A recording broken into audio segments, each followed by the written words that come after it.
So hi everybody, how are you? So today I am doing a stream, as the title and the description says, because why not? So first of all, a big apology for yesterday. So myself and Chris, we share some streaming software, and he had a stream booked for later on. He came in thinking it was his stream, and then that knocked me off my stream. So we fixed the problem by this is different software. Well, this is a different account. So Chris is on his account at the moment, and I'm on mine. So hopefully that sorted that problem out. Anyway, we have a poor little person waiting in the green room. I'm wondering how long I can keep her there before she gets fed up. Give us a wave. Yeah, she's waving. Right. So we have Natasha. Hello. How are you? I'm good. How are you? I'm all right. I'm just wondering whether to, yeah, right. So what I'm going to do, guys, I'm going to post the link to this stream. So if anybody would like to, oh, no. Sorry, guys. I've actually just posted the YouTube link. Always the way, isn't it? Get the wrong one. Excuse me. Paste. Right. So I've just posted the link for this stream. So if anyone would like to join us, you are more than welcome to. It looks like when I post a link, I post it multiple times. Yeah. So I don't know. Anyway, so basically what we're going to do today is we're just going to muck around. We're not going to do anything serious today. I'm going to do a little bit on my Willys MB Jeep. Hang on. I could possibly do a bit on it. So we've come up with this great. Yeah, that would be great. Excuse me. The Willys MB Jeep was just something I was just playing around with. It's just one of these builds that I was just doing off camera. And sorry, I've got sneezes all of a sudden. And this will make me laugh because Penny can't read numbers. So, oh God, I don't know what's going on there. So this is my Jeep at the moment. It's a little bit brown. Yeah. Because looks good though.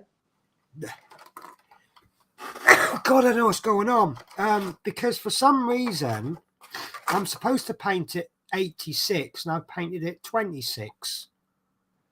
So I don't know what happened there. So I've got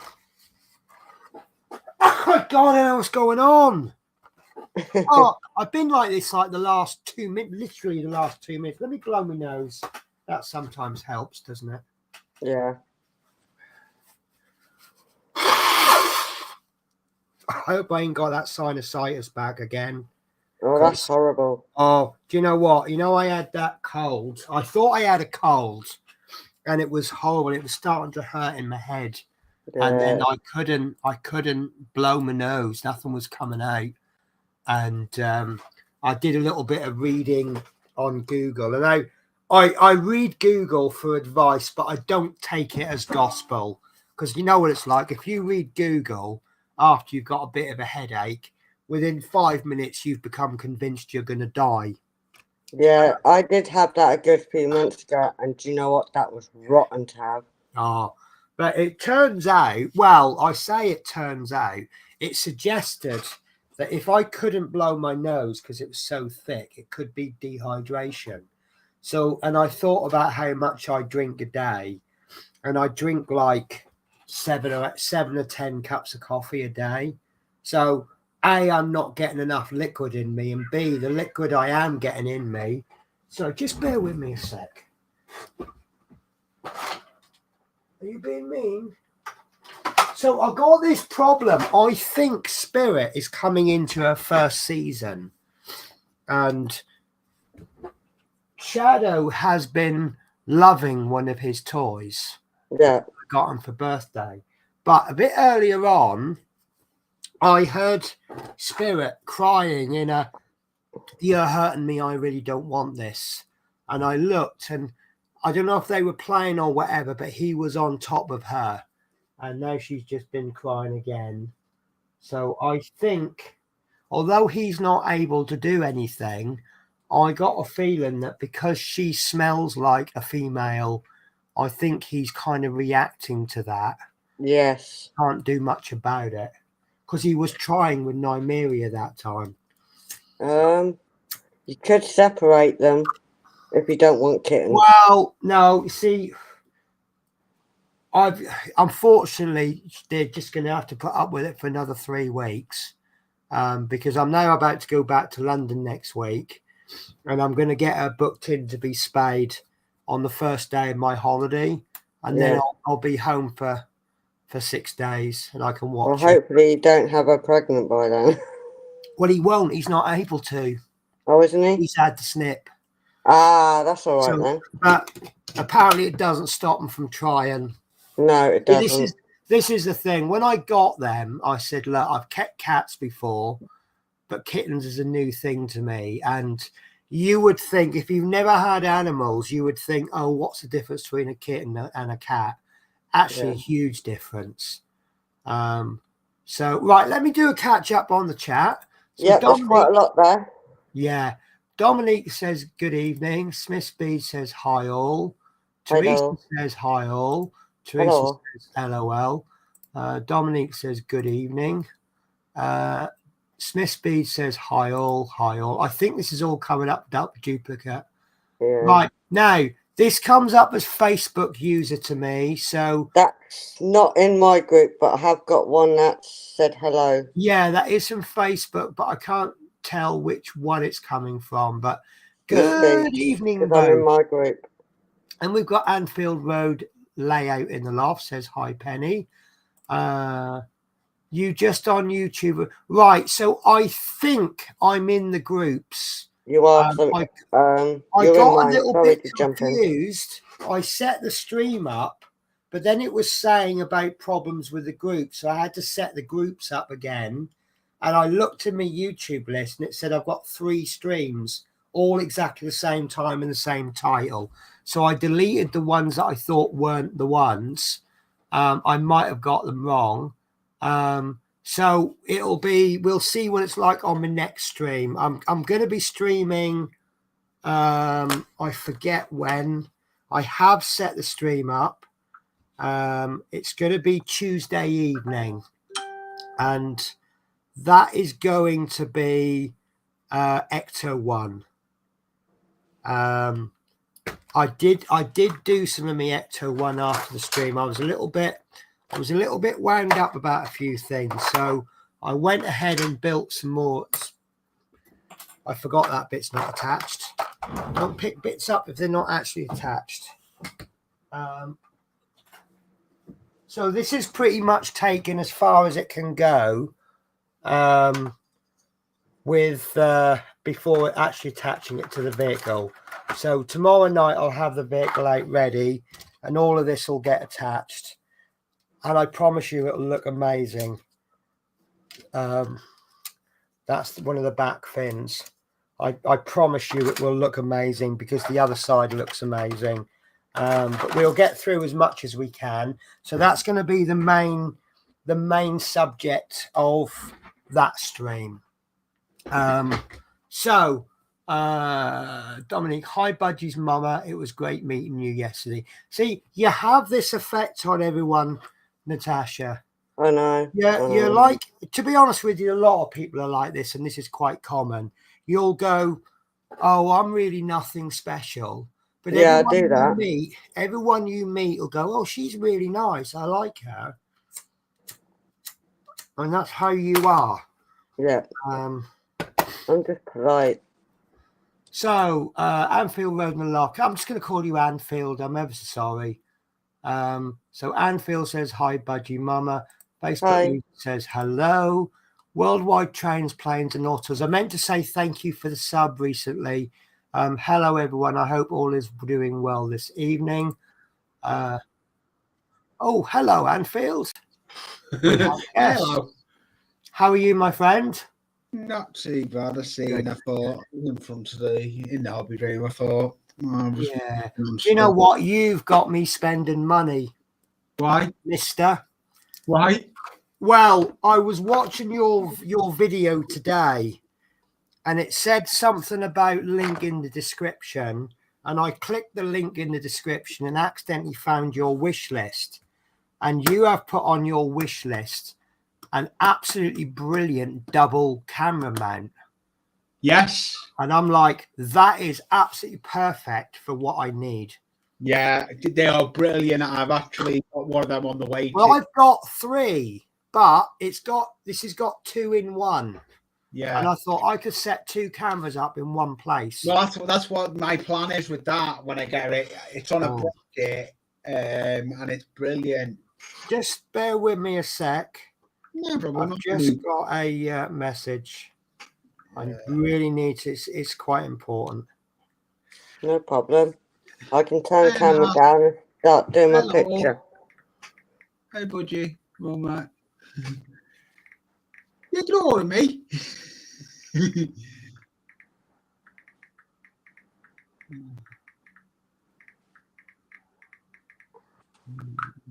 Right. Right. So, hello, layout in the loft. I really enjoyed your stream the other day. Yeah, and he come over to me the other day. I was live on Sunday. I'm back live again Wednesday and then Friday again. Yeah. Facebook user says Rachel. I presume that means Facebook user is Rachel. One is in my group and a couple might be in Smith Beats. Oh, we've got a Bradley Beaumont somewhere because Mike's saying hi, Bradley Beaumont. Yep, I can't see him. I think this one's Bradley Beaumont because he said hi, Mike. We've got Caitlin T says hi all. Teresa says we love you both, Penny. Yeah, I know you do. I have that problem too. Everyone asks me in their live streams. You're such a decent. Do you know what? You are a really quality person, Dominique. That's why everyone asks you in their streams. Oh yeah, we do. We all like the Dominic. He does. Yeah, he is pure quality. He's a lovely, genuine guy. Really nice. Anyway, Dominic says hi, Lee. Bradley is in Smith's Facebook. Right. So myself and Natasha, we have a plan. We are. Can we keep some a bit of secret though? No, it's not a secret when I know. I know. Basically, my middle name being the Guardian isn't a coincidence, you know. Or the Sun or the Daily Recorder. So we've come up with this mad idea. Natasha, like me and a lot of other people, is open to trying new ideas. And she likes what we do with the scale kits. So I'm going to buy her a Airfix starter set, and she's going to have a crack at it. You'll do it, Natasha. I know you will. They're easy. I'll give it a go. I've explained. But I will need help reading it. So Natasha has her own individual issues that she has to overcome, which is one of the reasons why I've gone for Airfix, because they're pictures. They're all pictures. I've done a read, and that's a starter kit. Now, what I like about the starter sets is you can do them exactly as they are, a starter set, Yeah. And you can bang it together and you can produce a result that looks remotely like what it's meant to look like. Or if you're a much more experienced builder, you can take it a step or two or take it further. Now, basically what I'm going to be doing is, with the help of everybody in chat, I'm going to be teaching Natasha how to build. And it's going to start with... That'll be good. That's what I'm doing. I do the how-tos. I'm working on one at the moment. Yeah. But I think it would be nice to do a real life... See, I could produce a video. Yeah, lives are more better. Telling them on a live is more better than a video. Well, so I could produce a video and I can say in this video, you do this, that, and that, right? And that's great because people can pause the video, rewind it, fast forward, whatever. But how does it actually translate? Now, what I found with some other people is I can explain something that maybe perhaps seems simple in my head and they don't get it. So then I have to re-explain it in a different way. And that may be the case with me because my head is like, blah, blah, blah, blah, blah. So, you know, if I explain something, it may not come across properly. So by having basically, in a very crude way to explain it, Natasha is my guinea pig. She'll be my little puppet stroke robot. I'll tell her what to do. She'll be a good guinea pig, I think, Natasha. And I'll see if my programming is correct. And does she do exactly what I say, or does it get lost in translation? Yeah. But also, I think it's nice. I would not be shocked if there's people out there that go, do you know what? I love watching these scale aircraft builds, but I really don't think I can do it myself. So by watching someone else who's never done it before, maybe that will inspire them. So between me and Natasha, if we can get one person into scale modeling, is that then, could we not argue that that's a great result? Yes, it is a great result. So, yeah. And then obviously we'll introduce her to Dominique, who will then put her off scale modeling altogether. He's not that bad, Dominique. No, he's that good. I know. Take one look at him and go, no, I'll never be that good. I'm giving up now. Yeah. See, trouble is, I'm the opposite. I watch these really good scale modelers and I go, oh, they made that look really easy. I'm going to buy that kit. And then I'm like, maybe I'm bitten off more than I can chew there. Yeah. Well, I'm actually making a fence here at the moment. Nice. Do you know what? I love seeing people scratch build. I mean, you could probably go out and buy all of that stuff, but how much fun was that? That's what I'm making. Nice. I like that. Well, the most exciting thing I've done today is made brown. You finally got there, didn't you? Well, so I'm after some brown paint. Now I'm doing something where I need brown paint. Now, when you're painting, it doesn't need to be a fantastic finish. No, it doesn't. Not with a hairy stick. Rather than buy this at £3 a pot, right, and then waste it all on something that's going to be covered up. Basically, I need mud. I'm going to be painting something brown, and then I'm going to be putting grass on the top. And the reason we paint it brown is that if you can see through any of the grass, you will see brown, and it will just look like the soil underneath. I'm not going to waste an expensive pot of paint. So I picked these up. Now, I cannot find brown anywhere. So I went into the works and I said, because these are £1 each. Right. They're not quality paints. I mean, there's videos out there that will show you how you can use burnt umber is brown in the but I couldn't find it. I want one of these cheap paints.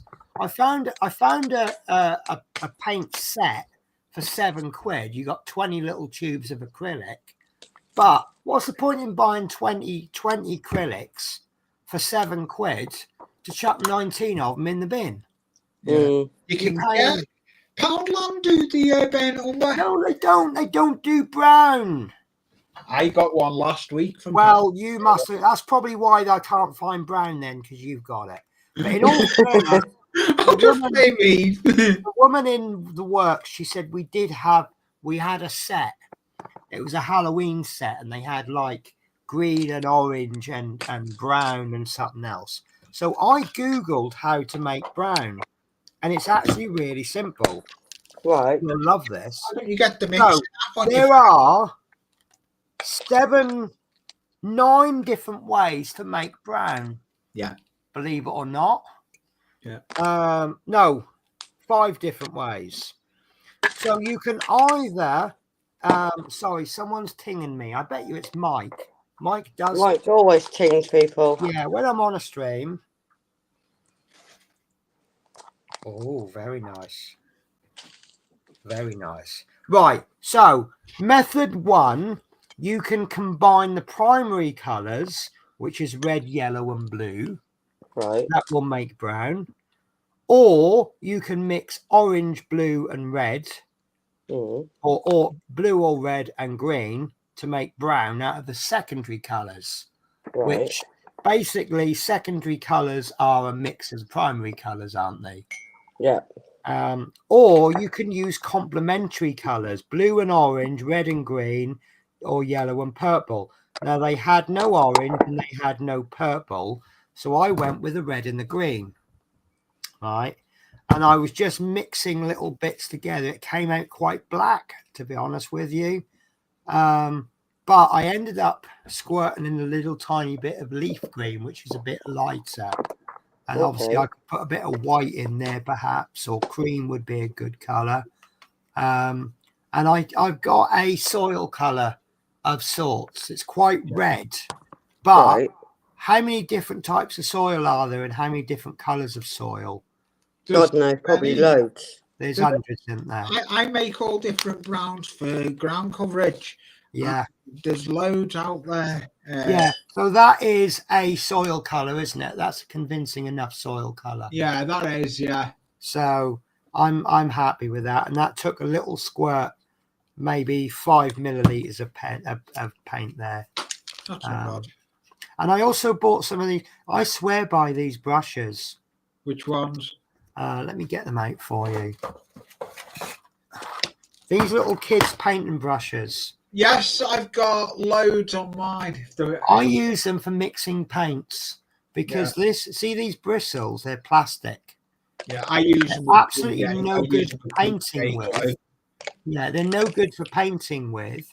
No, because they're nylon plastic, they clean really easily. Yeah, and you can get oh god, I've just dropped one. And they wear out really, really quickly because the handles are made of quite flimsy plastic. But 1, 2, 3, 4, 5, 6.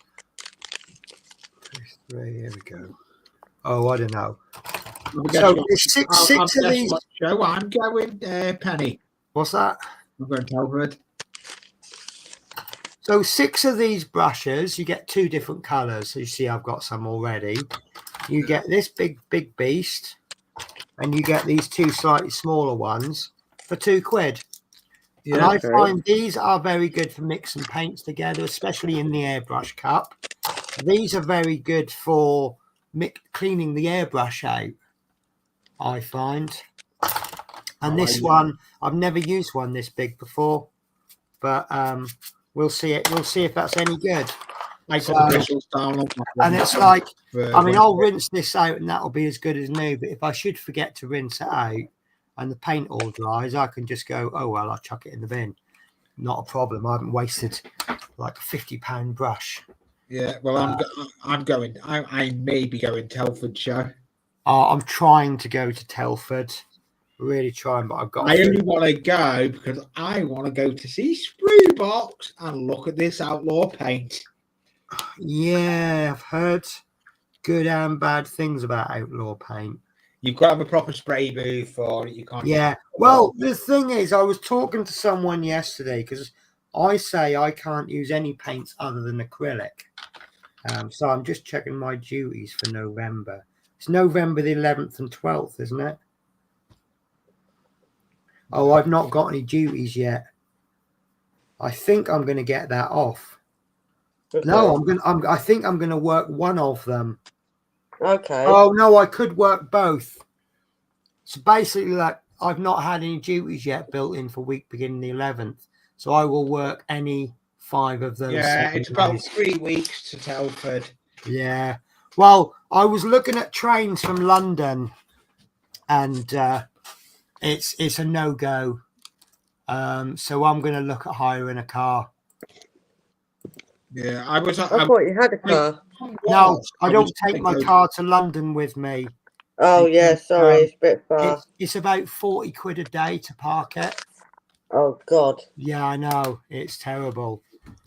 So I won't take the car, and they're paying for me to go down on the train. Why would I spend 200-300 quid in fuel when they're buying me a train ticket? Yeah.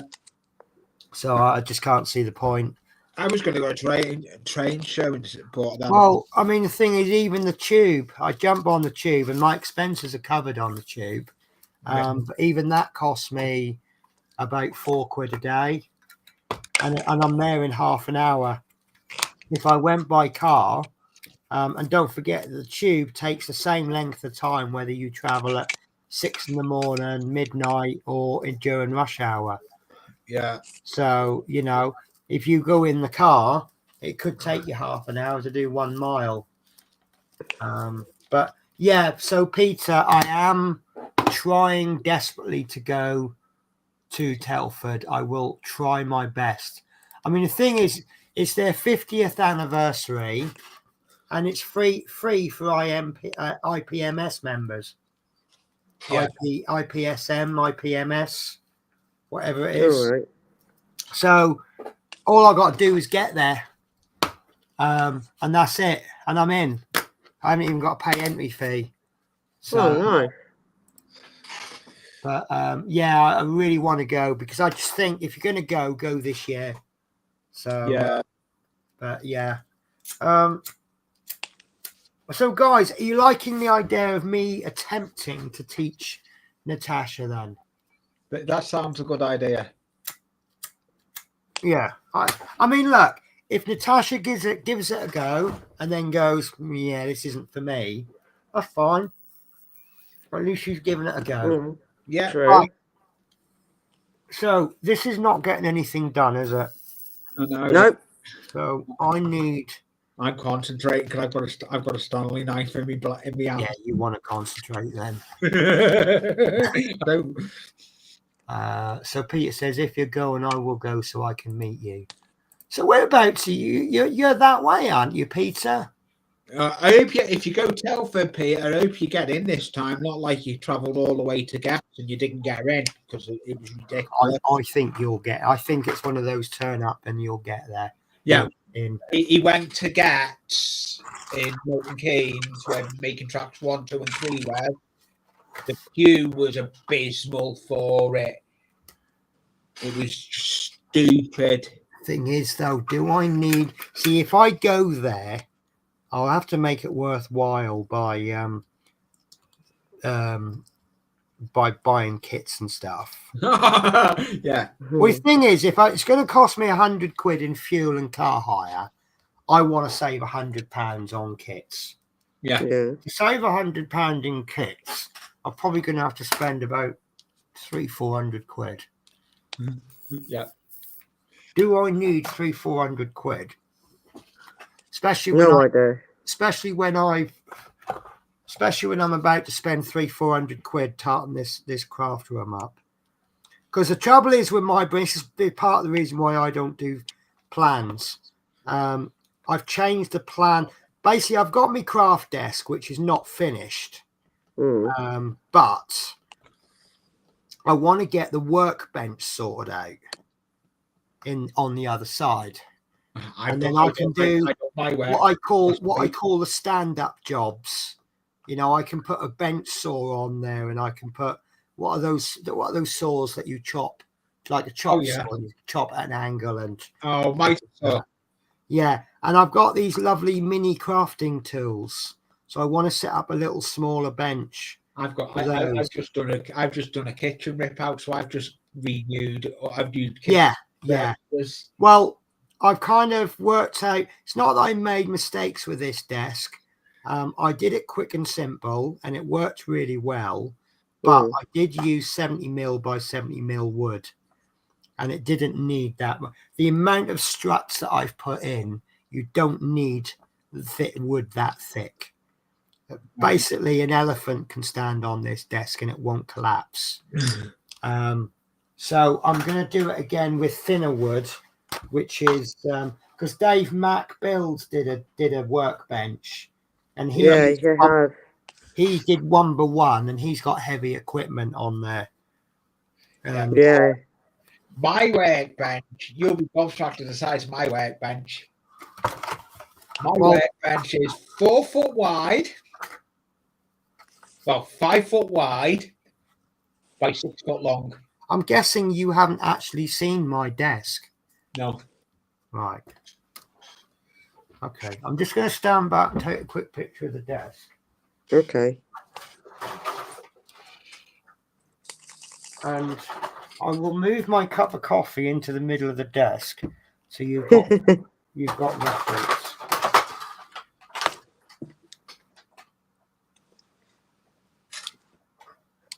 Right. Let me just steal the big screen. No, not that one. That's my desk. That's tiny. That's not tiny. That's got an A1 cutting mat on it.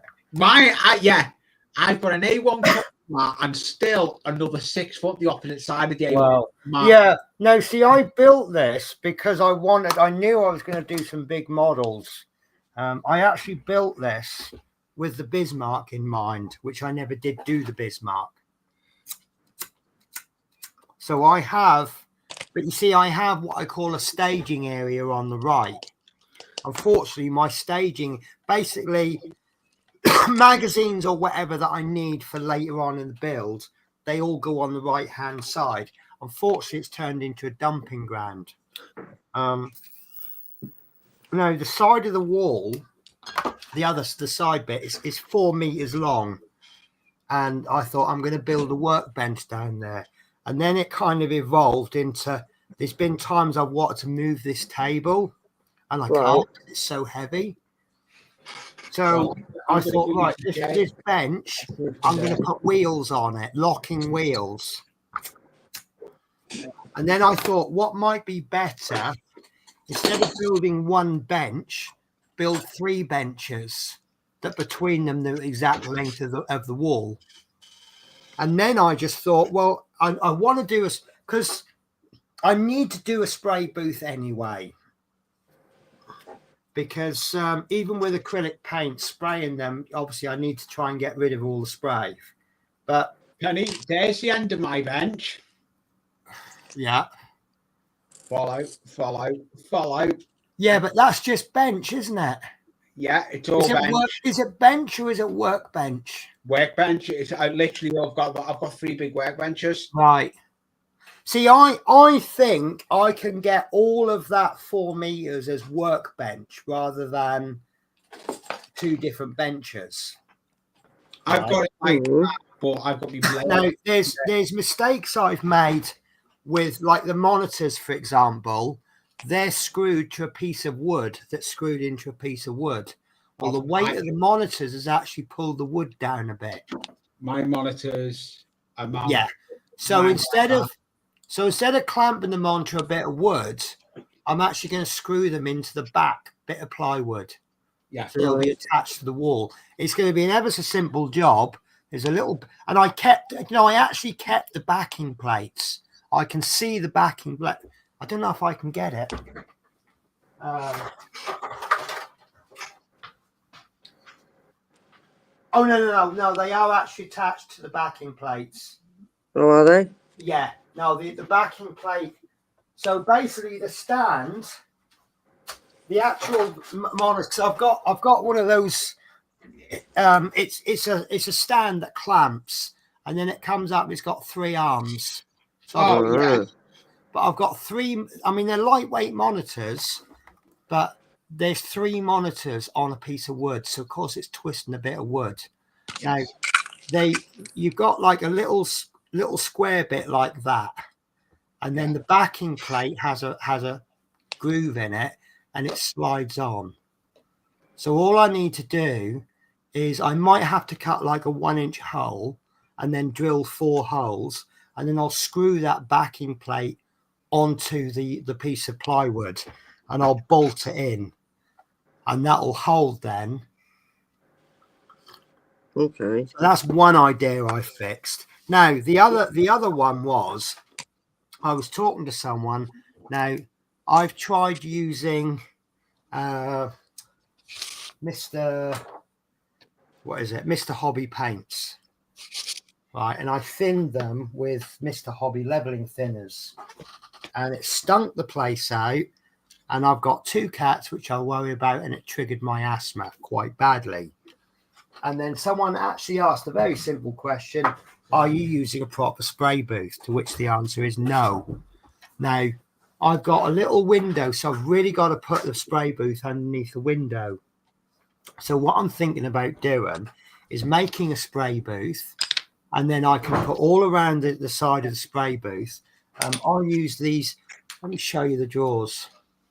These are my drawers that I use by EMBA Hobby. Oh yeah. I do all sorts, all different shapes and sizes, and I love them and everything. And yes, someone's taken the mickey because I've labelled them all. But I stand by my labels, because you ask me for anything, I can go, right, there it is, or there it is.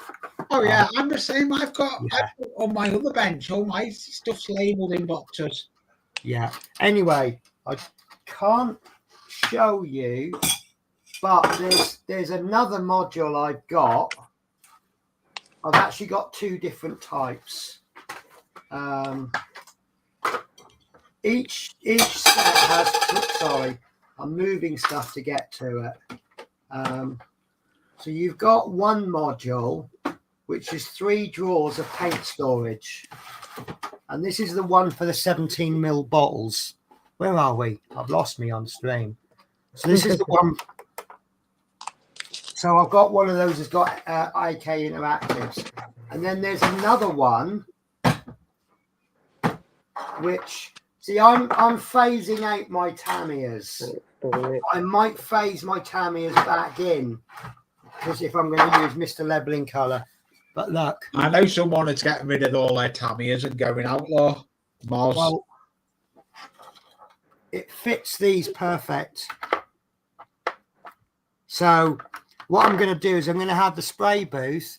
It's going to be surrounded by these modules. So all my paints are going to be at hand, with the exception of one drawer, which is going to be these 4 drawers, because I've got one drawer dedicated to airbrush cleaning and one dedicated to airbrushes.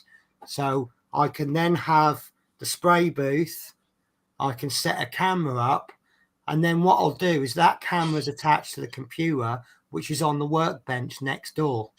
So the lead will fit. Yeah. And I think that will work quite well. So yeah, I think I might build the workbench over there. The next step, I'm going to put them all on wheels so I can move them out. Now this mat that I've got, it's really not working, but the reason it's not working, basically my floor is these veneer wood strips, you know, like little boards that clip together. Oh yeah. And it really doesn't work having a chair on wheels. It just slides about everywhere. So I've got a little rug, and that really does help. But because I can't lift the table up, I can't secure the rug underneath. I want to get the rug so that the table overlaps and holds the rug down. But what I'm looking at doing is getting these like rubber floor tiles that you get for offices and that. Oh yeah, and then having that. it sounds good. But the reason the mat doesn't really work is another reason it doesn't work is that when I drop bits, it's like Hiding it. yeah, yeah. You So- lose it. It's What like colour is losing it? moss to the carpet monster. Grey, but Oh, it's God. got threads that are this long. Ah, So but yeah, it's I mean basically I've done this desk and it's worked out nice, but I've just obviously I'm up to desk Mark III. And also another thing I want to build is I want a little foldable I want a bit on the side I can just fold up. So when I put, because I put things in storage in boxes normally. So I have a box, for example, labeled Ecto 1, and then I'll have another box labeled Robocop. And when I'm not doing them, they sit in the box on the shelf. yeah. And so if I then go, right, okay, I'm going to film some Robocop now. So before I start the filming, I get the box out. So I then need to put the box somewhere. And it's just I want to make a little bit for that box. All right, got you. Yeah. And then I think there's going to be a little bit of space left over. And now Natasha's ever so funny to chat to because she's one of these people where she won't actually come up with the ideas. But as you No. Noticed that I met Natasha through Chris, Yep. and yeah, I noticed. But yeah, I like what she does. yeah. I like So it. basically, she won't come up with the ideas, but as you chat to her, you will come up with the ideas. Yeah. If that Yeah. makes sense. And one of the ideas that I came up with is there'll be a little area which I can use as shelving, but I'm going to put a cat bed in it because Yes. the cats like being I don't have to do anything with the cats. They just like being around. And obviously at the moment they're resting on junk. Once this Or place is boxes. out, yeah, well it's junk. You know, I know. a third of this room is full up of boxes that need to go down the tip. Once they go down the tip, the cats have got nothing left. No. So, and all they want to do is, because I've noticed that, like they're desperate to get in the craft room every time I come in. But if I now go and make a cup of coffee, for example, they'll come out of the craft room. And follow you. Yeah. So, and I don't need to do anything with them. They just want to be there. That's a better color, isn't it? Yeah, that's That is, yeah. Looks better. It was because I was reading. I went blind. I read the color, the number, not looked at the color, and it didn't Right. occur to me that I'm painting a green Jeep in brown. I was just switched my thoughts off, and because the green, sorry, is 86, and I picked up 26, and just got on with it and painted it. And it wasn't till I got to like the next stage, I'm like, hang on, this doesn't look right. I mean, it doesn't look odd being brown. So But- do you have to put brown on it before you do green? No, Oh. no, I've put brown on because I picked up the wrong pot of paint. Ah. Didn't think, oh, does this look right? Yeah. Because that's one of the questions you always have to ask yourself. Does this look right? Sometimes they will give you a color call out, Yeah. but it's not actually the correct color. So Right. those with a bit more experience will go, instead of doing it the color I was told to do, Yeah. I decided instead to do it this color. Right. Got ya. Because it's a bit like diamond painting in that if you ever say to me, what do you think? My response will be, what do you think? Because at the end of the day, that's all that matters. Yeah. True. Right? This kit I'm going to get you, Right. We have discussed the kit, haven't we? Yeah, I think so. Natasha's going to build a tank. That'll be a nice. And I am crapping myself. No, honestly, It'll don't. be easy. Right. So when Lidl's recently brought out their, they brought out some Airfix kits, and I went into Barking Lidl and just thought, well, there's 15 kits sitting on the shelf that have been here for about 4 weeks.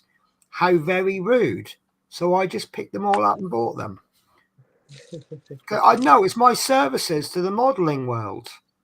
See, if people, because Lidl's, they tend to sort of repeat, don't they? Oh, Yeah. I meant to go in there today. You will not believe what they've got in the middle aisle this week. Go on. A 3D pen for 26 quid. Oh wow. You know the pens. You get a hot pen and you put PLA filament down, and you Yeah. actually manually draw and make something. Yeah. I had one of those before, and they're brilliant. I'll tell you what they're really, really good for is plastic welding. If you print 2 3D printed parts and you want to attach them, it's like when I was doing the R2D2, you bolt them together. But what I was doing, where the seam line was, I was actually going in with the 3D pen and then in squirting hot PLA in, melting the edges and filling it with PLA, and then you end up with what is essentially a weld line, which you then sand down. So you've not only screwed these dome together, you've actually welded it. You basically like polystyrene cement. Okay. And it was brilliant. And then if you are really artistic, you can make some really good stuff with it. But that's beyond me.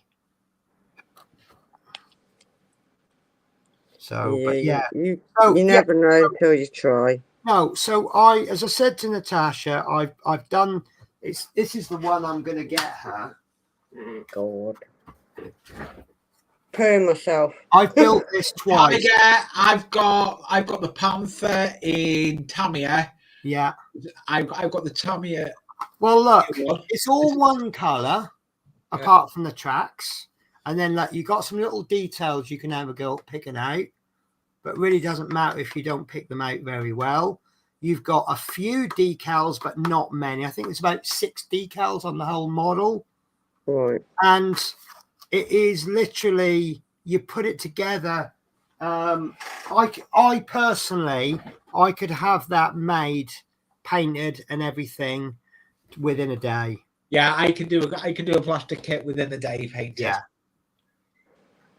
So, but as I've explained to her, these starter sets, they're designed for an 8-year-old kid who's never painted anything before, never made anything, to be able to reach a stage where they go, do you know what? Actually, that ain't too bad. You know, they ain't going to win any awards on their first model, but if Natasha can finish the build going, do you know what? I'm quite happy with that. Then that'll do.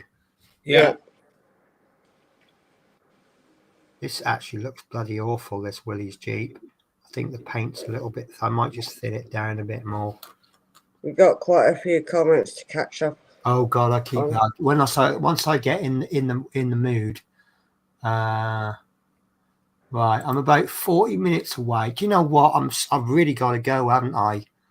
I thought I'd try and remind you. I'm 100% sure that she will do well, and I think if you can stick 1 by 1 millimeter, yeah, there you go. If you can stick 1 by 1 millimeter squares on a canvas, then a 1:72 aircraft will also work. That's a really fair point.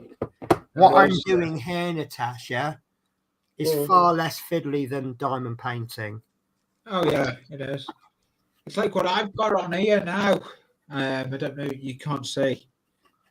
I'm actually sticking matchsticks to pop sticks. That's even challenging now. Peter Webster says I spend 700 on new locos online. When I got home, I have to go on to Milton Keynes. I hear that Milton Keynes is actually a decent show. Yeah, it was this year because Isn't that hosted at the football ground? no, it's not hosted at MK Dons. It's hosted, Oh. but Pete Waterman's layout was there. Dominique, are you taking the Mickey, the Bismarck in 1 to 350 scale? Are you talking about Natasha's first build? God, is that big? Right. Tell you what. Let me steal the screen and change my camera.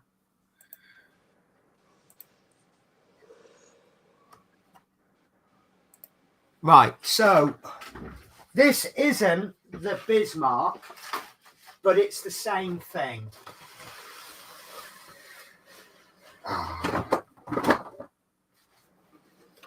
This is, for all intents and purposes, this is the 350 scale Bismarck. God, that looks huge.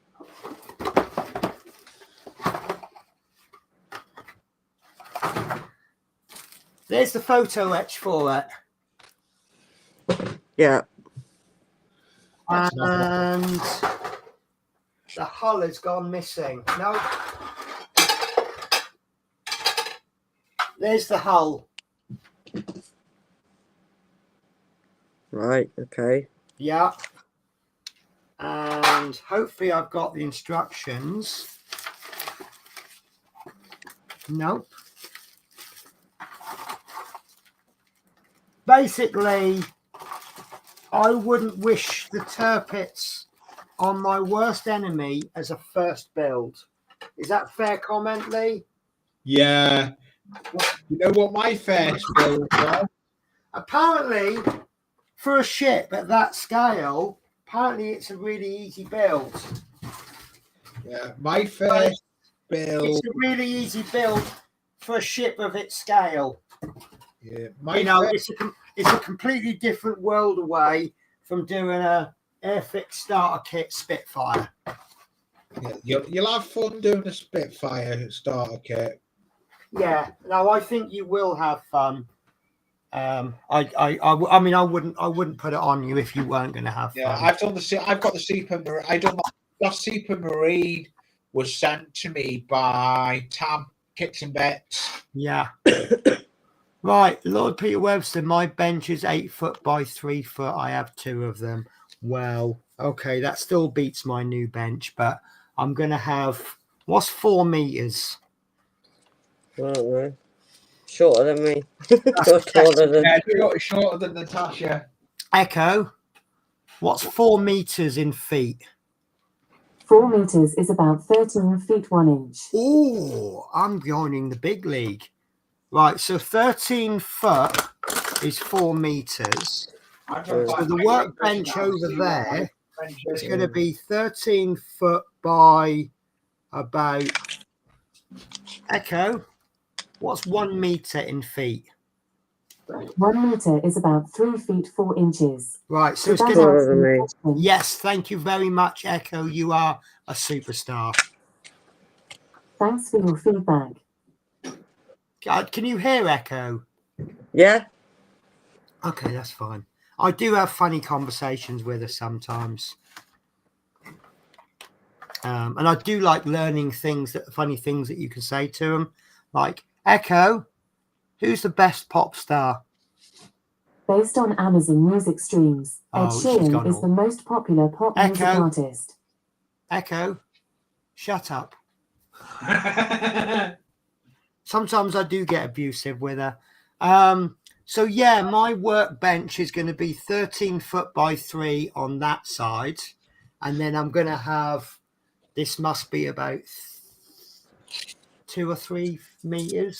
I'm now going to put you to shame now. I'm going to see how long my workbench is. Oh, here we go. Are we playing Mine's Bigger Than Yours? I ordered a triple monitor stand. Yeah, do you know what?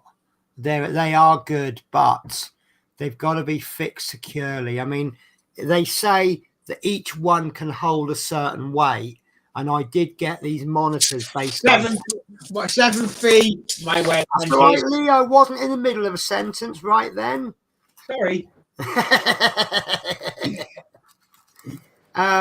Sorry, how big is it, Lee? 8 foot. 8 foot. Oh, you can go down to League One for that then. Me and Peter will stay in the Premier League.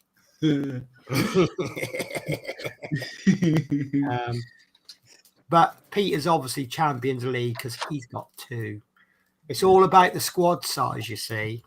I have got 2 8 foot sizes, but one of them's going to trade. The thing is, it all right. I mean, look, it all depends. And you've got family, haven't you, Lee? No, Or is it just you and your wife? just me and me. Right. So basically, you're sharing your house with your wife, so you've got restricted space. This is my house. I've got a 2-bedroom house, and it's apart from my lodger, I decide what happens to everything. Peter Webster's, you're retired. Are you retired, Peter? But you've been spending years and years and years working your hobby up.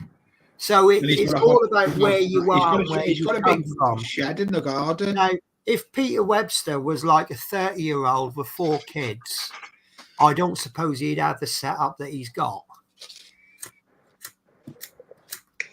So you just, but saying that, there's a really, really good scale modeler on YouTube, and he operates in the kitchen table.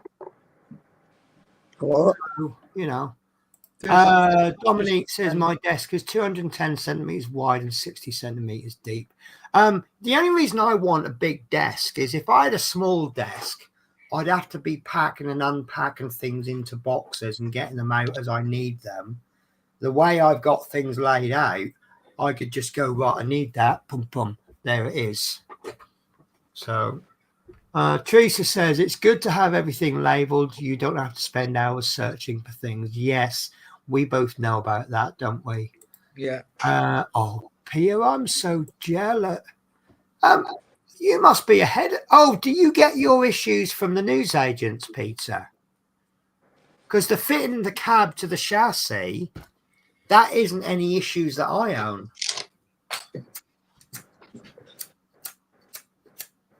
Oh, here's a funny story for you. So, the video in question isn't coming out until 20th of December. The Eddie Stobart issue 105.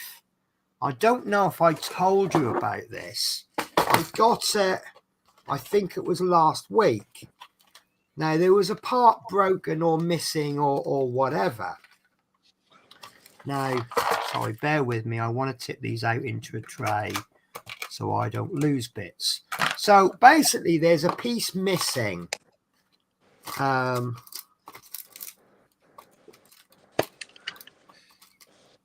Right, so I'm going to steal the camera. Now, luckily, it's one of those issues where they go, right, here's a shed load of parts, but you won't actually need some of them until a future issue. And the part in question is these. So these are 3 of the coils. Can you see anything wrong there? Me, I wouldn't know. So all 3 of those should look something like that. So it's Right. Now, it's not broken. I don't know if you can see there, but if you look in there, there's actually a hole. Right. So it's obviously a miscast. Yeah. Now, I rang them up and I said, I'm ever so sorry. I've got a missing part. So I'm not really complaining because I'm on issue 105, and this is the first issue I've had problems with. So I have a problem rate of less than 1%, which I don't think is a major issue. So anyway, so they said, yeah, no problems. We'll send you out a replacement issue. And you expecting it in 2 or 3 weeks? And I said, it's not a problem because of my workbench upgrade. What's actually happening, and I'll explain all of this on the videos. So Yeah.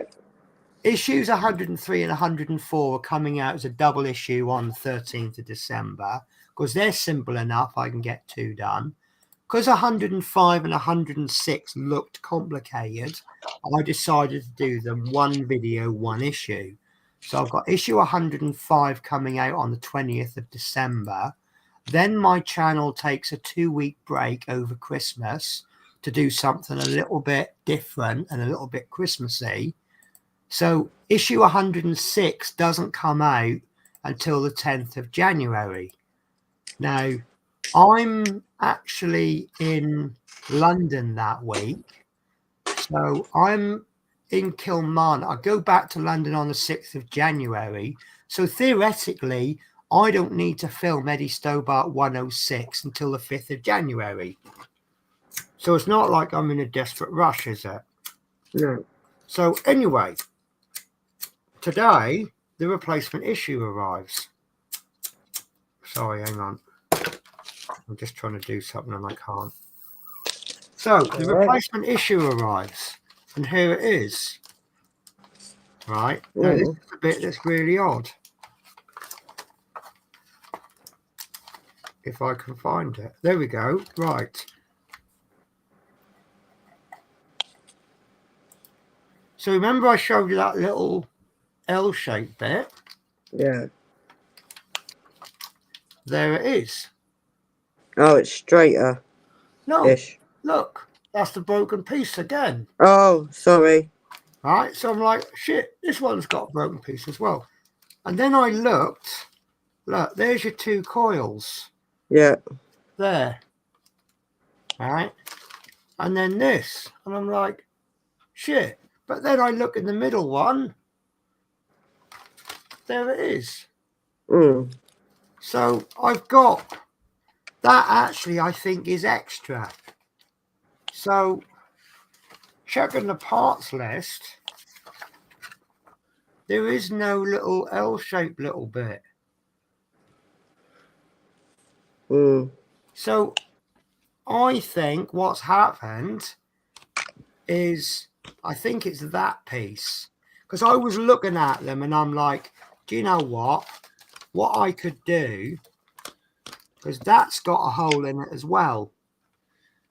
So if I only had 2 of these parts, I now have 4 of them, don't I? Yeah. 2 from this issue and 2 from the other one. So I could actually cut the end off, right? Or I could actually see that coil bit, I could make that out of wire and paint it black. Oh, okay. I can attach it to that little bit there. But I don't know. So, Peter, did you get that little bit with your issue 105? Look, you can see it there. I'm not missing any of the coily, but what are they called? They're called cable 1, 2, and 3. 2 cables are in there. 2 cables, 1 cable is in there. And then there's that bit.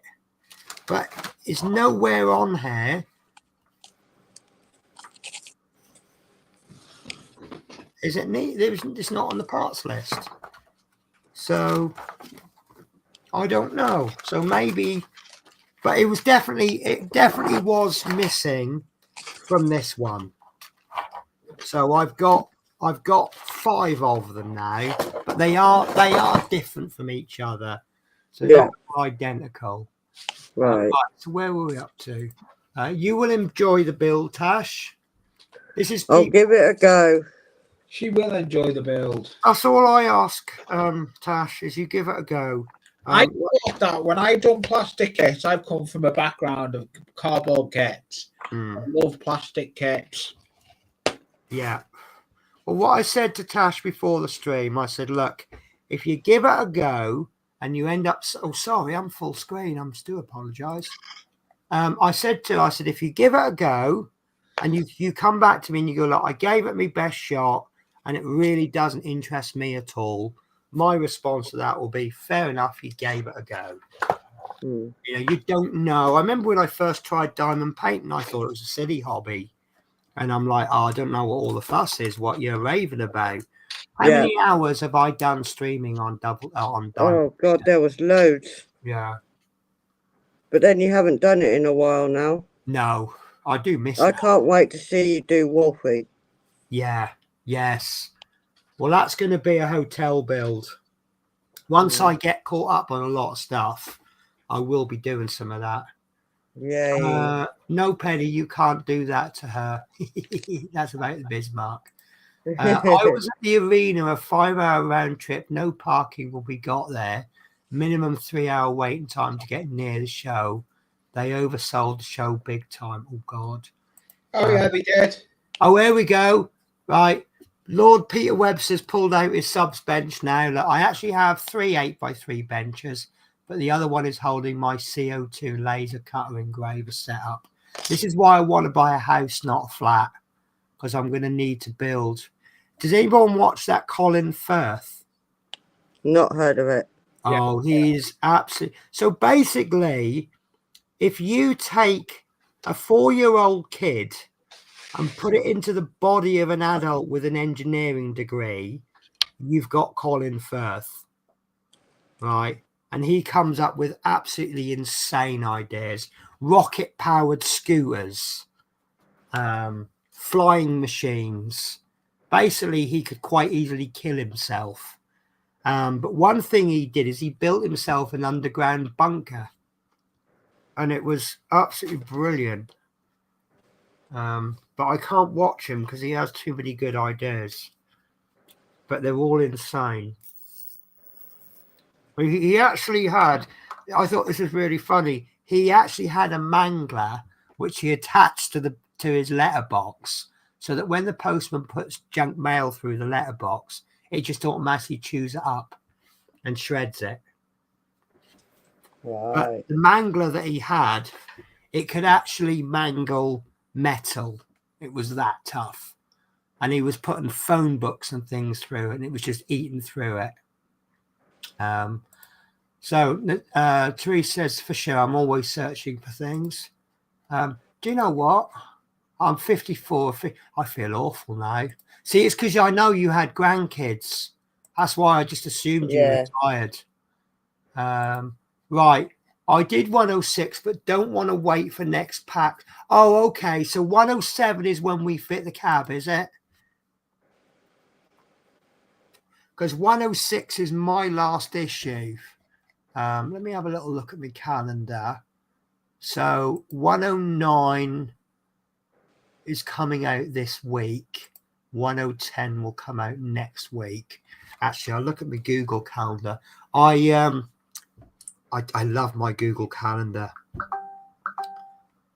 So I have a calendar entry. It repeats every 4 weeks. There we go. 6th of November. So I should get about 10th of November. I should get Eddie Stobart, but sometimes it comes a week early. But I'll be in London then.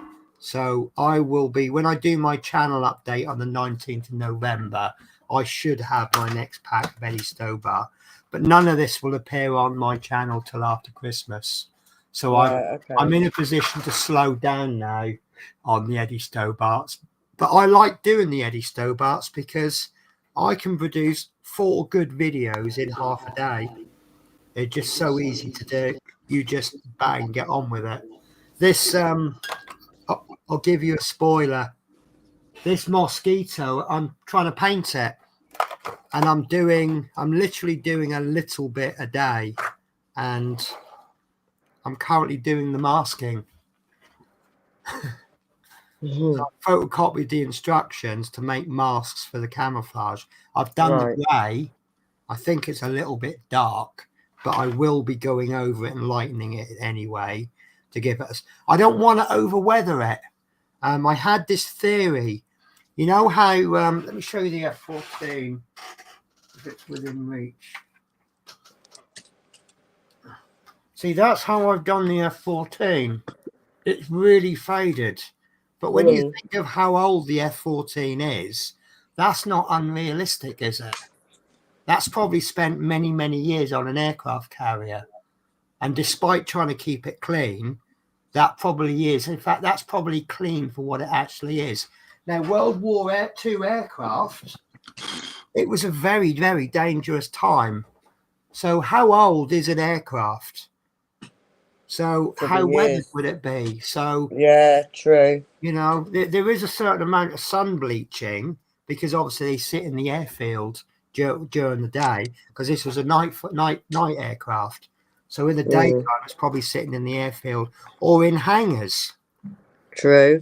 But then could they fit them all in the hangars? So Who knows? I will be fading the paint, but not to the extent that the F-14 was done. Plus, I always do mine as though they're museum pieces. And museum pieces will have a certain amount of restoration about them. So I could actually get away with making it absolutely 100% clean. True. Right, so be careful fitting those coils in the plate, Penny. They break so easily. Yeah, I guessed that. I was looking at them and I'm wondering whether to sort of scrape the pins a little bit to make them slightly thinner and then put a tiny dab of super glue on them so they'll fit easily and then they'll stay there. So Peter, yeah, you got the bit, but you have no idea where it goes. So I think rather than the part being broken, I think it was actually missing and we got an extra part. So, and that's chat caught up. Oh, what is it I'm doing? The Ecto-1. I'm bloody annoyed. Why? Well, I say I'm bloody annoyed. So many issues ago, back when it was Eagle Moss, we got, this is one of those, here's a piece, stick it in the storage. Yeah. Right. So I've been keeping these steering wheel bits very careful for all of the time. Right. And then the next issue that I'm going to do, it says replace the steering wheel with the parts that we supplied in this issue.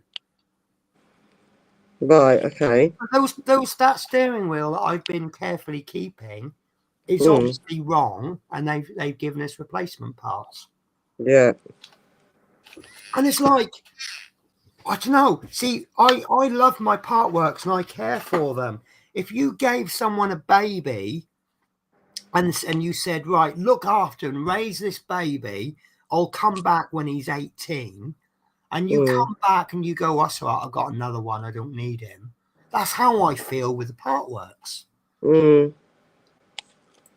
I'm going to go now, Penny, getting tired. Early start tomorrow. Take care all until next time. Yeah, take care and thank you for joining us. I always appreciate you coming on. Bye, Peter. See you later, Peter. Yeah, this is my sneak preview of where I'm at with the Mosquito. It's got a bit messy on the bottom. I had a bit of leakages from the airbrush, but I've got to go over the bottom bit anyway. And I'm not going to do it exact. I'm going to do it roughly right. I'm not going to get hung up with doing the camouflage absolutely spot on, unless David Bassett comes on, in which case I'll pretend to, because I know he's very passionate about mosquitoes. Yeah. Well, when he came on and he said about mosquitoes, my first thought was, oh God, I wish I hadn't done it now, because if I mess it up, he's going to be upset.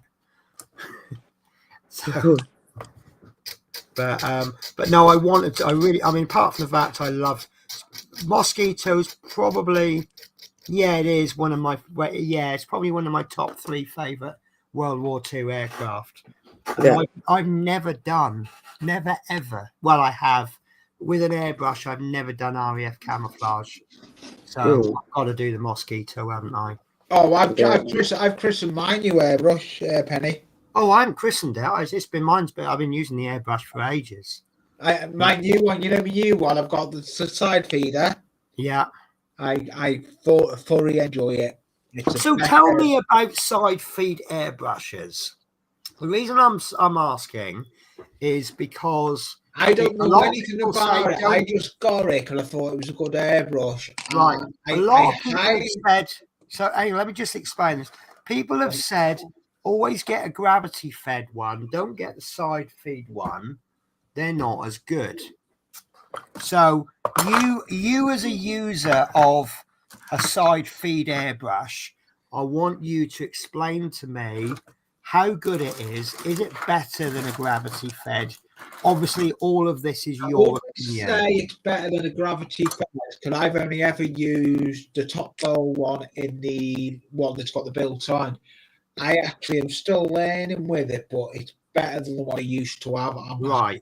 I'd highly say. Is it better, or are you finding it better?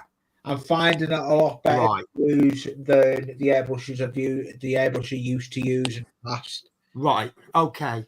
Because I think it's one of those questions where if I ask 100 people, I'll probably get 100 different opinions. Yeah, you will. I mean, Everyone's I different. love my airbrushes, and I tend to work on the basis of if it's not broken, don't fix it. Oh my bro! I got that one sent off Peter, and finally that one broke. Right. That's why I bought. See, I did have. In fact, actually, I've got it with me. It's a trigger one, but the trouble with that I don't know if they're all the same, but that particular one, it's single action. You pull the trigger, paint comes out. You let go of the trigger, no paint and no air comes out. So you can't use the airbrush to dry the paint with. Right. Because if you pull the trigger back, and of course, I've always used airbrushes in that way. So what I do is I spray the paint and then I naturally go over it with the air. Well, of course, I pull the trigger back and I put even more paint on, don't I? True. So it's, it's a learning curve. Do you know what? I'm painting this carefully with a tiny Airfix paintbrush, but I'm painting the whole lot the same color. Why don't I get a big brush and just go? Would make sense. Well, when you're covering the whole lot with the same color, it really doesn't make any difference. True. See, this is a brilliant brush if you're painting large areas. Right. Like this is your paintbrush equivalent of blasting with an airbrush, and it because it's nylon bristles, so it actually scrapes off any excess of paint as you go. True. I mean, it's going to need a couple of good thin coats minimum, but sometimes they do, don't they? Yeah. What I find with Airfix paints, they don't really sit very well on the first layer if you don't use a primer. But you have to just get that paint on, and then you put a second layer on, and it actually goes on well. Plus the fact that I have a habit of over thinning my paints, which is always better to over thin than it is to have it too thin. Yeah, it is. Because if you over thin, you just have to maybe do 3 or 4 coats instead of 2 or 3. If you don't thin them enough, you lose all the detail and it just looks ugly. But I'll teach you a couple of little tricks to help you thin your paints, Natasha. Well, I'll give it a go. If it don't work, it don't work. Well, I tell you, do you know what? I learned a really stupidly simple trick yesterday watching the Airfix website. Yeah. So obviously, when they do their how to build our kits, they don't want you to use other people's products, do they? No. So they're not going to say, you see this tube of paint, tube of glue we've given you, chuck it in the bin and go and get some Tamiya extra thin. Yeah. Because they're Airfix. So they tell you how to use their paint. And do you know what? When I'm like, Jesus Christ, that's so simple. So what you do is you get a little bit of your box and you cut a square. Right. Put that on your table. Then you cut another bit and you cut a triangle. Right. You squirt your glue onto the piece of cardboard, and then you use your little triangle as a glue brush. Right. And I'm like, Jesus Christ, that's so simple. Why didn't I think of that? But look, let me show you a really, really simple way of knowing if your paint is too thick. So you got your some paint, and you don't know how thick or thin it should be because you've got no experience. Is that thick? Is that thin? We really don't know. So what you do is you get your sprue, and you see like you've got letters and numbers on them.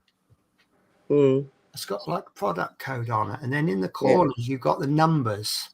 Yeah. Right? All you do is you get your brush, get as much of that paint off as you can, and then you paint over. Now, can you see the detail still? Yeah. Yes, you can. So the paint's not too thick. Yeah. If you obscure all of that detail, you know your paint's too thick. True. And all you're doing is you're painting onto waste material. And there's so many of them. Look, here's a number 7 here.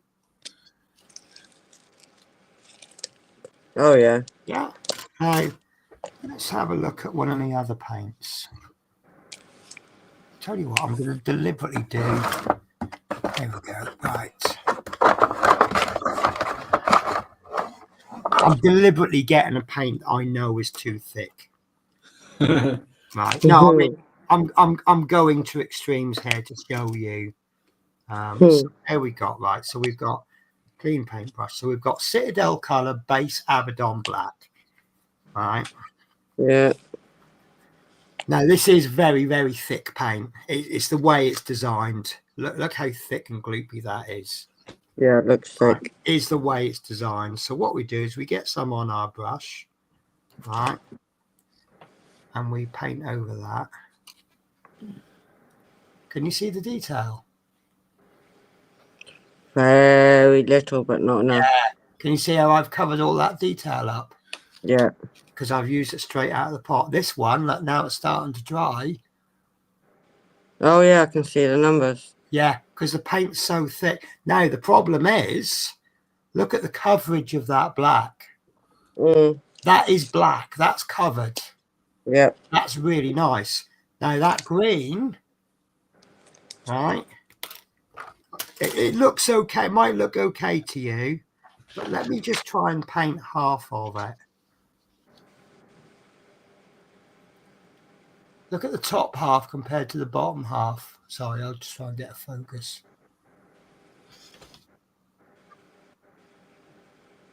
Can you see how the top half is so much nicer than the bottom half? Yep. Because I've thinned it, I've lost the coverage, but it goes on so much nicer. So the trade-off with thinning your paints, you get a nicer finish, but you do have to apply a second coat to get that coverage. Now, I don't know if you can see that, but that second coat, I mean, that first coat is quite nice, but that second coat has made that first coat look awful. True. Now, this one, the coverage is nice, but can you see it's starting to obscure the detail? What do you think will happen if I now apply a second or a third coat to that?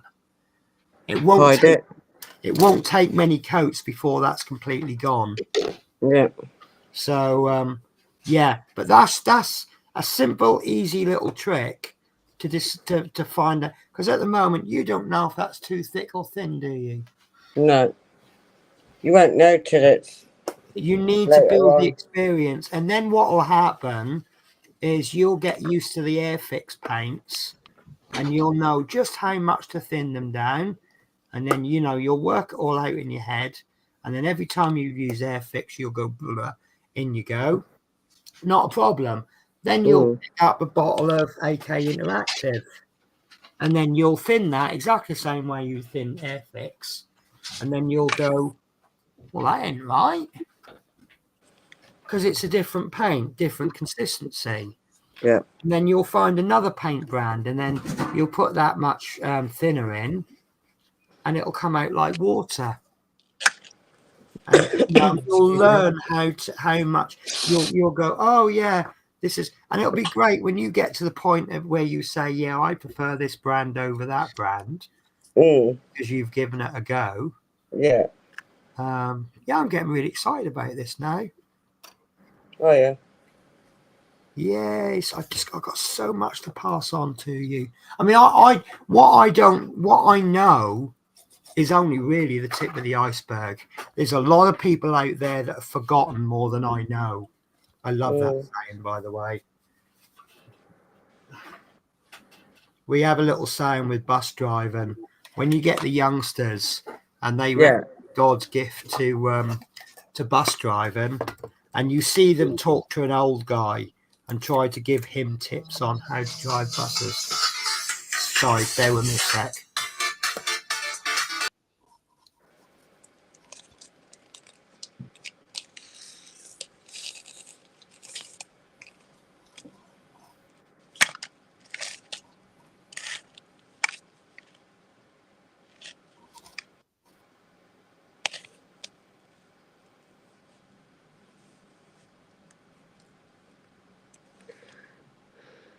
I'll have this picture finished one day.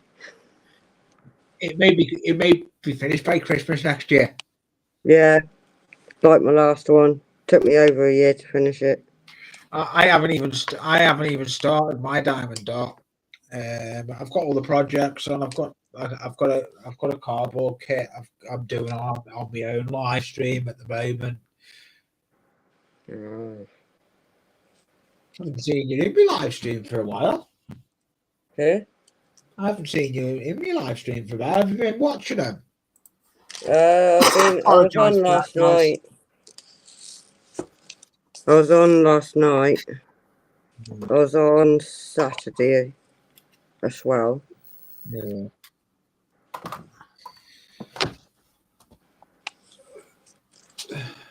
That looks well. I just painted that with the paint that he can't get, the burnt umber.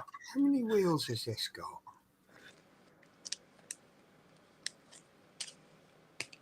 Right, be right back. It's got 9 wheels. Oh, because there's a trailer with it, isn't there? Oh, that's right. Yeah. Yeah, you've got a I little. made the trailer in the stand. Yeah, you got the trailer. Yeah.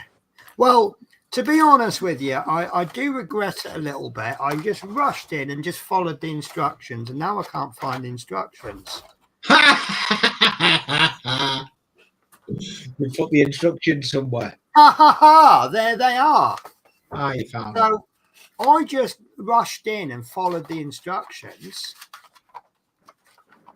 Build, build, build, build, build. Off I go. Not realizing that you can build it as a US Army Jeep, which had I spotted that in the first place, I'd have done the US Army Jeep. Yeah. So I'm stuck with a bloody British Jeep with an American trailer, I think. So I heard that, V, and so did everyone watching my stream. So I quite like that canvassy bit. Sorry, I missed what Natasha said. Is she She's just disappeared for a minute, I think. Oh, okay then. See that? Not many decals. Can't moan at that, can you?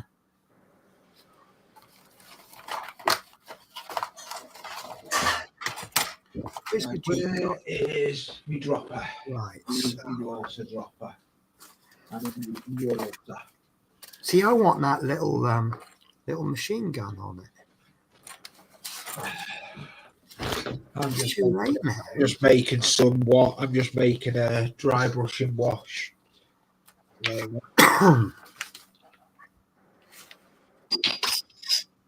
Oh, it's got a spare as well. Oh, yep. Right. It's not telling me what colour to do the inside of the wheels. Can I assume green?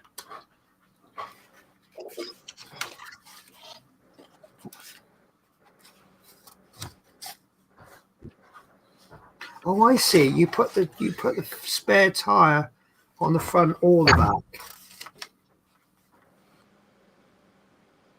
Oh, we go 86 on the inside. That's easy enough then. So I'll crack on with that then, because I can't really do much until this Jeep dries, and then I really could do with going over it again.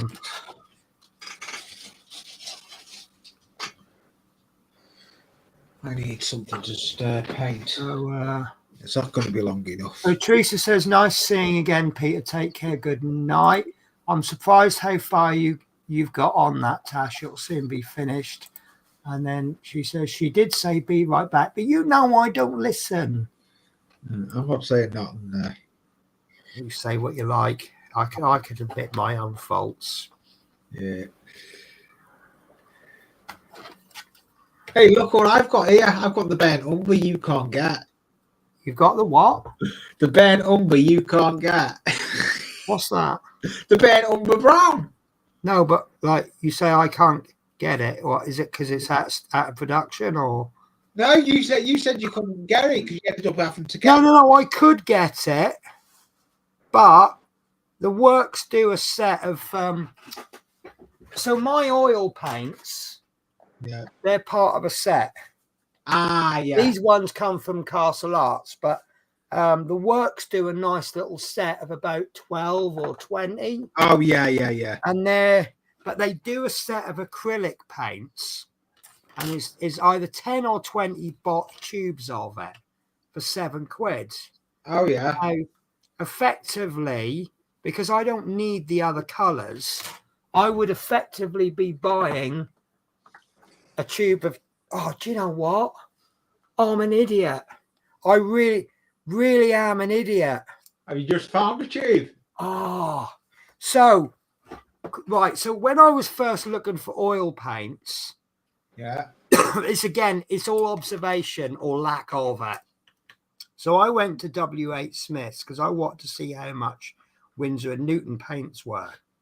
Yes. And they're very expensive. Because the range aren't doing that no more. Yeah, well, they're good paints, but they're expensive. You know, you pay the money, they are worth the money, but they are like 10 times the price of the paints from the works, but they're 10 times better. So anyway, I also wanted some brushes specifically for oil paints, and they've got some brushes that, you know, oil brushes, and directly underneath the oil brushes, they've got some paints, and they're really cheap, right? And I'm like, I'll get one to try out. So I picked up this massive tube of paint. Look how big that was. It's about £3 or £4, right? Yeah. There's a reason I'm hiding it. So I get it home. I put a little bit into a pot, and I mix it with white spirits or odorless. I can't remember which one we are. Let's say white spirits. It would not mix. It was absolutely terrible. And I don't know if it was, you know, I was actually saying to myself, oh, maybe I've got the wrong kind of white spirits. And then it wasn't until I looked closely.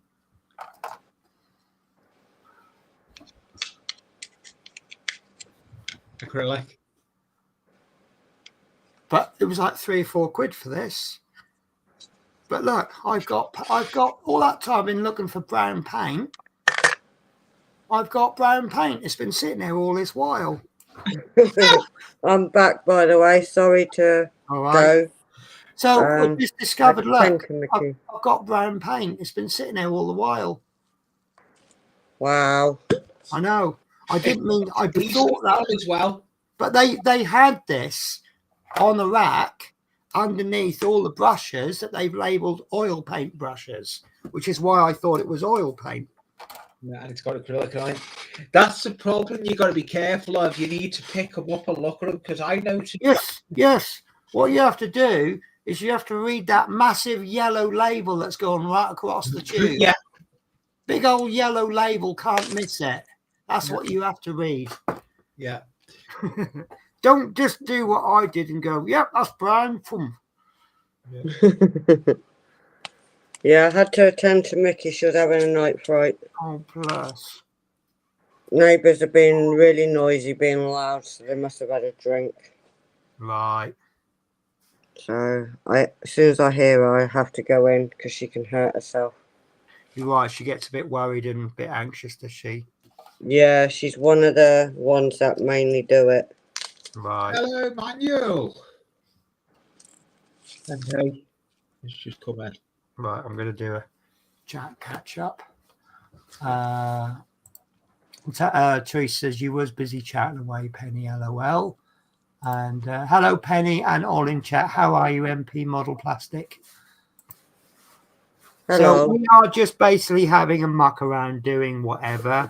I know, and I finished I've right. rediscovered my I was doing. my Willys Jeep, which I'm doing just purely for the hell of it.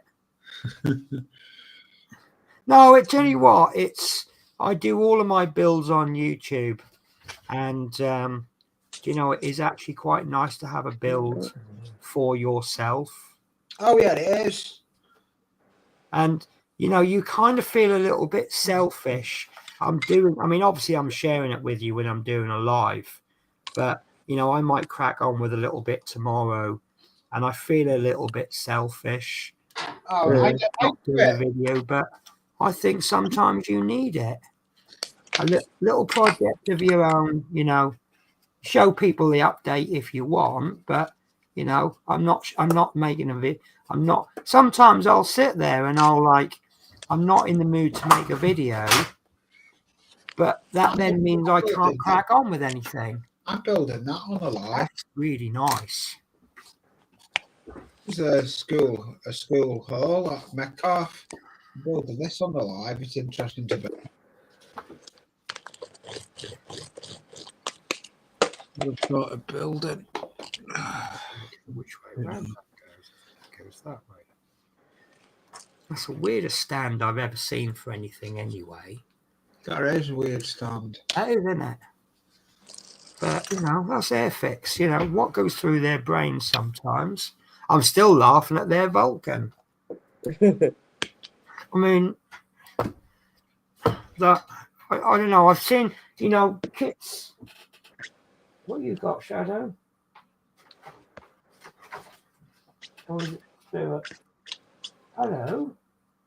Are you chewing on something? Are you desperate to be a film star? Come on, Spirit.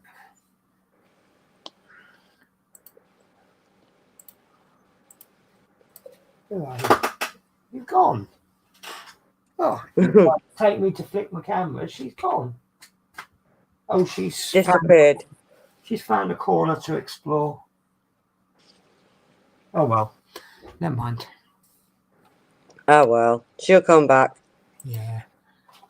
Carrying on drilling holes for. Spirit, he can't. That's me not No. more holes. She's in I love. See, do you know what? It's the weird thing about her, right? She sits there crying because Shadow's attacking her. 10 minutes later, she just wants to be with him. I think that's the way generally that animals are like, because Mickey and Minnie are like that. Well, I know cats aren't pack animals, but these two seem to be a little pack. Never too far from each other. It's quite funny when she's very much a sleepy cat when she sleeps. Yeah. Now, Shadow, he's obviously got used to noises. Yeah. If he hears anyone at the bottom coming upstairs, he'll run to the door and he'll sit and wait. So when I come home, he's waiting at the door for me. Oh. And I'll go on and I always give him a little bit of a fuss. Oh, yeah, definitely. And about 20 seconds later, Spirit will come wandering down the hallway and then she'll see me and then she'll sort of speed up. Yeah. So, but it's like, I really don't care. Oh, it's Penny. Yes, I do care now. So, right, let's give this a second coat. In the end, I've just gone, do you know what, sod it. I'm doing the whole lot green, and then I'm just going to pick out all the bits that need a different colour. Yeah, that's what the best way to do it, Penny. I did start off painting the individual bits before I glued them on, but do you know what? It's a 1:72 scale Jeep.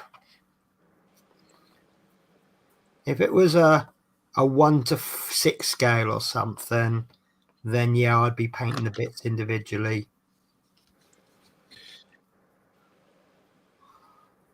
I'm not looking forward to doing this. I'm just having a mess trying to make I'll tell you what, actually, I think this might be a good, maybe second or third kit for you, Natasha. Okay. It's because it's got different options. Yeah. And you can see that, like, there's a hole in the bottom there for Yeah. a machine gun. But I've put the back seat in, so the back seat covers that hole up. Right. So you can't put the machine gun in now. But just, So you have to what you'll choose. do is, like, for example, you might get an aircraft and you'll get a wing, and the inside of the wing might have 20 holes in it. Well, what I'd call half holes. Yeah. Indentation. but that's where the pin vise comes in, isn't Yeah. it? So what you have to do is you have to drill holes in. But if you're doing this version, you drill these holes. And if you're doing that version, you drill those holes. Yeah. Right. It's all to do with different versions. And then you'll see, you might buy another kit, and then there might be a little bit of the fuselage that you have to chop off. And Right. that's because the way they've made the kit, you're doing I'm trying to make up an aeroplane number here. The F741 Mark A, but they've made the kit so that when they decide to do the B version, they've got that kit ready. They can just add parts rather than having to build a completely new kit. Did I explain that well enough, Lee? Yeah. So yeah, I mean, it's like, how many versions of the Spitfire are there? 20 odd? Yeah, I've got the Super Marine, and the one I've got, the wings on that. Let me get it. Underneath. Yes, because you've got some with extended wings, haven't you? Got some with clipped wings. But my paint scheme for this is the white wing and the black wing underneath. Right. Oh, I have. You know, I don't have a love affair with Spitfires. Yeah. It's just that you can. I mean, how many different Spitfires can you buy? I reckon it must be 100 at least. Oh, it is. It is. It's bang bang. If you're going to do a Spitfire, do a big one for the detail. But I found a Spitfire I would actually like to do, and I will see if I've got a Revell kit to build. I've got Dam Busters. Yeah. I've got Oh, the Busters one. I was really. Oh, so I would like to make. Here we are. It's an ICM kit. The ICM kit's a brilliant kit of it. I'm told they're quite simple. Yeah, they are. I tell you now, Natasha would be able to do them. Oh God. That's what I want to do. I'll tell you another kit that is good. Hang on a sec. That particular Spitfire, its mission is just morale boosting. If you look under the wings, it's got a barrel of beer under each wing. Its job was to fly over to friendly forces, drop the barrels of beer, and then go home. So the soldiers that are fighting can have a beer. Yeah. How nice is that? The first kit I ever built was the Falker, and it was by, is it P? I can't think of the models. Sorry, the what? Sorry, Lee? Falker. Yeah. Yeah. I don't know that one. Well, let me just do a quick catch up on chat because I'm now very jealous. So Dominique says, Penny, tomorrow I have the F-35B. So in case you didn't see the stream yesterday, myself and Dominique, we're going to have a build off. We're both going to be buying the Airfix starter set F-35B. and we're giving ourselves a 2-hour build limit to build it. Now, as Oh, we're that'll be good. we are going to be on the scrounge for money off everybody. We want to raise some cash, and we're going to donate it to charity. And basically, at the end of the 2 hours, you guys are going to decide. I'm going to phrase it. Oh, that one, Lee. Yes. Yeah. And PMP models. That was Yeah. the first kit I ever built. And I'll tell you now, Natasha had built that. They are the easiest kits to build. MP models. Yeah. Yeah, PMP models. Can I just say at this stage, when Lee says Natasha can build it, he means in the sense that she's a beginner, not useless. Yeah, she's a beginner and she'll be able to build it. No, it's, you know, when you go, oh, even you could do that. It's you run the risk of it. See, when people say that I can do that, I'm thinking, no, I can't. I said that when I got my diorama. If anyone knows one of my dioramas I've got on the top shelf, the one with the abandoned bombed out building on it, that's got the Falker on it. That was the first plastic kit. The Falker was the first plastic kit I ever done. Hang on a sec. I'm going to interrupt you. I got some news that even you'd be interested in. Go on. So apparently, Liverpool have sacked Jurgen Klopp, their manager, but he's decided him and his family are going to stay until Sunday. So don't forget, guys, the Klopps go back on Sunday. Yep, always the last Sunday in October. Yeah. Do you get it? The Klopps go back on Sunday. Oh, yep. See, this is why in my books they can never sack him, because for as long as they've got him as a manager, I can keep recycling that joke. Yeah. Anyway, so I was saying we're going to try and scrounge loads of money off you guys.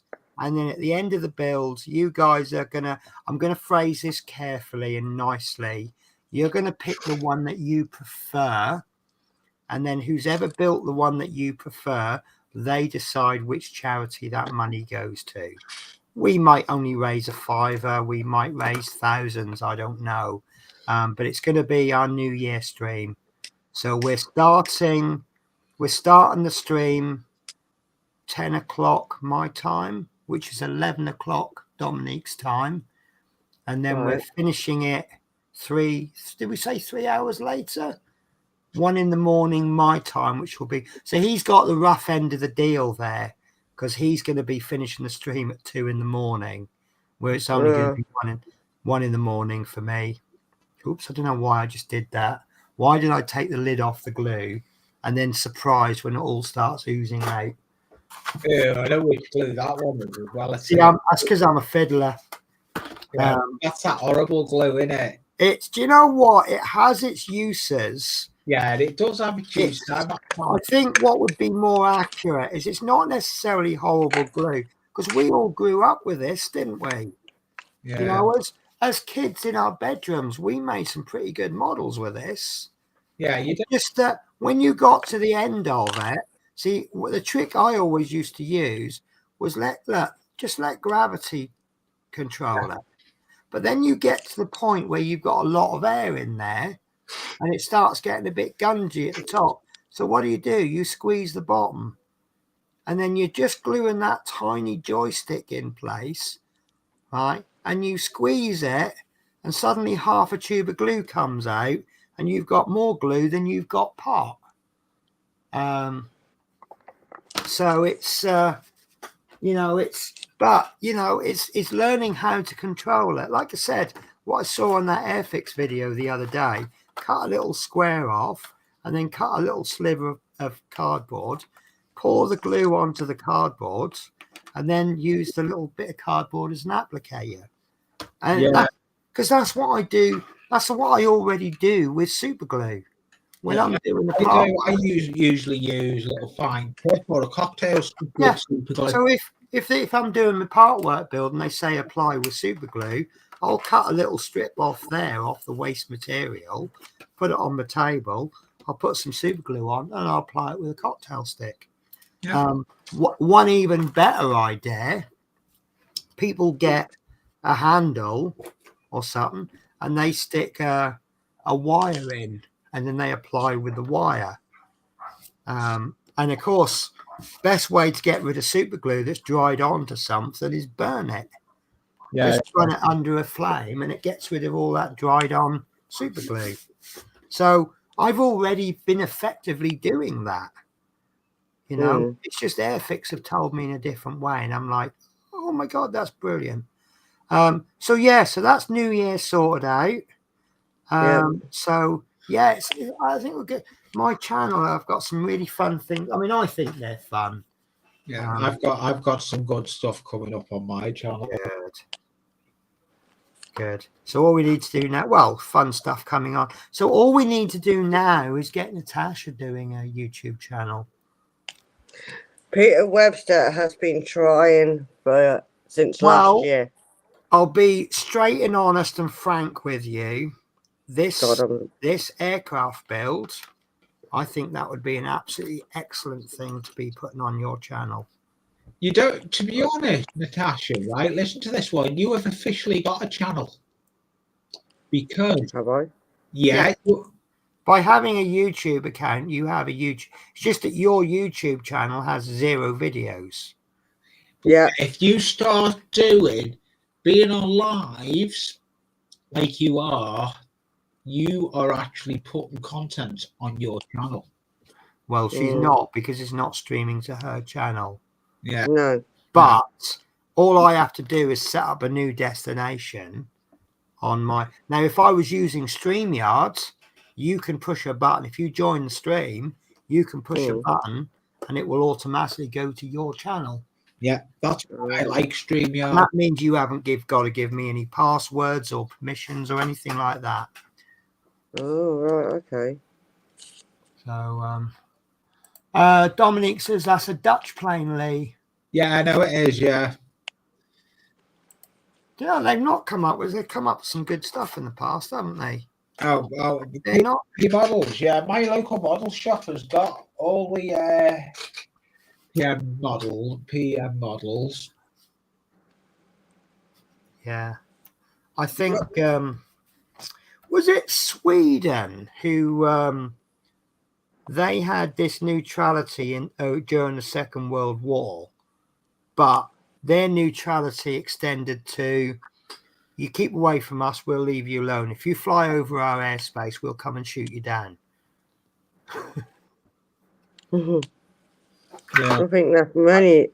No, it's like, you know, I mean, I've always seen neutrality as, yeah, we won't join you. We won't join any side. We won't attack anyone, and we expect to not be attacked. Sweden, I think it was Sweden. They were like, yeah, we're not going to attack anyone, and we don't expect to be attacked. But if you do fly over our airspace, we are going to come and shoot you down. Which is quite an aggressive neutrality statement there, isn't it?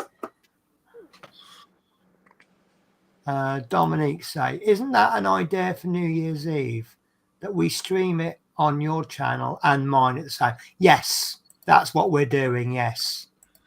But because I'm using Melon, I'm actually going to have to set it up to go to your destination. I'm not sure how I can do it, but we'll work a way out, even if I have to give you my login details, and then you log in and do it. But we'll find a way, Dominique. We will. So yeah. Right, what am I doing now? Right, details on this. So this is well, actually, this is called a gift set. But gift set, starter set, pretty much the same thing. What is the difference between a starter set and a gift set, Lee? I do not know. I think the starter sets tend to have that little bit to hang on, and they tend to have a stand, don't they? Yeah. Whereas gift sets are, well, it's obviously it's something to give to somebody. Yeah. You know, I'm building I'm building after Christmas, I'm actually going to get the bomb bug from FX. Do you know what? I'm thinking about that, but at the end of the day, it's still a vintage kit with the vintage kit issues. Yeah, it's still a vintage kit, but there's all the windows have all been remodified, haven't they? Yeah, but the kit, any fit issues are still there. What do you reckon to that hovercraft? I've seen it. Yeah, I've seen it.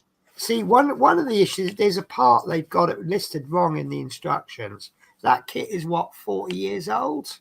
Yeah, And they haven't even corrected the instructions on it. yeah, This is the thing, right? New Airfix, I think, are really good. yeah. But then every now and again, they just throw in a horrific mistake. Yeah, well, I Like- know someone that's built the bomb bug. He's got nothing but issues with the glass. Right. You know who it is as well. It's Sprue and Glow. David. Okay. He's built that bomb bug. Oh my God. What? It would appear I have lost the clear parts for the Jeep. Oh well. That's not the end of the world, is it? No. Did you need the clear parts for it? No, it's just headlights, really. And windscreen. You'll find them. No, I don't need them. Because bit of PVA glue in there and just fill it in with PVA glue and wait for it to go clear. And you've got, mate, at that scale, I don't think it's going to be the end of the world, is it? No, it's not. It's not going to be the end of the world. It's the end of the world as we know it. Oh, actually, it is a bit of a problem because the whole windscreen is a clear part. You'll find it. Oh well, battle damaged, isn't it? Yeah, it's battle damage. Battle damage. Right, 86. Hey? Oh. 26. Right, okay. Seats are brown. So the colour I did the Jeep is the colour of the seats. And the colour I'd started to do the seats is the colour of the Jeep. Oh, God. Did I really paint with that? Probably. Well, I obviously did because it was brown, but Yep. look, it's lost all that. Oh, no, because I thinned that on a pallet. God, that's horrible, isn't it? That's definitely getting thinned. I don't really like thinning out of that big bottle. It's very easy to put too much in.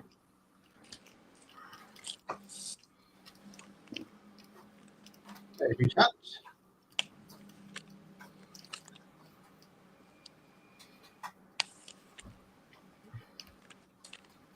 So your layout, Lee, is it all scratch built or do you buy anything?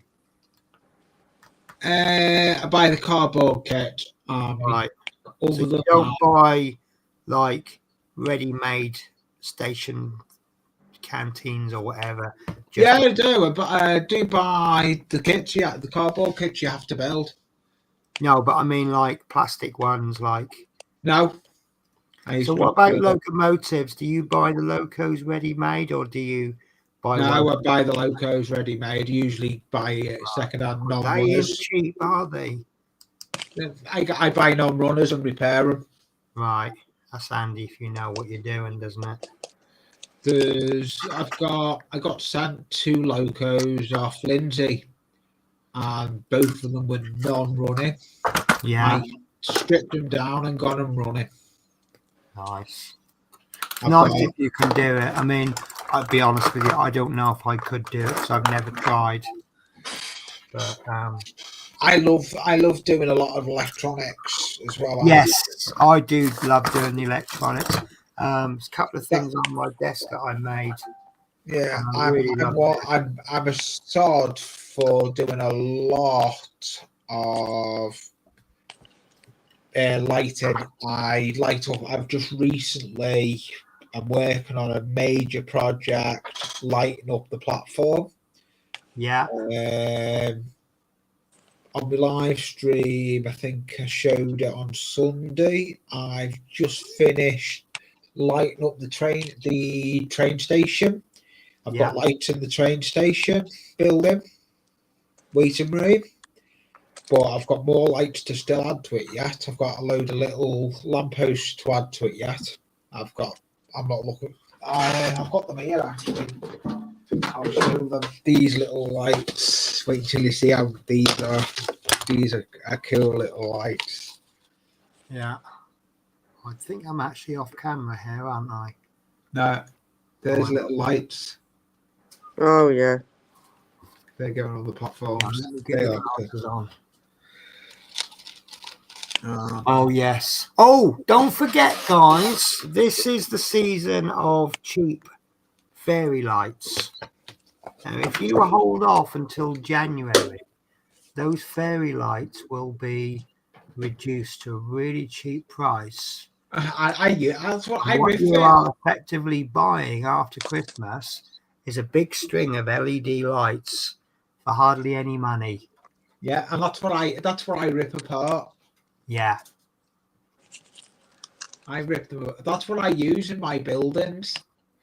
Yes. Yeah. I say Poundland will do you like. I looked in B&M today, and they've got like a string of lights, 400 Yeah, lights. we've got no BMs. All our BM stores have got. Yeah. By me. But I think there's like 400 lights for like a tenner. Yeah. And I'm like, if they knock the price of that down in the new year to, well, even a $5, that's got to be really cheap, isn't it? Oh yeah, it's going to be worth it for ripping them apart for the I lights. I actually soldered up loads and loads of lights for an R2D2 project. Yeah. It took me flipping hours, but because I bought all the lights. You just daisy chain them. No, I needed to make separate lights. Oh, did you? You got I needed to make. I think it was 200. Basically, I got a bulb. I soldered on a red wire and a black wire onto and then put a little shrink cover on it. Yeah, I used the leg 200 times. Yeah, and it took me all day, but I worked out that the bulbs were about a penny each, and that the wire, I can't remember how much the wire was, but I bought that in like 10-meter rolls. It was so cheap. I think it worked out as something like almost 2p per light to make. Well, I'm actually working. If you know in cheap electronics, you know the power supply that's in a computer tower. In a what? You know the power supply that's in a computer tower? Yeah. Yeah, I'm converting one of them to be a power pack. Nice. I actually have a variable power supply unit. Yeah. Oh my God. Natasha. Yeah. Remember we were talking about my plug earlier on? Yeah. It is the fuse. I thought it would be. It has to be. That's the only thing it can be. Because the variable power supply isn't working either. So let me show you this, guys. I can't show you very well, but... Oh, I got the wrong camera. I'm an idiot. I was on the right camera in the first place. Wrong position. So, you see that there? Yeah.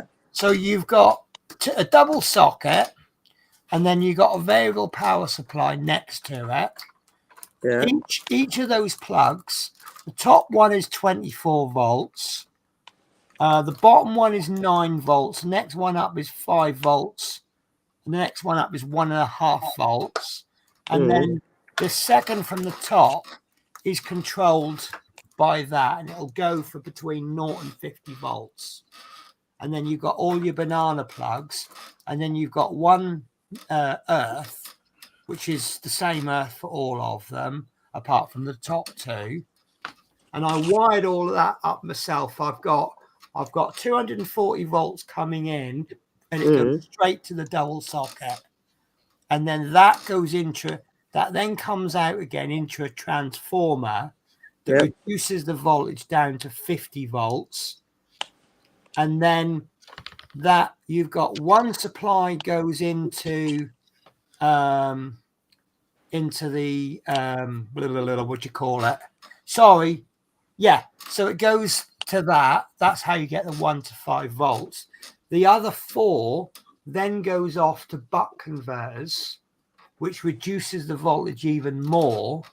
One has been set at 9 volts, one has been set at 5 volts, one has been set at 1.5, and one's been set at 24. Can't remember why I did one at 24. But 5 volts is your USB power, isn't it? Yes.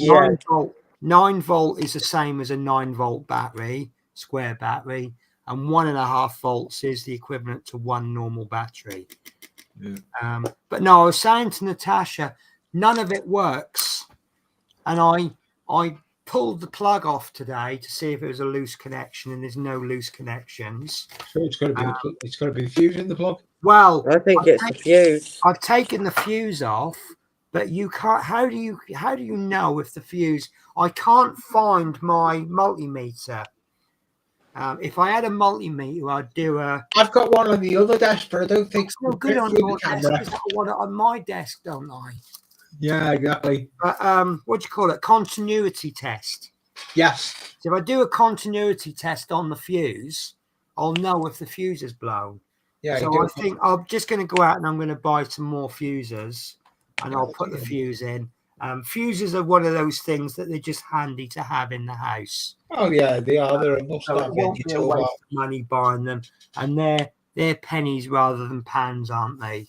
Yeah. But I'm going to make up another one of those in one of those boxes for the airbrush table. But saying that, I don't need many plugs for the airbrush because the compressor. I need to run. I forget what they're called, but you plug an Ethernet cable into your modem box, and then you run that cable, and then you have another box on the end. So that throws the Wi-Fi signal out there. Because I get really bad signal in this room because I've got super fast broadband, but my walls are so thick that between here and where the box is, there's three walls, and that will throw a 2 gigabit signal down to about 10 megabytes. So I need to get that box. The computer is actually, I've got a 50-foot Ethernet cable running from the bedroom to the craft room, and that's why the computer runs well. But that's what mine does. I've got an African problem at the moment. I haven't got my ex-lodger. He's a little bit of a tea leaf, and he stole the Wi-Fi thing that was plugged into the back of the computer. Well, actually, he stole half of it. And I don't know what he's done with the other half. Because when he moved out, I looked at it, he had left loads of stuff behind. And he had one of my Alexas. He had my Wi-Fi thing. And there was something else he had. So, but that's another story. He was a bit of a lodger from hell. Yeah. Yeah.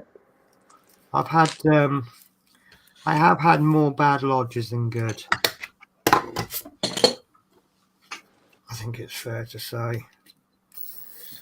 Well, let's just say my first lodger, I kicked her out because she was just abusing the place. This other guy, after he'd been here a couple of weeks, I was actually regretting kicking the first lodger out. That's how bad he was.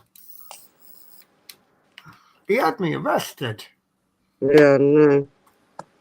I'm You sorry. I told me about it. stay week one day. My one day off, he'd moved out 2 weeks earlier, and he's just turned up at my door. And I said, "What?" He said, "We're arresting you on suspicion of assault." And I'm like, "What?" He says, "Yeah, apparently you had an argument. You punched him in the right arm and called him a mong." And I went, "Well, for a start, I wouldn't call him a mong, because apart from the fact it's something really nasty to call someone, that's a word aimed at a certain set of people, of which he isn't. But also, what if someone punched you in the arm? Why would you wait 2 weeks before reporting it to the police? Exactly. Yeah. I'd wait till the bruise developed to its maximum amount and then report it. Right, so I missed out on some really big chat here. Then I can make a short announcement video so that my viewers know that we will be streaming live. Yes, okay, we'll get that done as soon as we can then. Like the Swiss Army knife. Maybe it was Switzerland. I don't know. It was, I can't remember what country it was, but like the Swiss Army knife in Second World War II, neutral but ready for battle at any time.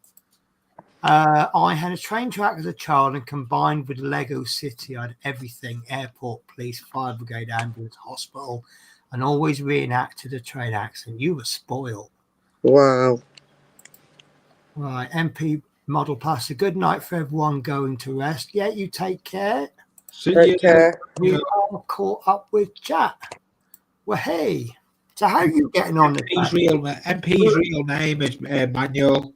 Right. Well, I kind of work on the basis that I wait for them to tell me, or I wait for someone else to. Oh, hello, so Yeah.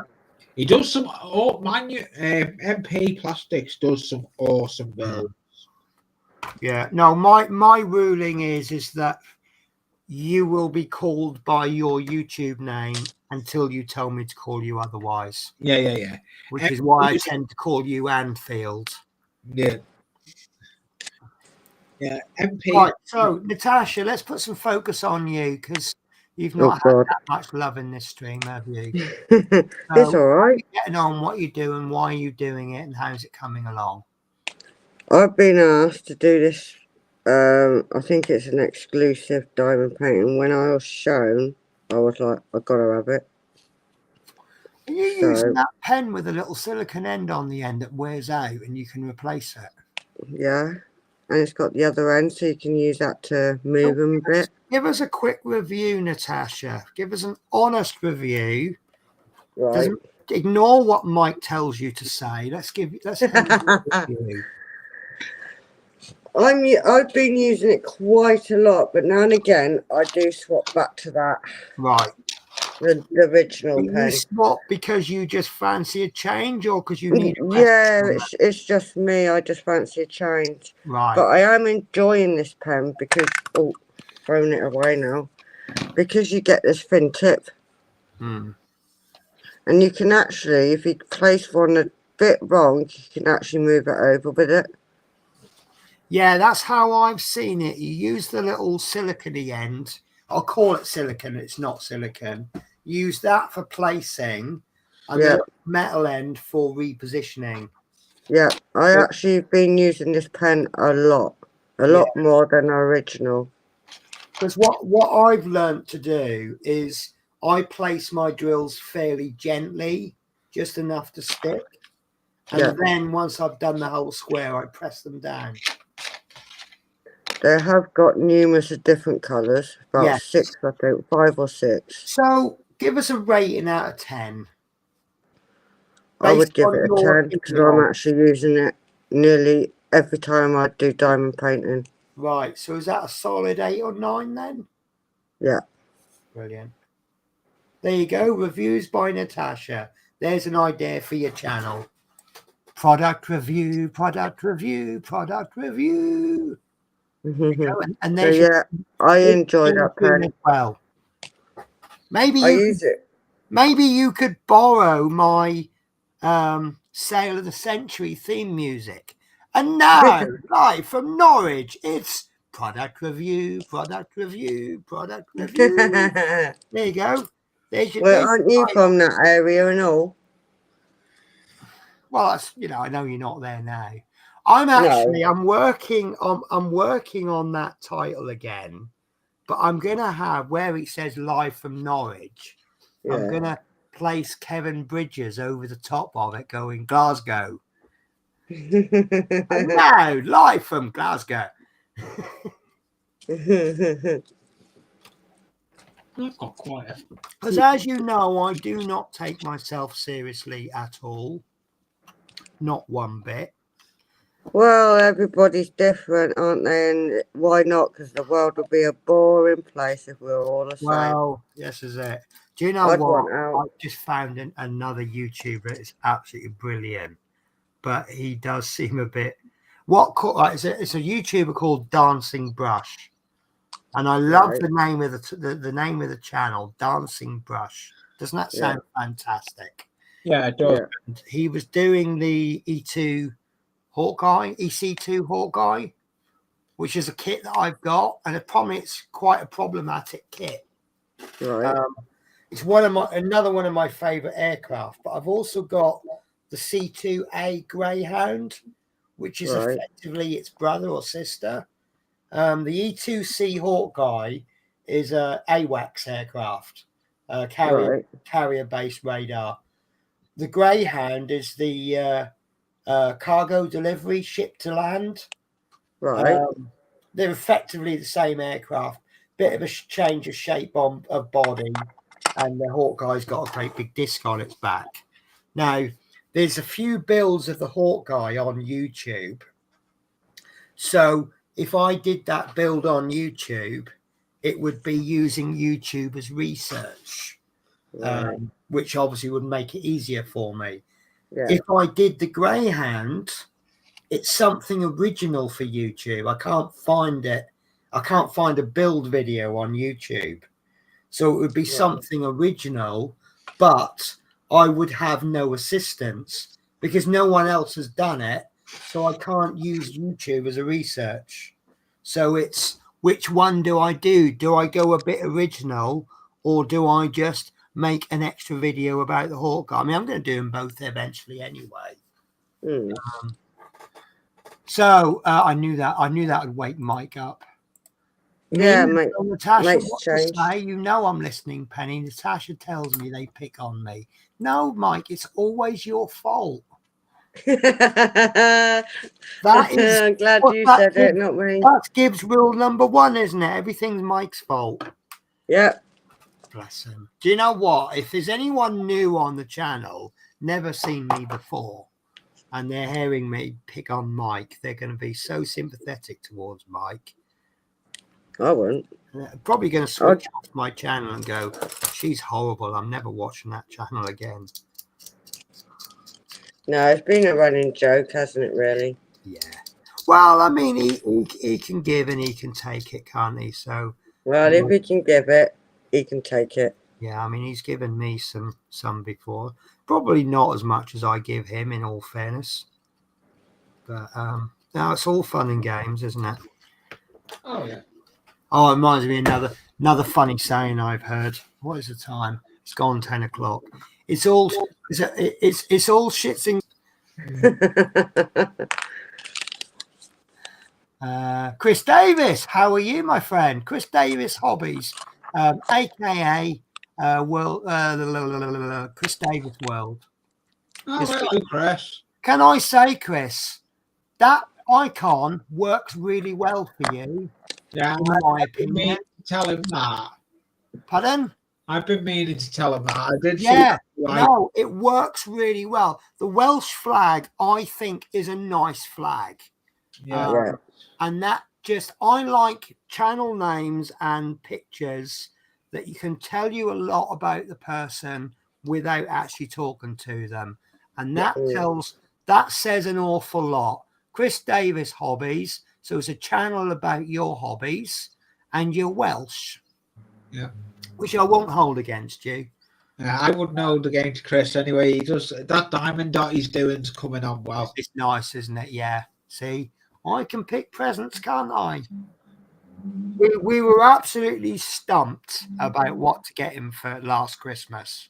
Yeah, And, I was watching it when he done that. The last live he done on it, I was watching it, but I didn't comment because I think it was over the other side of the hobby room where I turned the monitor round and I was just lurking in the background. Yeah. Sometimes we do in live streams. Well, when I suggested that and we couldn't come up with anything better, I thought he'd like it, but his reaction was a lot better than I thought it'd be. He really did like that. So I'm really chuffed. Now I know he's enjoying building it. Smith Speeds, I forgot not to expect any sympathy from me. No, you'll find sympathy in the dictionary between sex and syphilis. Yeah. That's true. That is true. The only thing I said to you, Penny, was you have the perfect face for radio. I do have the perfect face for radio. My voice will just send everybody. I also have the perfect voice for newspapers.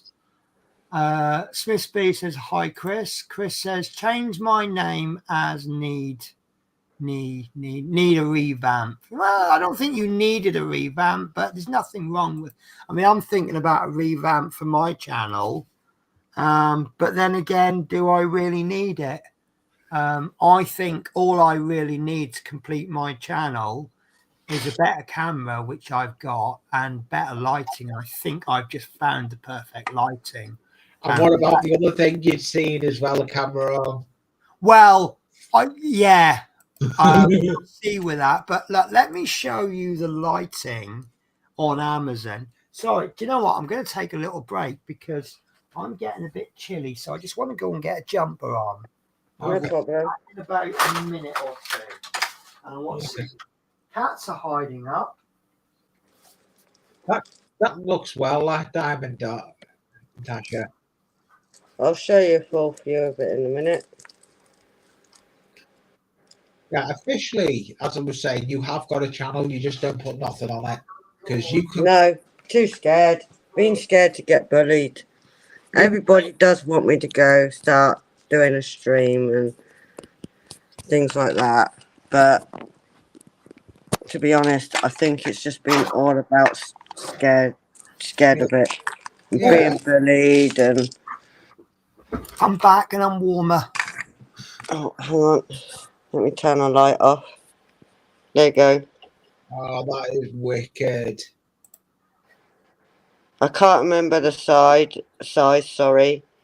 It's okay. Michael, Teresa can tell you. That is wicked. So I've done quite a lot. I think it's 30 by 30, but like the don't one quote you done me. with all the beds. That's the last one I seen you do it. I haven't actually completed it. I was asked to do this one. So I've still got Hulk to finish. Still loads on that. Yeah, that's cool. So it's definitely coming out. We didn't know if it would work, but it is coming out. Actually, you can see it all. Yeah, well, is it looking good? So I don't know how long I've been working on this. It's cool, that, Natasha. So thank you. You do some wicked things. I just take my time. I don't rush with it. Yeah, we all do that. I've learned to take it really slowly, placing them, and they do go on. Yeah. And I've been told by many people I work really neatly. I don't know how, but I do. Yeah, I'm the same. I actually am working on that other cardboard build. I could have had that done in about 2 streams. But Yeah. I'm not rushing it because that when you start rushing something, that's when you make mistakes. Definitely.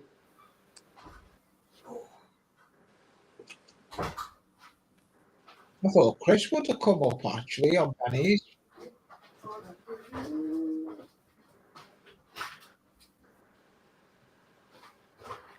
When's Chris next live? I did see when he's next live. I think he's got one soon, isn't he? I was not expecting that. Hasn't Chris got a line? All right.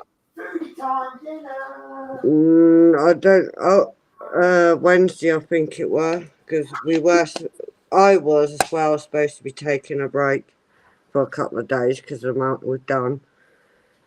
But Oh, sorry. Penny and me decided to do one tonight, so I've been working on this. Yeah. But I have got a wooden owl, and I've got no clue how to make it, and I can't even read what the hell it says. Shame you haven't got a scanner. You could scan the instructions to me, and I could. I wonder if I can take a picture of it and send it to Mike if he's got a scanner. I'm sure Mike will help. Because all it is, black on white.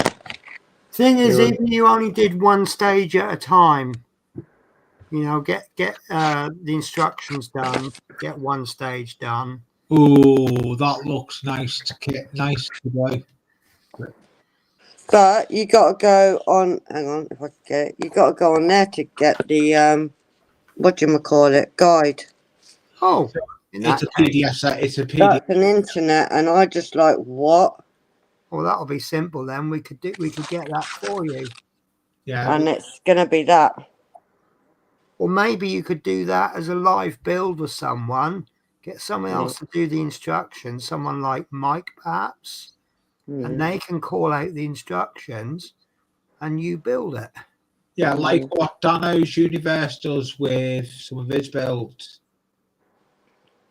That's what it should look like, but whether mine will look like that, doesn't matter. It will look like that. We've got faith in you. It's even got googly eyes, man, and they move. Everything looks better with googly eyes. So, something I trying different things, if that makes sense. Yeah, no, that's what it's all about. And Teresa will tell you, I'll try and give most things a go. Yeah, no. Well, maybe. They show me in owls. I love them. Not giving anything away. Maybe I'll give you some inspiration over Christmas. Oh God. How bad is it, or how good is it? No, it's I'm doing a new series just for Christmas period. And I'm actually really excited about it now that I've started making the videos for it, because some of the projects are quite big. Yeah. So I do need to start working on them now. And I'm really enjoying it. I don't know if I'm enjoying it because they're nice things to do, or because it's a change from what I normally do. Yeah. Because they say a change is as good as a rest, don't they? Yeah, definitely. That's why I'm trying different things. And Teresa will say anyway that I will try different things out. Yeah, well, I actually made a New Year's resolution. There's a figure painter on YouTube called Next Level Painting. Right. And he does a lot of airbrush stuff mainly, but he paints figures. And he not only does he make them look effortless, he actually teaches you his tricks.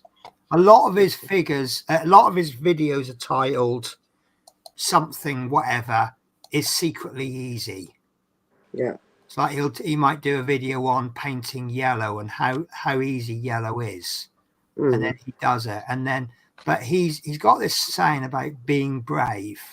So I actually made my New Year's resolution one year to be brave. Right. And the first thing I did, I had, it was like something with dragon wings. Right. And what I did is I got the airbrush and I sprayed on really thin layers of paint. And I got a really nice gradient going on the wings. Right. I was blown away by it because, I know what I'm capable of. And I took the project on thinking I'll probably fail, but we'll give it a go. And it came Who knows? You might actually do it. Oh, do you know what? The results just blew me away. Absolutely amazing. And I don't talk up my work very well. I'm my own worst critic. Yeah, me too. And I'll do a painting and I think, oh my God, I've done crap on that. Yeah. See, I'm the old classic when someone says, "Oh, that's really good," I'll go, "Thanks ever so much," but I'm not really happy with that bit. Mm. And we I'm all the do it. same. I'm the same. I've Yeah. got a build I'm not happy with. I won't carry it on until it's right. Yeah. But if someone comes up to you and pays you a compliment, you should really just go, "Oh, thank you very much," and leave it at that. Yeah, that's what I do. I do a lot of conversions on builds. I'll get one and just do a conversion of that roof shouldn't be like that. Me put the light on it. That should be an actual peach. I've changed the roof on that. I do a lot of stupid builds where I change them.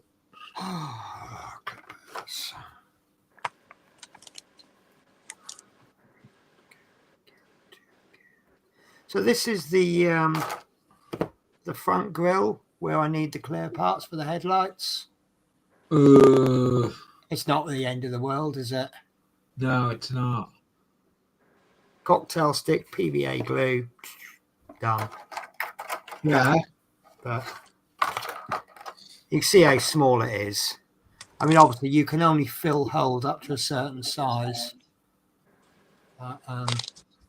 Yeah. Right, so not too bad. Board. Oh, okay, not too bad. Just board. You should get the camera on and come on panel. Well, yeah. I mean, I got the link up there. Right, for small diamond painting, Natasha, I think that is a good result. It is. You can get some really good things, can't you? I tend to find 20 by 20s, 20 by 20, 25 by 25s. One thing that tends to work really, really well are things like flowers. Mm. Anything detailed, you want to go bigger. But yeah, what you got there looks good. Well, after I finish this one, I'm going back to Hulk because he's not finished yet. Right. Teresa says, I can't wait to do mine now, seeing him coming through.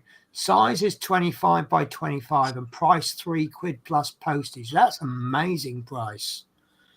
That's cheaper than Amazon, isn't it? Yeah. With figure painting, it's important to keep the tip moist. Chris says, do you want me to join? If so, you are more than welcome to, Chris. I've posted the link right at the top of the chat. So if anybody wants to come in, they can. That goes for anybody. Dominique says, that's why I use. Do you know what? I have a wet palette. First wet palette I ever had, I made. But I bought this. Oh, where is it? It's in my label drawer, so I know exactly where to go.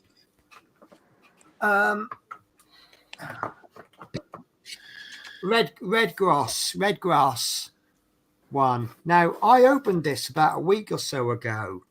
There are some paints in there, and I haven't opened this for probably a year. Mm. So as a result, it is completely dried up.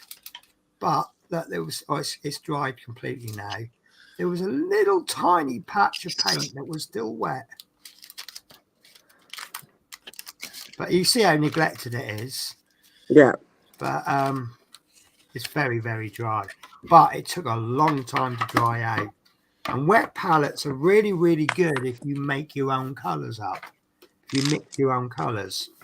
Because if you need a specific colour, or especially if you're doing figure painting where you're blending different colours in, you want to keep hold of those colours. Otherwise, you've got to create. You haven't just got to make your own paint. You've got to do an exact colour match. So if you can keep those paints wet, they're still usable. And learning how to control a wet palette, the way you can get thick paint and thinner paint, you can have somebody you add in more water to get a glaze effect. It's once you master the art, there is an art form doing it, isn't it, Dominique, with a wet palette?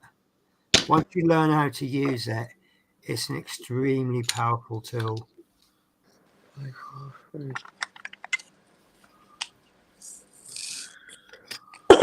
Excuse me. Starting to look more Jeep-like now.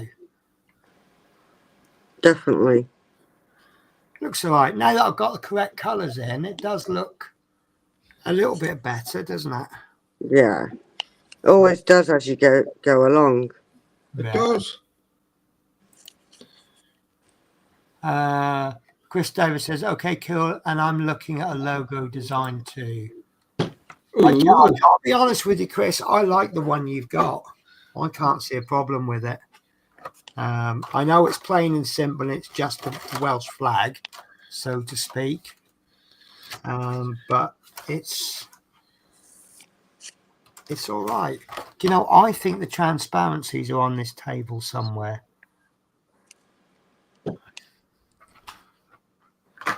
Right. Oh, let's make the bonnet. Yeah, why not? I'm just sitting here making some more fences. Yeah, do you know, I am really enjoying this, just chilling and doing. Well, yeah, and I would have been just sitting here and probably found something to watch on YouTube. I'd seen you live and I thought, oh, I'll jump off. Well, I have got a little bit of an ulterior motive in that I'm on an early this morning and I'm on a late shift tomorrow. So if I was like, I would be going to bed I would be well in bed by now. This time yesterday I was in bed. Because obviously are you home at the moment or down? Yeah, I'm in Scotland at the moment, but I was up at 4 o'clock, 4:30 this morning for work. So obviously the time I went to bed was about 8 o'clock. But I don't start work till 2 in the afternoon tomorrow. Now, if I go to bed at like 8, 9 o'clock tonight, I'll be up at 4 in the morning. Or absolutely no point going to bed, getting up at 4 in the morning. I will bring you in a sec, Chris. There's no point getting up at 4 in the morning for 2 o'clock start, is there? No. So I want to go up till about 1 or 2 in the morning, then go to bed and then get up late tomorrow. So, Chris, you can't spell your own name, look. Chris Davies' hobbies. Oh my God, Chris. I've had double A inside the half. Yeah. Yeah. Can I have a screenshot on you? I don't know. I think I've overfilled this box with all the matches in. The lid won't shut.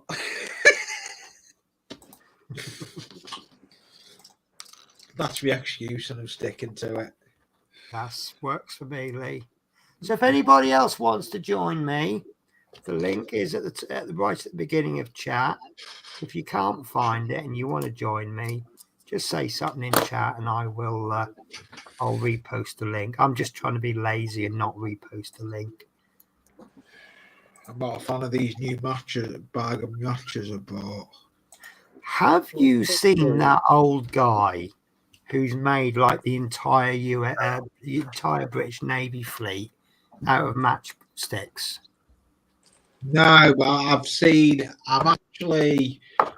I love building with matches. I love making my fences out of them. I love what I do, the build stuff I build, making out of matches.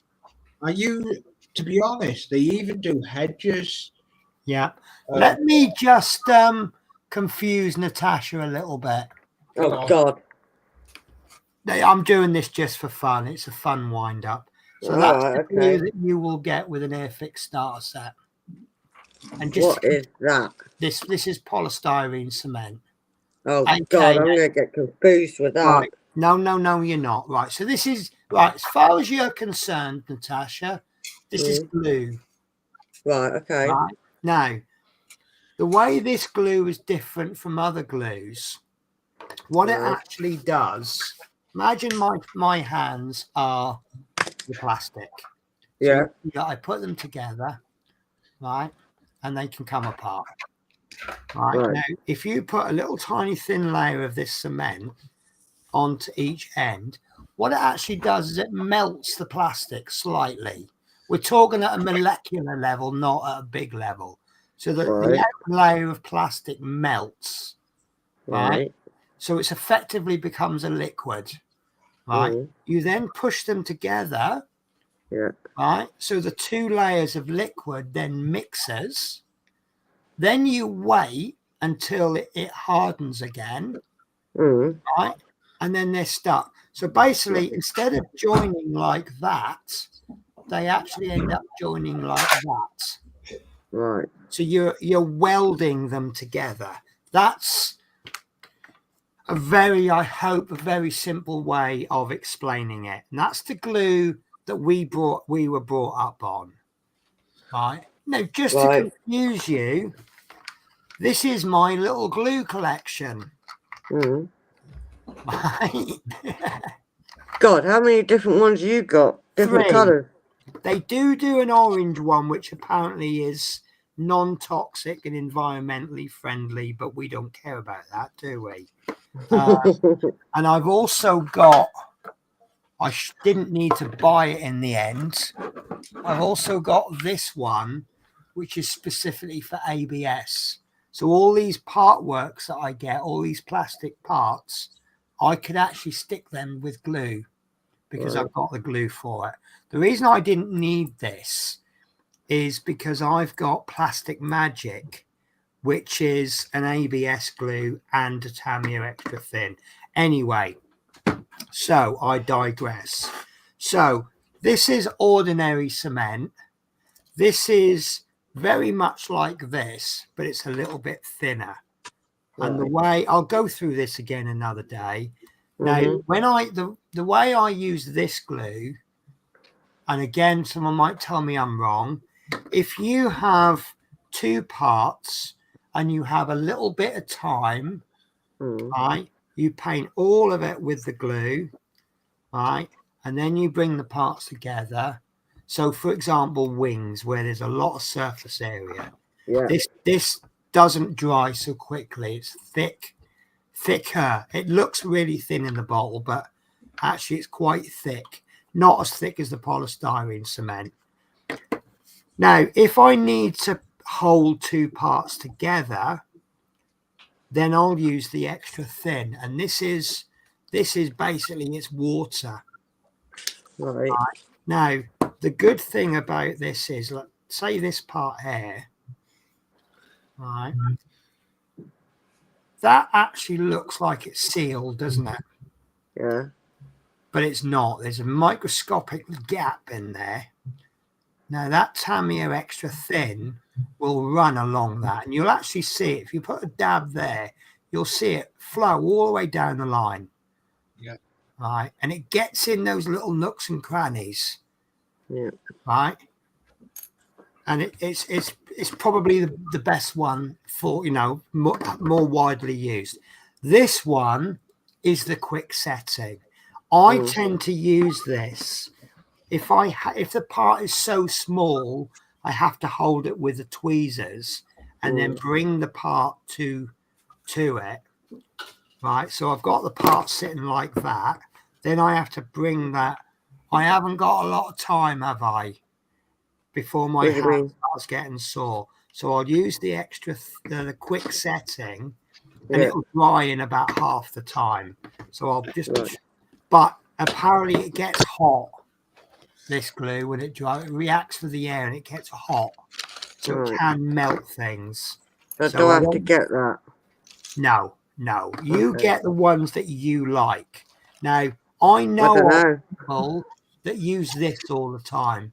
Now, there's another one made by Revell. I think this is quite similar.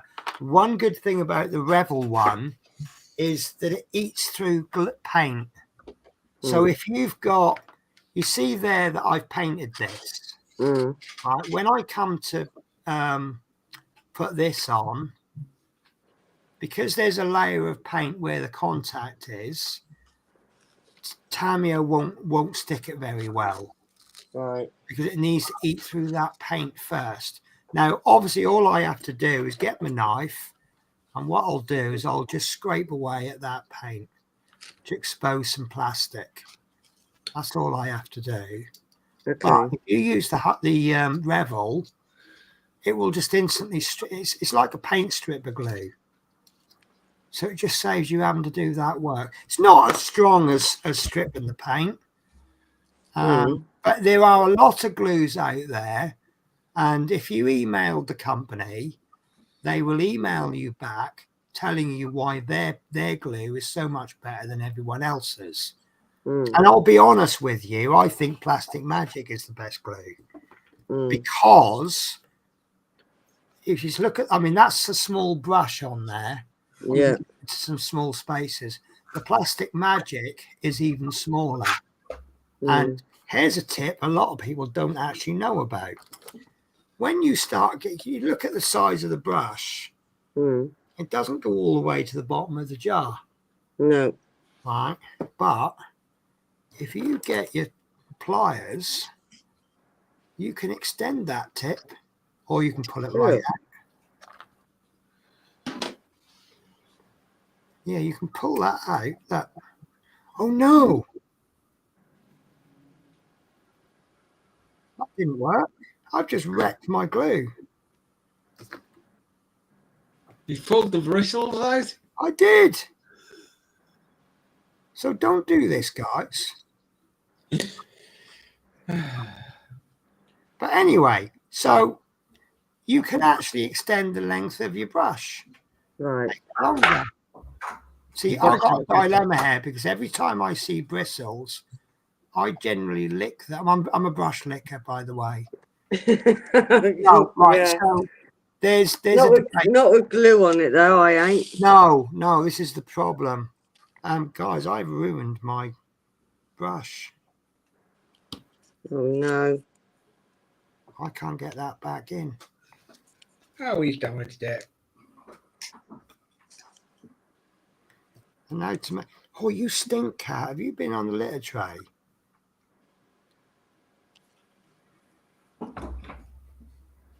Oh, please, no, don't get your tail in the glue.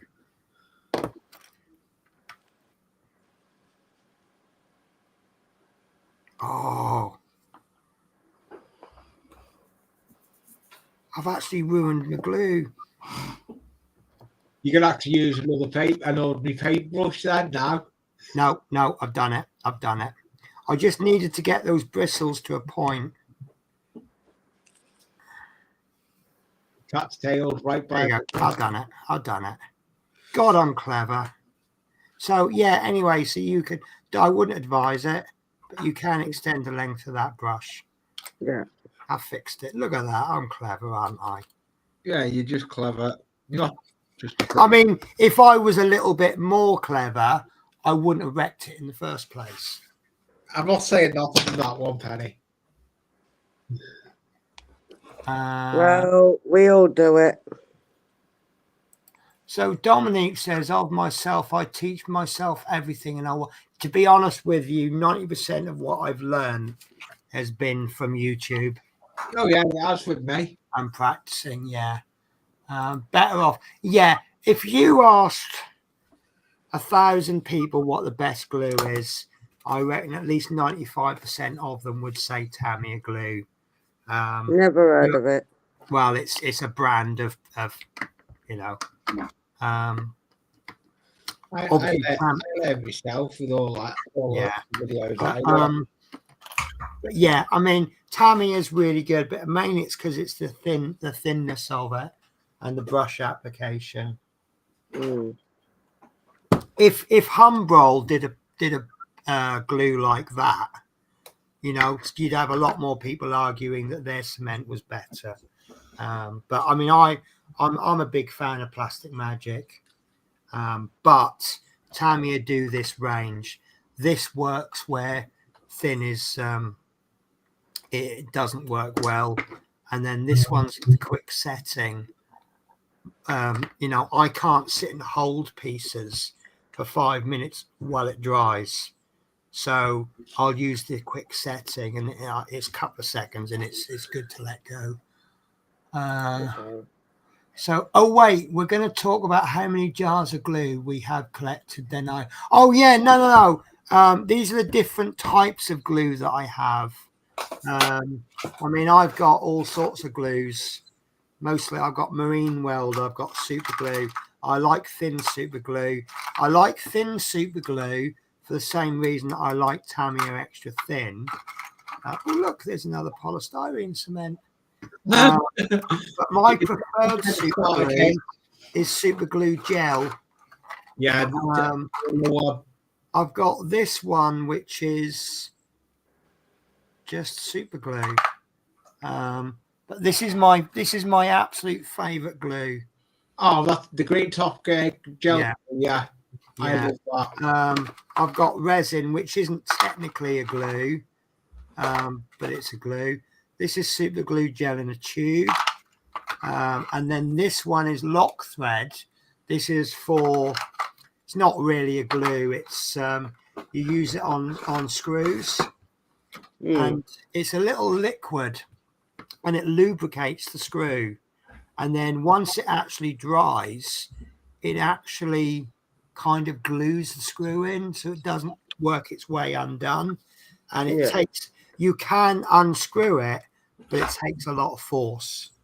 But you know, you'll find after doing the hobbies for so many months or years, you'll find different products. So if you see me on stream, might see me using this glue, then this one, then that one, then I'll pull out super glue, then I might even pull out the polystyrene cement. I'll tend to use this because it just happens to be there and I want to use it up. You know, and then I'll use masking tape or electrical tape, and it's there's so many different ways of sticking things together. But it's if you got these three glues, you have covered 99% of your gluing needs. So but yeah, I'm pretty sure you've got far more than me, Dominique. Do you need a brush, Penny? I have enough. I have a few. Do you know what? Right. So I'm going to cause a controversial argument here. If you have the right brushes and you look after them, you don't need many. I have small Kolinsky. Well, I have a lot of Kolinsky Sable ones, but I'm not replacing my larger ones. I don't think I need a Kolinsky Sable bigger than a 0. And anything bigger than a 0 can just be Sable, because if you've got a need for, say, a size 2 brush, you're probably just doing a lot of area and basing. Your smaller brushes, you're doing layering and stuff like that, and edge painting and fine detail. I've got a couple of brushes that I use for oil. I've got a couple of squirrel hair brushes which I use for washers, and I did have hog hair brushes, which, in fact, there's one there which I use for dry brushing because those bristles last forever. Oh, but yeah, I'm now replacing these. Dry brusher. Yeah, I've actually replaced them now with, I cannot find them. Where have they gone? They are not in the correct place. I am very upset. When I used for a lot of weathering brushes, I use a lot of makeup brushes. Yeah, that's what I'm actually looking for. I've got some makeup brushes which are the absolute best dry brushes. Now I know I'm confusing you, aren't I, Natasha? Yep. Should I am lost to what I need. Yeah, I'm probably really bad at because of but I've got this brush which I just use for this, that, or the other. Sometimes I'll pick brushes up because I've not seen them before. These are what I call my can't believe it's not butter brushes. I look at the price of them and think, they can't be that cheap. They can't be good at that price. and then I'll try them out and I'll go, actually, they're pretty good for that price. Pete, we're talking about brushes. Yeah. Mhm. But I could cut down my brushes. This is my spare brushes. These are Look at that brushes I don't one use brush. anymore. These are the ones I don't really want. But I'll never throw away a brush that's got use. Yeah. These brushes I've had for about 10 years. This is a cheap, nasty set, but they do the job. One of the main reasons I don't like them is I think they're incorrectly sized. This is supposed to be a 20-0. That's not a 20-0, is it? But these are some cheap, nasty brushes I bought on Amazon. These are the few where the bristles aren't falling out, and I actually cut the end to make it flatter. This one's not too bad. I think, yeah, look, this is one of the cheap ones I got. I wouldn't use this for any detail work. These are my Rosemary and Co. Sable ones. This is about, must be at least 5, 6, 7 years old. Mm. But my argument, these, some of the worst brushes I've ever bought. Broken Toad, Kolinsky Sable. Look at that. Couple of uses. That's what your brush looks like. Horrible brushes. Yeah. And I tell you what, I see these new sets of brushes come out on Kickstarter, and I see the price, and I just go, why should I pay that money for a brush that I can get a really superior brush for half the price? Yeah. I thought I've got a good selection of brushes in front of me. Yeah, I mean, what is it? Is it Opus something? Artist Opus or something they're called? Meant to be really, really good brushes. No, they're Kolinsky Sable brushes. Dominique says I also have. I mean, the one for the Tamiya glue part. I always keep it and throw the jar away.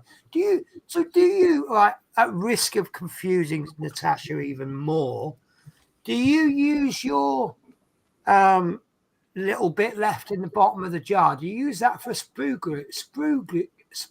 goo?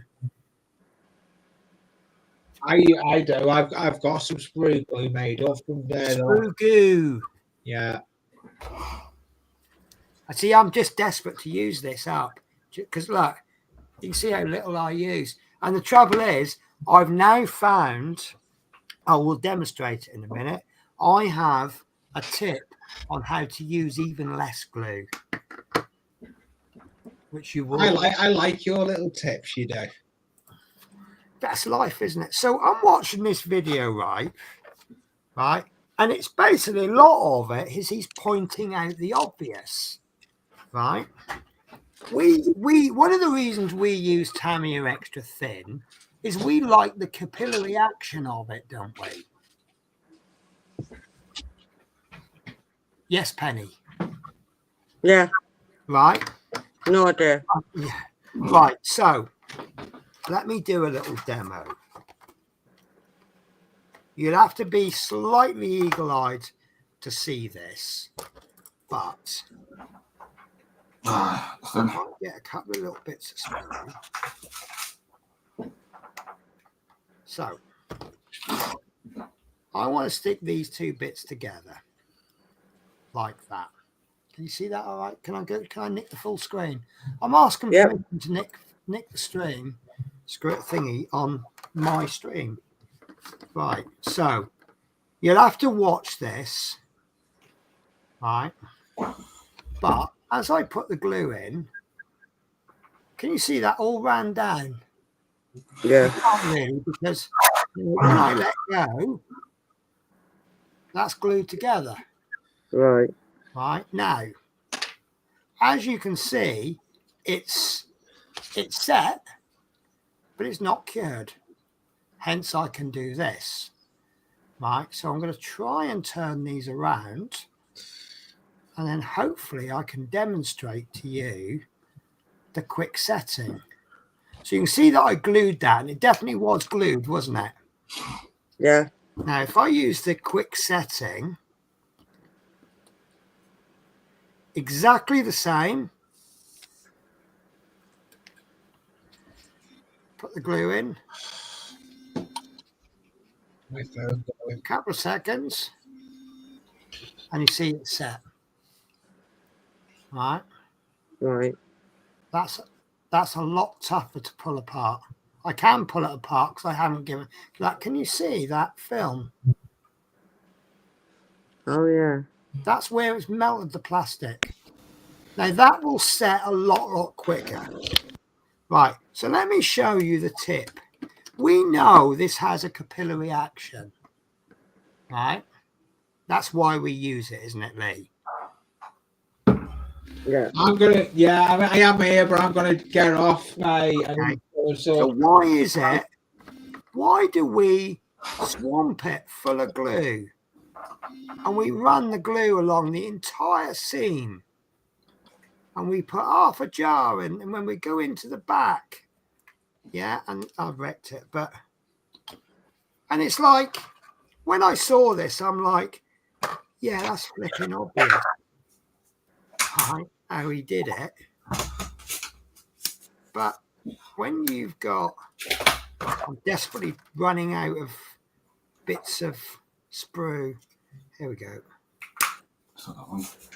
When you use the glue, you don't need to swamp it full down the entire seam. All you need is a little dot, maybe every half inch. That 4 dots I put in there. You ready for this? Yeah. That's glued. Oh, cool. Because of the capillary action. So why is it we know it has that capillary action? We all rave about it. So why is it we all sit there, we do all this? Yeah, save your painting for the paintbrush. Hmm.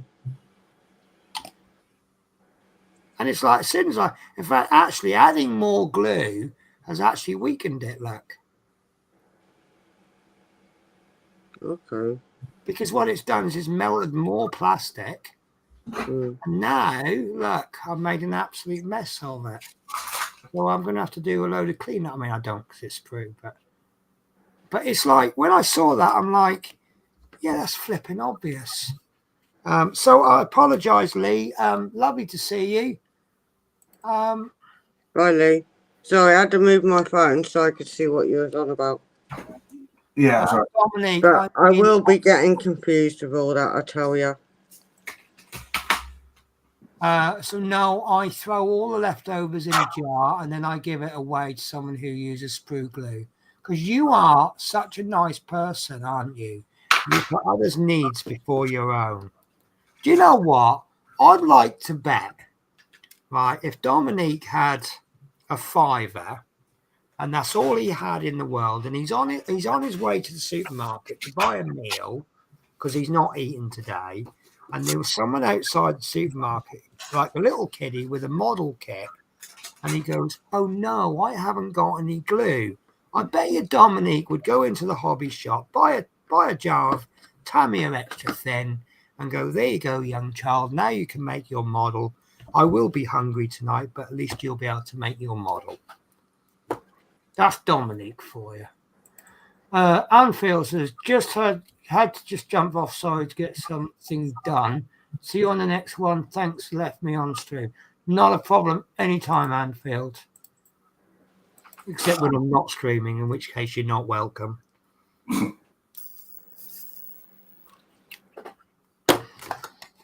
So, Chris, give us a twirl. What are you up to? Just the white spear. You are really making progress on that. It didn't seem that long ago that all you had done was the F and the C. And I've rectified this section because I cocked up on mine. What? How did you cock up and how did you fix it? Right, what it was, right, is the plus symbols looked similar, so I thought, okay, they were meant to be browns, not reds. For the reds, I put the reds in the wrong place. Right. So you just use your pointy end and rearrange them. Yeah. So, Chris, you weren't on earlier on when I asked this of Natasha, and I noticed you've got one. So give us an honest review of that pen. For What do me, you like about it? What don't you like about it? I like everything about it, to be honest. Yeah. What I find it easier, you can change the tips and it's just already clay on it. Yeah. And say, for example, anyone if you move the drills or something, you put the clay onto that end and then you just move them around. So that pointy end, do you use that as a placer or do you use it to reposition drills? Reposition, because I use this bit to see to pick the drills up.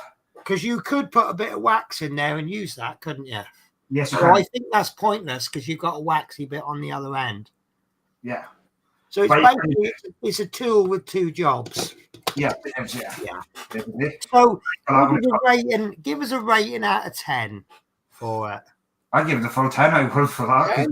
So we've got, between you and Natasha, we've got a solid 9. Yeah, because I do enjoy using that pen as well. It's comfortable to work with. Yeah. See, last time I used them, the letdown for me was that end wears out. But when I last used them, I wasn't aware you could get refills. I do like refillable things. Yeah. Because you pay now, and then you don't pay so much later on. Yeah. But yeah, with having a replaceable end, that's a bit of a game change for me. Yeah, because all you have to do is comes off the gut and screw it. Yeah, no, it's good. I actually, the first time I saw that replaceable end was actually someone who did nails. They got a nail channel, and they use it for picking up rhinestones to stick onto nails.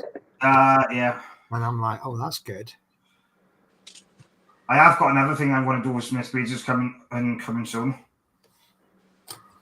Did you catch that, Natasha? He has done something else with did that off stream. Beads. You just missed all of that because I was off stream. I just stuck the dashboard on 3 tiny dabs of glue, and that's on there solid. Yeah, I've ordered another custom as well, and not just that, I've ordered the C key ring. Right. So it's fair to say that we have got you well and truly hooked. I do enjoy it. It takes. Tell you what, though, with what's going on this year, right, it does help me a lot because it keeps my head thinking about things. Something that comes up an awful lot with not just diamond painting, not just with model painting, lots of different hobbies, but mental health. Yeah, that's one big issue with the woman. Really, the Models for Heroes thing. I've heard stories of people that have like PTSD, and they're like permanently shaky, and stick a model in front of them, they get on with it, and they're cool as a cucumber. Exactly what I do with my diamond paintings with PTSD. Yeah. I'll shake behind the scene if I'm not doing it. As soon as I get on with it, I'm okay. Now and again, I'll have the shakes. Then I'll stop for a little while. There's times when, I find it really disappointing when I find a big block of time, say after work. I think, right, when I get home from work, I'm going to crack on with that for half an hour. And then when you get home, your head's just not in the right place. And the worst thing to do is then pick up a model. Yeah. But yeah, you're always going to get those times. But when you can get into it, then yeah, it really does. It just gives your mind something. Nothing else in the world matters. And it doesn't matter if you're doing knitting, matches, scale models, diamond painting, crochet, that funny little carpet thing that people do. Latch hook, is it? That's a weird one, I think, but I want to try. What's the opposite to diamond painting? Is it what's the opposite? Not diamond painting. Cross stitch, isn't it? Oh, not the opposite, is it? Oh, you know what I mean. cross stitch is okay, and your basic stitches are fine, but then you start getting into French knots and things, and then I get confused.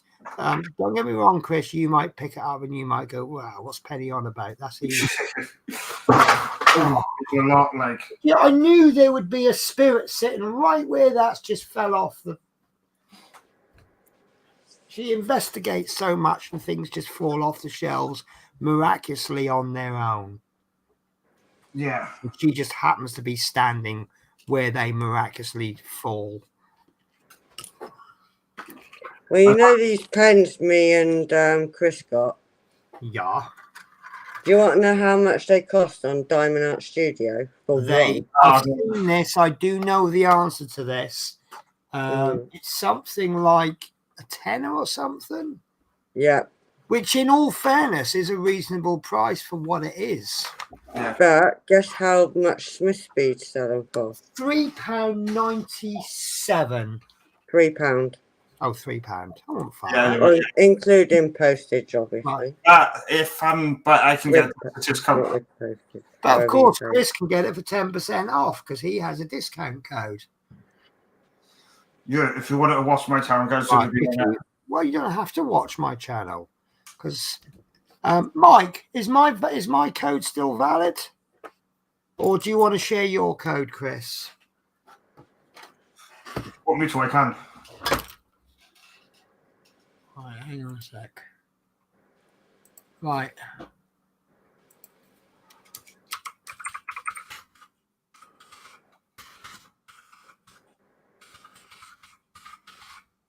Smithspeeds.com or .co.uk? .co.uk. Yeah, I was going to say that. Right, what's your code, Chris? CW10. DW10. Yeah.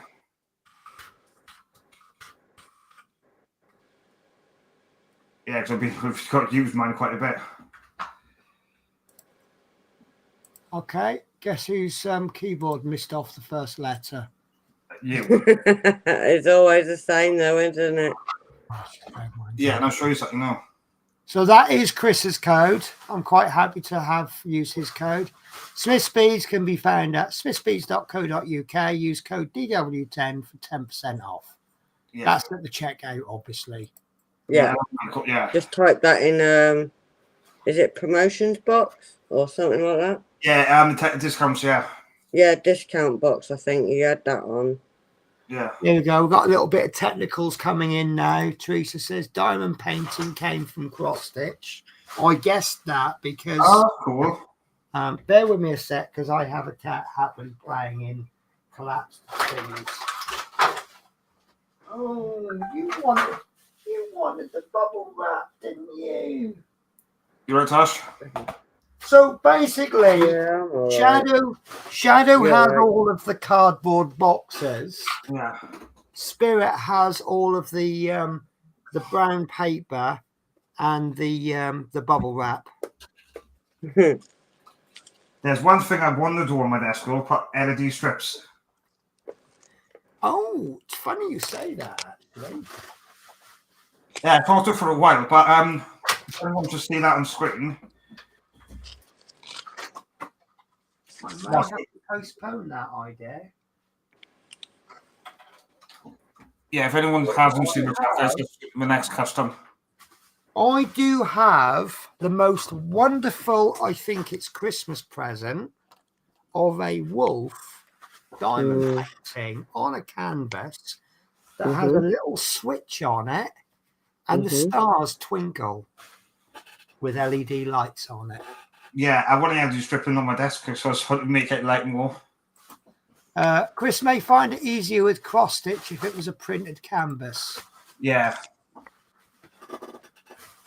And that's my next diamond painting I'm doing. Simpsons. Yeah, I love them. Nice. I used to be a big Simpsons fan, but I'm more Family Guy now. And American. Yeah, I do like Family Guy and American Dad. Yeah, I love my American Dad. And not just that, though. He's That such one as well. a twit, isn't he? Yeah. I've got a problem. What? I could not find my blue tack. So I went out and bought some today. And now I can't find the blue tack that I bought to replace the blue tack that I couldn't find. So you lost both of them, basically. Yes, basically, yes. Yeah, I don't have have to be I have lost everything. Yeah. My whole life is lost. Oh, Woe is me. And do you like butterflies? I like those ones. Well, you know I like those ones because they're purple. Yeah, I do it for my mother. I was one out off screen for my mum, I am. So yeah. Oh, what's that? I just dropped on the floor. Oh, me. Oh, well, looks like tomorrow I'm buying more blue tack then. God, then you'll have 3 packets. Yeah, And lose that one. there'll be 3 packets somewhere in the world. God, we instead of running out of toilet paper, people will be thinking, where's the blue tack on? Oh, do you know what? That's annoying. That is annoying. Oh, you've been mean. Oh, spirit. Oh, you're a good girl, aren't you? Don't Yeah, you it's feel well. like- Oh, do you know what? I pulled a box out Yeah. of one of my part work boxes. Bloody cat teeth marks in the corner, weren't there, at the back? It's nothing sacred in my life. Yeah. Shadow, you're being a shit today, aren't you? You are a shit bag.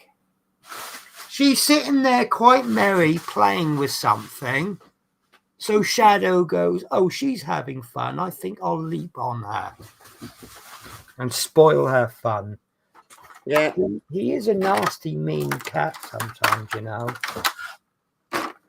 What code? Pardon? What code do we put in the bar now? Is that yours? Yeah, no, it's your code, DW10. No, it's C you meant to Oh, put. CW10. Okay, guys, I apologise if you've bought anything. But you have got a code as well, Pen. CW, of course it is, Chris Davis World. So Yeah, yeah, people out there that might have just bought stuff and they're like, why didn't I get a discount? The reason you didn't get a discount is because Penny's an idiot. Say nothing to more. CW. There we go. No, you're not an idiot. It's just typos. Well, no, it's not even a typo. I did type it correctly, what I thought it was. Yeah, that's Oh, fine. my code has changed. My code's been upgraded to PP10. It sounds like a PowerPoint. That's Penny's pit stop, isn't it? Yeah. I got you. It's only joking. You know, I'll leave it. To be honest with you, it doesn't matter what code I type, so long as you, the viewers, get 10% and Smith Bees gets custom, because Smith Bees has done so much for me, not just in the hobby, but everything. And I kind of owe them a lot. So if I can get some extra business their way. Well, they'll be getting a nice order from me on the 7th that I've saved up for. Yeah. Do you know what? Actually, you've reminded me there's something I need to buy. So I will be. I save up for everything, and it's so I was going to hard. show you this, guys. Let me show you this. So this is the hotel, the lighting that I've got in the hotel. Right. Right. It's adjustable. Right. It's got 2 lamps. Mm. Now that top one is brighter than the side one. Right. Right. So it kind of gives you that. So one is 1,284 lux and one is 2,044. I don't actually know what the numbers are, but basically one is almost twice as bright as the other. And having that little softer light coming on the side is really nice. You can have 4 brightness levels and you can have different colors. And at the moment, it's got 20% off. And play the video. So if you look at how it adjusts. That's not quite, yeah. But what I'm thinking of for my desk at home, like, is it just clamps on the side there, like it swivels around 360 degrees, and like you see how they all pivot and they twist. It is really, That's cool. really good. Yeah. But what I'm thinking of for my desk at home, instead of having just the one, I'm going to have two, one on the left and one on the right. Right. Mhm. And it's going to kind of work on the same principle as football pitch floodlights. Right. And it should eliminate shadows and shine a little bit. Hopefully it does do that. Yeah, well, we'll see what happens. But I mean, the lamp I've got at the moment is brilliant, but it's one strong light coming in from the top. By having two slightly weaker lights coming in at the top, and then one from the left and one from the right, it should give like an arch of light rather than a direct down. And it's really nice. It really is. It's quite well. I say quite expensive, but the light that I bought, the one that I'm using now, that was about £100. Now with that 20% off voucher, you can get 3 or 4 of them for less than the one I've got. Yeah. But I bought it September 2023. I don't know why they have to keep telling me when I last purchased it, but They do. but yeah, like I could say 5% on any two. Yeah. Got a voucher there for 20% off. So let's see what happens if I chuck 2 in the cart.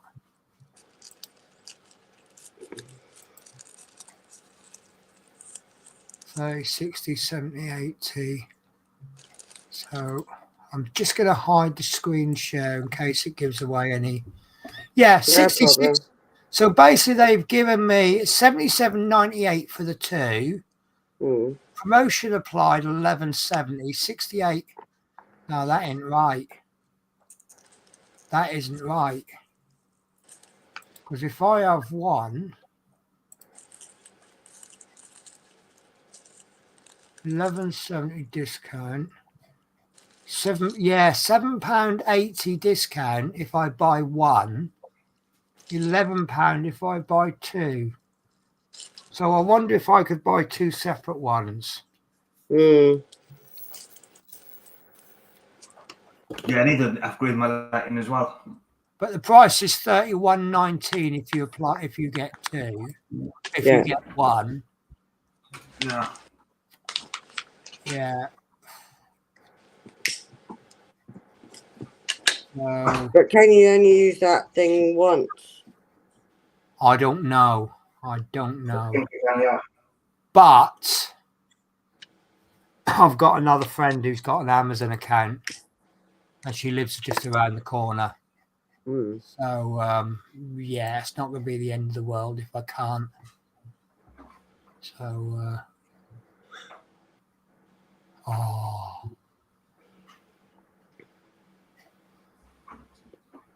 Moz's stream today is about Telford. I'll have to watch that later on. Right, okay. I missed, right, no chat missed. Right, so I wanted my blue tack because I want to paint this bonnet, and I want to stick some blue tack and a clip. I want to just stick that onto there. Do you know what? I'm an idiot. Where there's a will, there's a way. True, there is always a way. There's always a way. Always a way. Yep. So, skizzaroonies. There we go. Purple, of course.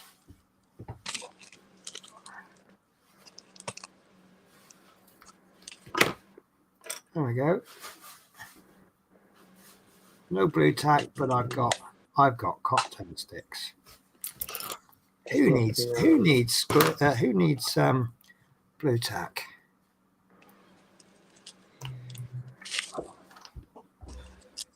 Swoop down. Did it?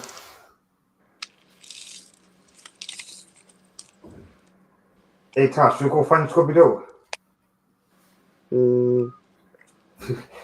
He says, where are you? Pluto. Oh, that's gone quite thick. Yeah. No, I'm going to Uranus, I am. I bought a Pluto dog because of Pluto. Yeah. Because I kept saying it.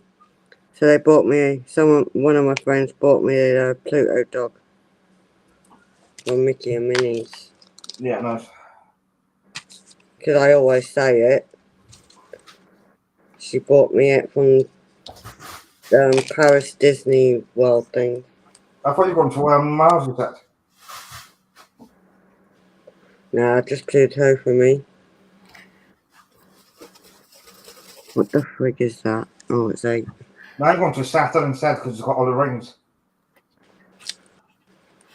553. Oh, do you know what? Lovely thing happened to me today. Mm. It was absolutely brilliant.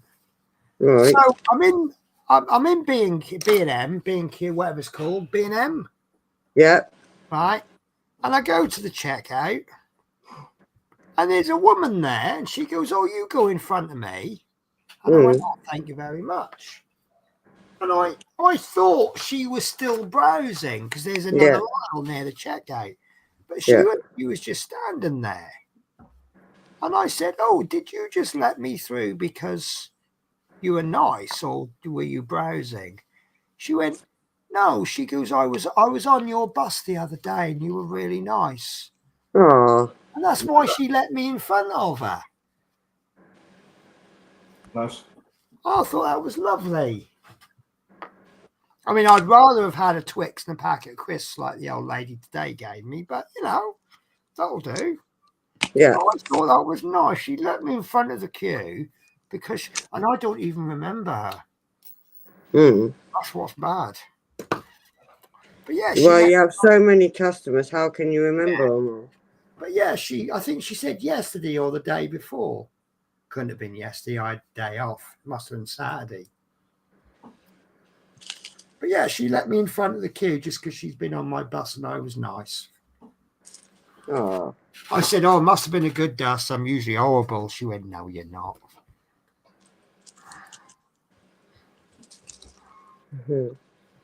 I think we all have our moments, but you just do your job properly. No, I am nice. I just make out I'm not.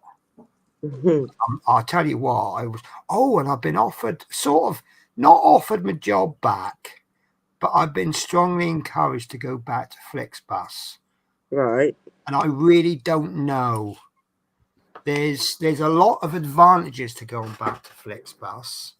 The money's gone up since I left. There's a new manager. Not that I have an issue with the last manager. I mean, I did get sacked, but I did do wrong. And Stagecoach are paying me a lot of money, but I have to be away from home to get it.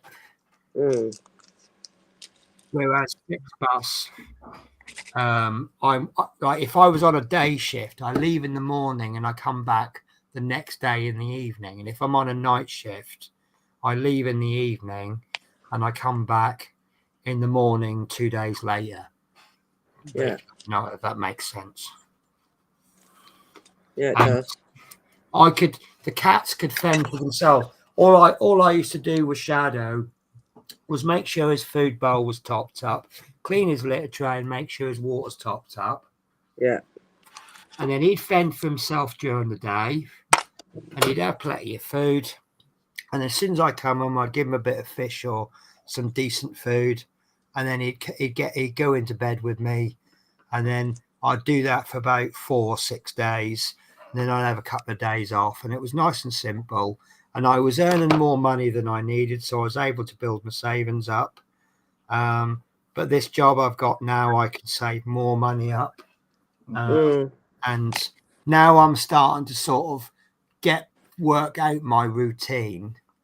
I mean, I can actually tell you what with Scotland, it's a pain in the bum. You don't know next week's duties until Friday, 5 o'clock. Yeah. London, you know, 2 weeks in advance. So Yeah. 2 or 3 weeks in advance. I already know what I'm doing next week and the week after. Yeah. I know what day. So I could actually, in theory, plan my streams now because I know what days I'm off and I know if I'm on an early or late the following day. True. Message. So I'm just going to have a little look at my shifts. So the only thing holding me back with the streams is the hotel Wi-Fi. Right, November. Bear with me a sec. Right, so I'm off on Saturday, the 4th, but I have an early start the next day, so I could actually do a stream on the Friday night because I finish at 4:30. So I could do my stream on a Friday night, then Saturday I can do my day out, and then I'm off on the 6th. Excuse me, it's not a playground. And you can look at me all innocent all you like, Shadow. It doesn't work with me. Yeah, so I'm on an early on the Tuesday, so perhaps I could do a stream on the Sunday. I haven't got the third week built in yet, though. So, but I'll get one day. I take one day off a week. I do a day's overtime. But the last week, that's my last week before I come home. Yeah. So I'm only going to do 5 days that week. Unless they give me less than 5 days. And I don't put in for overtime because I'm a little bit sneaky. Sometimes they make me work the weekend. And then they only give me 3 days during the week. Yeah. So I don't bother working, and the contract I have is minimum 50 hours. So if they only give me 3 days, I don't do any overtime, and they make my 30 hours up to 50. It's the weird thing. If they give me 3 days, I get paid for 5. If I do 4 days, so if I do a day's overtime, I don't get paid any extra because I only make 1 day up. Right. So the only way I can, if I get given 3 days, the only way I can earn more money is to do 3 days overtime, and then I get 1 day's extra work. Right, got you. If that makes sense. Yeah. So if I only get 3 days and then make my hours up to 50, why should I do a 4th day and earn no extra money for it? Yeah, exactly.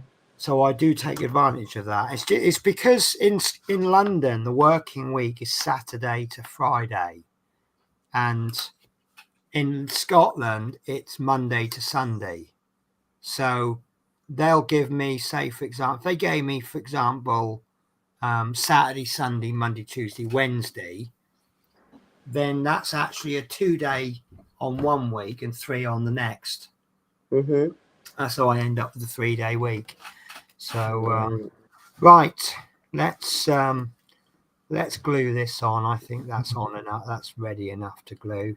It's only had 1 coat of paint, but does it only need 1 coat of paint? Well, it's you just keep going until you're happy with it. It's a little one. I mean, look, it's a little 172 scale Jeep, and I'm gonna try and put some weathering on the top. And the weathering hides a few little sins here and there. Okay. My secret.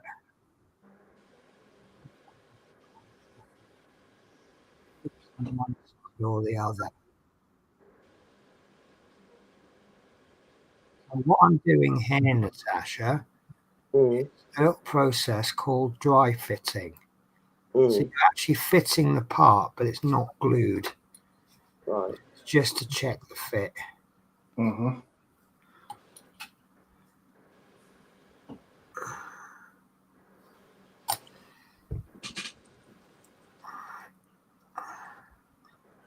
That's not as good a fit as I would like, but it's on. Right. So hopefully now the bonnet will fit better. Oh, itchy nose. You know when you get an itchy nose, but you got no free hands to scratch it with? Yeah.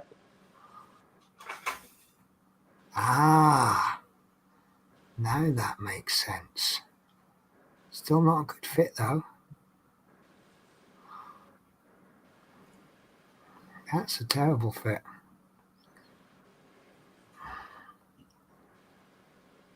See, the trouble is it's got a little hole in it. That's where the windscreen's supposed to go. But I've lost. You can see how there's a big old gap there. Yeah. That's the best I can do.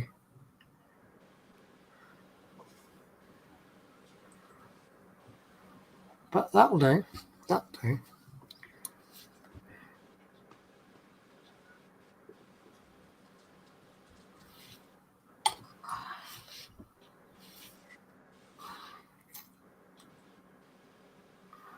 Are you okay a minute while I get a sandwich?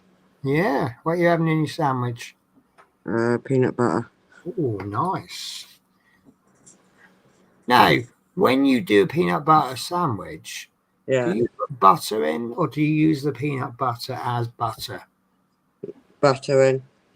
Do you? Yep. I can't have bread without butter. Okay. That's See, the other I thing. do like peanut butter and chocolate spread or something like that. And I do like Nutella. Yeah.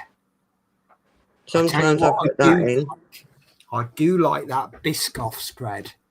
I haven't tried that. I found that a bit sweet. Possibly, maybe that's why I like it.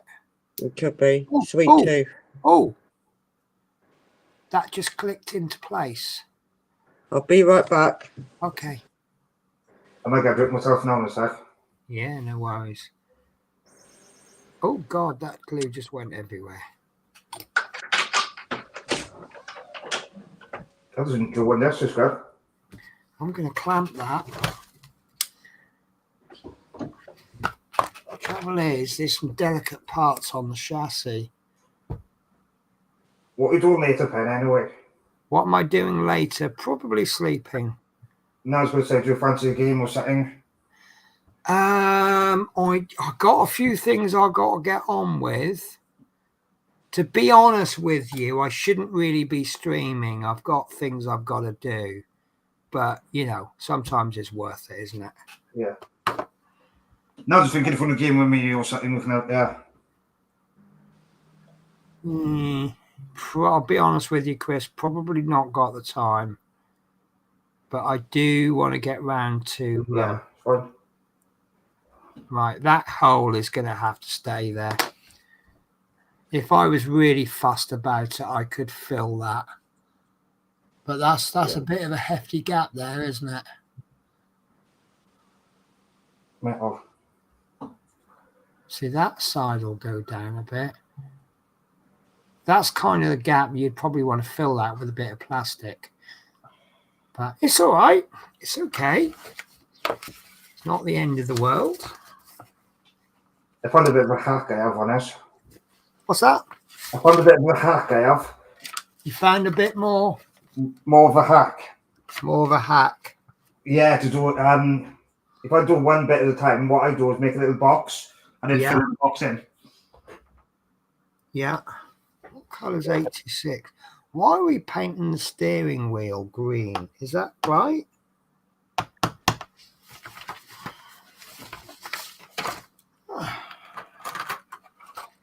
Right.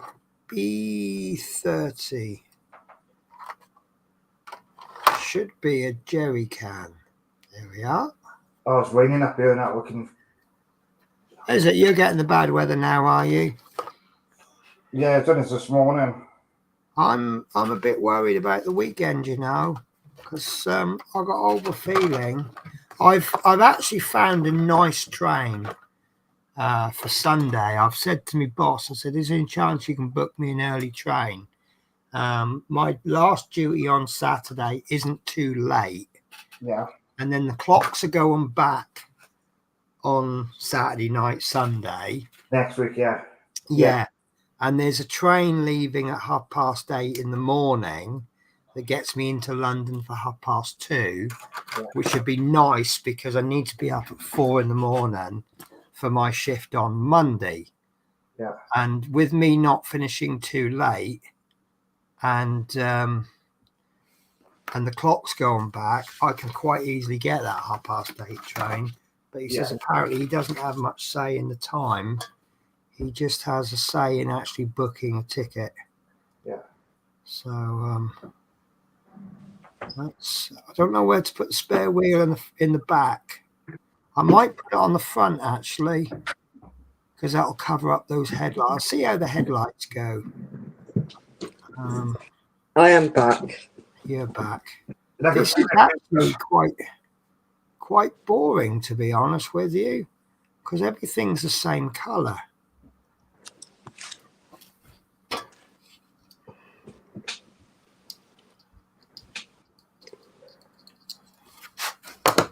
Oh, well, you tip. Hello, please. So this is what I mean, Tasha. I'm going to use the white top glue. Right. It's a little bit longer to set, Yeah. but it'll be quite a strong join. Okay. Just use them on different parts. It depends what you want. Oh God, I don't know. There's no risk of that slipping because it's only joined by a small piece. Right. I feel that if you caught that bit there, you could snap it off. So I'm going for this longer drying glue, and I just think that will be a little bit stronger once it's set. So if you do catch it, it's less likely to snap off. See my finger? I've done now. Now, if I put... Looking good. That's not actually done anything. I don't think I scraped enough off. Now, if you put the extra thin on there, dab a bit of extra thin on. By the time you brought this part up back on, most of the glue would have evaporated. Right. Whereas if you put this thicker stuff on, see, it's still wet, look. Yeah. The whites now. So I can really take the time and get this positioned correctly. Yeah. If I use the quick setting, wherever I place it, it's probably going to stick there. So if I can now check it. If I'm not happy with the angle, I can position it. I can move it slightly with a quick set, and as soon as I place it, it'll probably be stuck. And if I put it in a little bit skew with, that's the way it's going to stay. So I can just take my time and just reposition. So that's the jerry can on. I haven't decided what to do with the spare wheel. You can either put the spare wheel on the back there, or you can put it on the front. So when I finish painting it, I'll fill those headlights in. If I'm happy with the headlights, I'll put the tire on the back. If I'm not happy with the headlights, I'll put the tire on the front, and we'll just hide that up a bit. So we've got a couple more bits to put on. Yeah, I think that's good, isn't it? Hey? Surprising what I've done on that. I done it better. That. Yeah. It's looking good. Too bad there, Chris. Yeah, I've just been cracking on with it. That's what I do.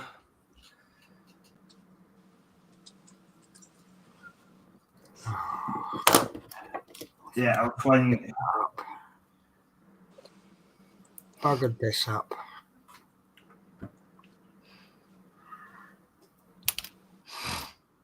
Oh,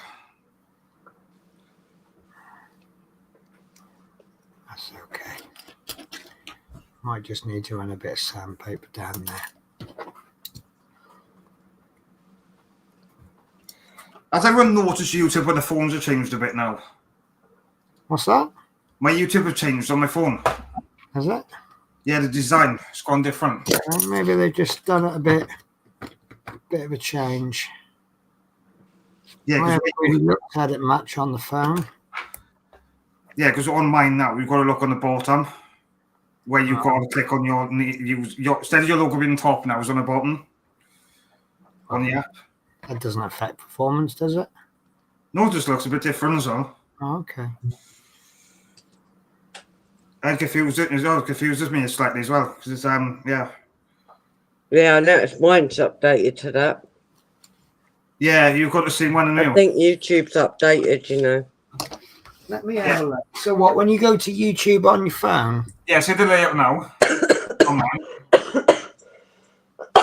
Sorry, just choking on my coffee. So what am I Everything looking should be at? at the bottom. Everything is on top. On mine is on the bottom. Perhaps because we've got iPhones. They Right. attach it just like that. That must be it, because everything looks the same to me. Samsung might update to it soon, though. Yeah, attached. It's just like that. I've never had that before. Yeah, that's mine. Yeah. But I think they're updating it because mine used to be at the top. Yeah, because now it's so, yeah. So they're probably updating everyone few by few. It depends what location you want to see. I'm going to risk copyright, and I'm going to play. Yeah, I will look at if I can get a logo with something with my name in it. Be good. I've been playing with them earlier, but is that one of your videos? Shelley, what are you doing? Now, don't push the paintbrushes off. He's shitbag. He's now currently walking behind the doors. So, I don't know if you remember this.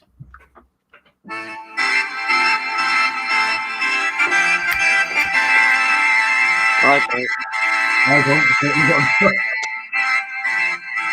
I'll stop it there because I don't want a copyright strike.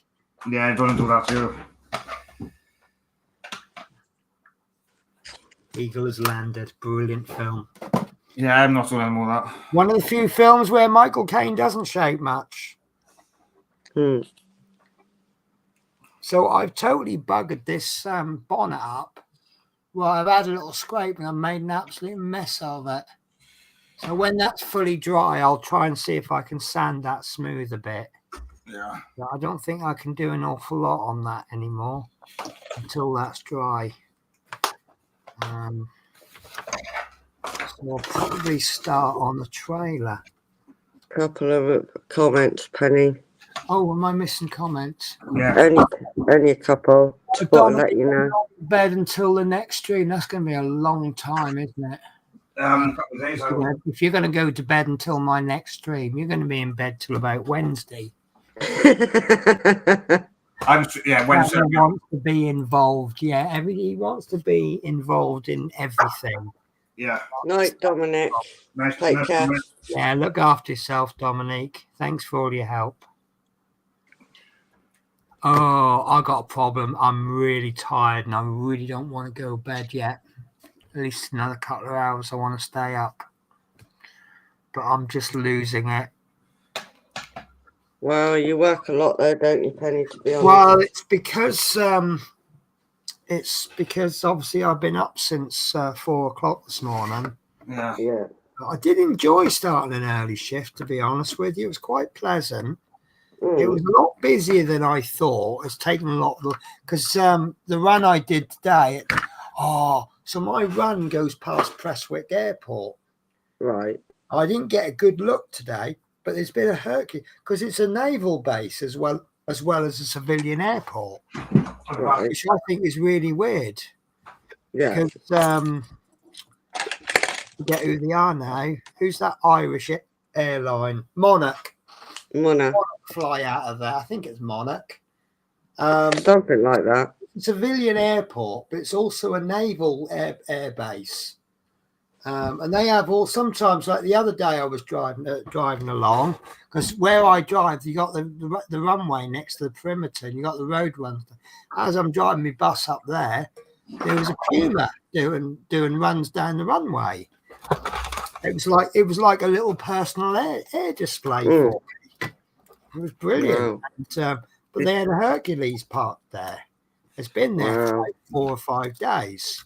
Really? Yeah, it's there's a website I can go on and I can get the details of everything that's landed and taken and what's on the ground. But It's I think my subscription's run out, and for the moment, I think it's like 10 quid a year. But to be honest with you, I don't even look at it. Next There's no point having a subscription if you don't look at it. Well, no, but you see, the thing is also apparently they have quite a bit of US Navy aircraft come into Prestwick. Because it's nicely located, because it's right up north. It's located in that sea around there. Right. So they pop in for supplies and spares and things. So you get things like Hawkeyes and Greyhounds come in. And I really would love to see a Greyhound come in. I tell you what, if I'm driving my bus up that road and a Greyhound comes into land, I don't care what the passengers say. I'm stopping my bus and having a look. Do you know, if you enjoy something, why not? Well, see, I got enough cheek to get away with things. Like when we come into Kilmarnock, because Kilmarnock's halfway through the route, because it goes from Ayr to Glasgow, this bus. Yeah. You get about 3 or 4 minutes. And I'm like, sod that, I'm having a cigarette. Yeah. So I get off my bus and I say to my passengers, I'll be back in a couple of minutes. I'm just having a pretend wee. And they smile and they go, all right, then I'll see you in a couple of minutes. And it's like, I don't know if it's a Scottish mentality. I'm honest, you know. When I get to Ayr, I say, I'll be with you in a couple of minutes. I'm just having a cigarette. And they're like, all right, then. And it's because I've been right out open and honest and said, I'm having a fag. And they're like, all right, fair enough then. Yeah. No, honesty, I always say honesty is the best policy. But it's because you're straight with them. They seem to appreciate that more. Right, so should I finish the trailer or should I start on the howitzer? Oh, God, I won't know. Do you know what they are, do you? Do you know what a trailer? Do you know what a trailer is? Is that something? No. Is that something to go on the side? A bit cheap, gone a bit too far there, wasn't it? Yeah. Yeah, I'm sorry. Right. You just want to confuse me. Yeah, I do. Yeah, I've kind of given you way too much hints, tips, and advice. What you want to do is build this first kit, and then you'll probably end up having a whole host of questions. Oh, I just need to know what the best bloody glue is, because I've got a hope for that. Listen, the glue that comes with it. You will get a tube of this glue with it, and this glue will work fine. Right, okay. In fact, I've just decided I'm going to build along with you so that you basically, I can physically demonstrate if I need to. Right. Don't worry, you won't go wrong. I will. No, don't be so negative. I'm scared of this one, I tell you. Don't need to be scared. Right, so first of all, if you muck it all up, it's about a 10 quid kit. Yeah. It's not the end of the world. Come on. Right. Oh. Settle. This is awful. Don't know where to start now. We're trying to do? Beginning. No, we've already done the beginning. In the beginning, there was light. The end of the tunnel.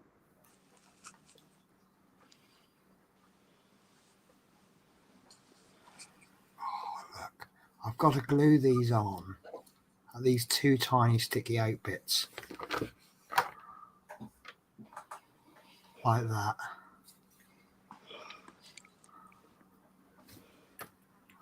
Glasses off. This is why I need my mad magnifying glasses. See, they've got locating hole pegs, but there's no locating hole. There is. You've got to stick these pegs onto pegs. Have you? Yeah, this is insane. Ah, that, no. Do you know, I think I'm going to cut the pegs off. This side fits really well. This side doesn't. So what I'm going to do is I'm going to stick this one side on. And I'm going to use the extra quick setting one. And then once that's stuck down fairly firm, then I can focus on the other side. Oh, yeah. So just focus on those two, get those in right. Oh God, look, all the capillary action. I had my finger on the side and all the glue ran down my finger. And now I've got a big old fingerprint on the side of the trailer. Can you hide that? Yeah, I'll just give it a little bit of a sand. That's all I'm going to probably get on that. Basically, I'm making all the fundamental errors here. Mm-hmm. What are you going to see if my fingerprint's all over it?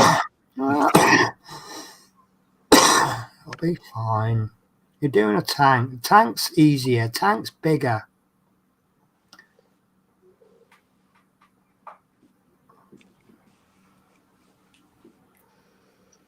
Well, I'm pooing myself, but I'll give it a go. No, just stop being so negative, Natasha. You don't need to be. But I'll give it a go. I have selected a kit. It has got a couple of fiddly bits in it. Yeah. But you'll be all right. True. Right, that is a horrible job. This is probably one of the worst kits I've made. It's because it's small and fiddly. Yeah. Well, it looked small when you showed me it. Well, it is small, look. Yeah. Get it on my hand. That's the trailer. How big's the whole thing? It doesn't look big, does it? No. When you showed me it. There's the Jeep. Bloody hell, it's tiny. Yeah, I know.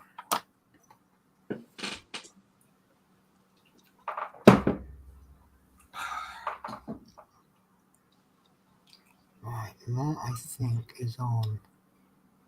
Right. So, let's see if we can get this wheel arch on now. Right, do I finish this last part or not? Yes.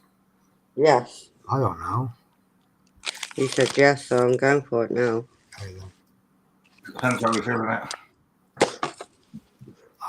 Cross it off again.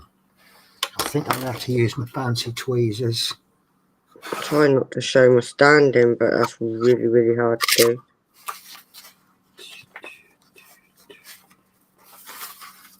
A fancy wancy tweezers. Ow. These are reverse tweezers. Have you ever seen these, Natasha? No. Right, so this is a normal set of tweezers, right? To hold something, you squeeze it, Yeah. right? So if I want to pick this part up, yeah, Yeah. that's the tweezers you're used to. Yeah. These actually work the opposite. What? Squeeze them to open them. I've never seen them before. Amazon's well. What it means is, look, I can now let go and they hold the part.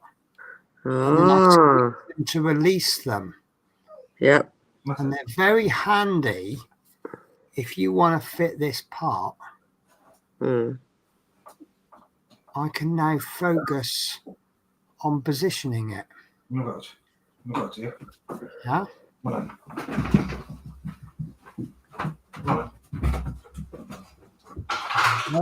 So what I can do is I can place some glue on the part.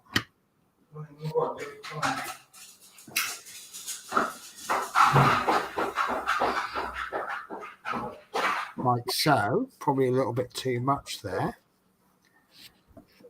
Then I can position the part preferably on the correct side. Mm.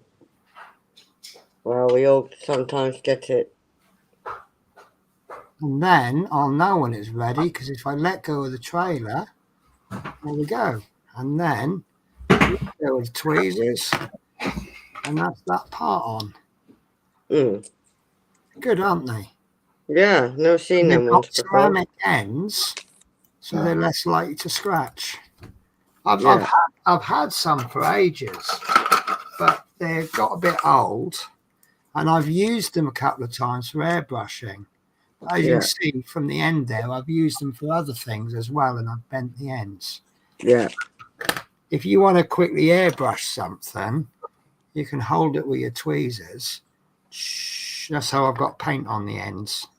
So I'll continue to use. I had some cheap versions of these. They weren't awesome, but they used to hold. Yeah. I think I had about 8 of them, and they were primarily really for holding stuff for airbrushing, and they were really good. But I do these ceramic ones are really nice and they're comfortable, and I guess they've got replaceable ends. And I've actually bought myself a new set of tweezers. I bought 2 sets of tweezers. Mm. You've got all these regular tweezers, just normal tweezers. They're good quality tweezers. Yeah. And you've got these ones with the flat ends, and then you've even got this one with a funny hook. Mm. I reckon that's got something to do with dentistry, you know. You never know. What I'd done, because these didn't come in a case, so I removed. See, most of these are pointy. So these 2 are just really sharp, pointy ones. Mm. What I've done is I've taken 3 tweezers out that I think I'll use less to make space, and then I can put my back to front ones in there. So I've got a straight one, a rounded one, and an angled one. So that's my fancy set of tweezers. They weren't that expensive. I mean, they're not big brand expensive ones, but they're good tweezers. They're new, and I've kind of started to go back down the route of it's not necessarily the quality of the equipment. It's how you look after it. True. Right. Where's that other wheel arch gone? I've lost the wheel arch. There it is.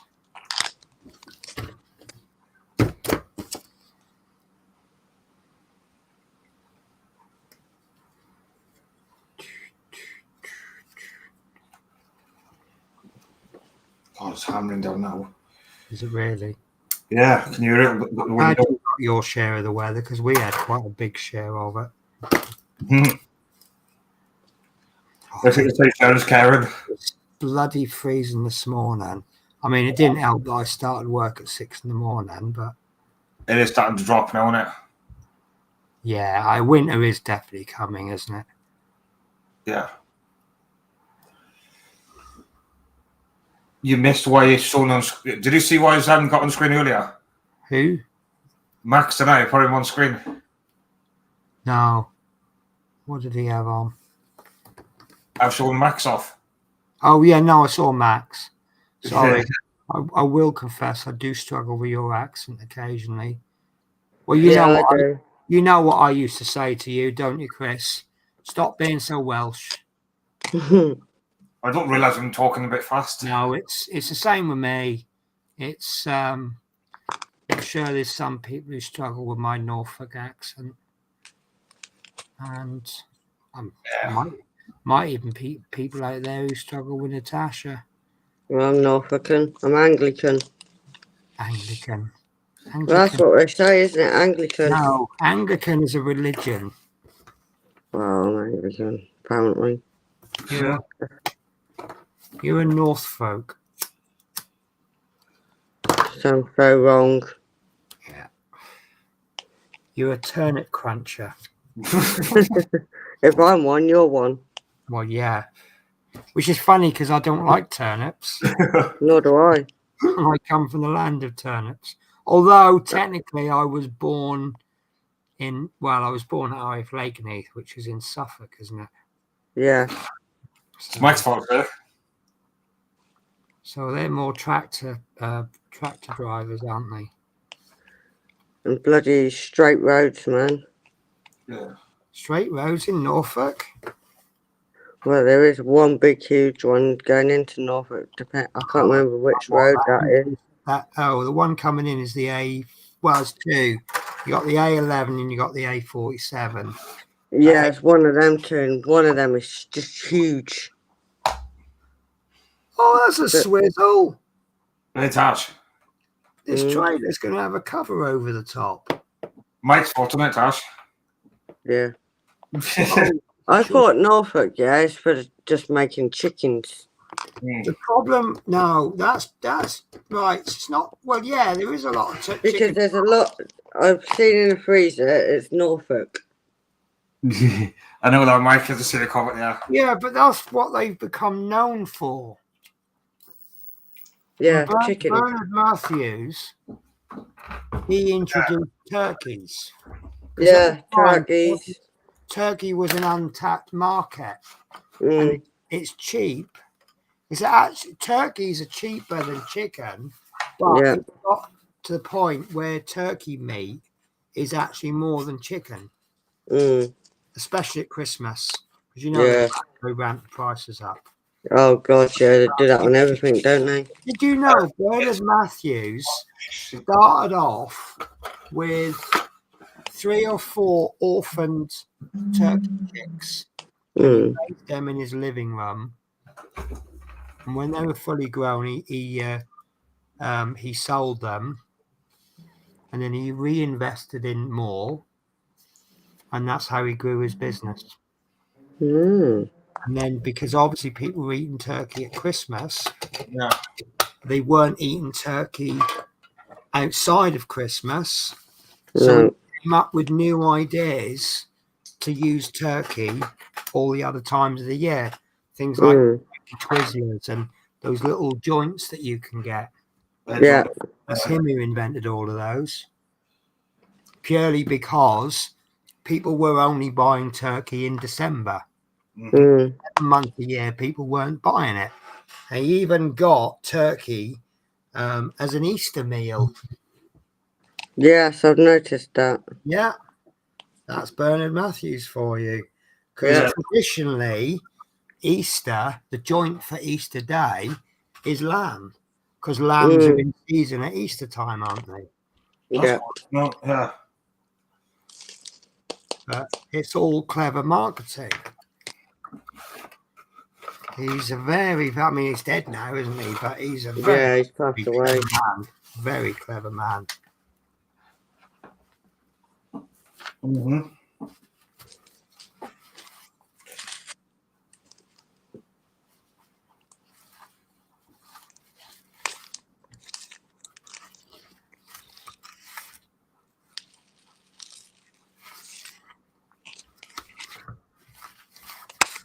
Oh, it's getting a bit chilly now. Yeah, I know this on. Now the cats will start hassling me, and they might move through to the bedroom. They do tell me when it's bedtime. Hello, spinning cat. She's asleep on a mat.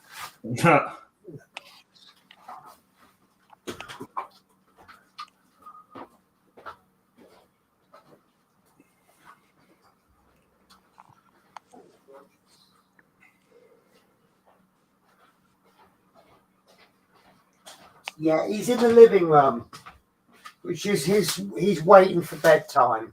Yeah. If I leave him much longer, he'll come through and start hassling me.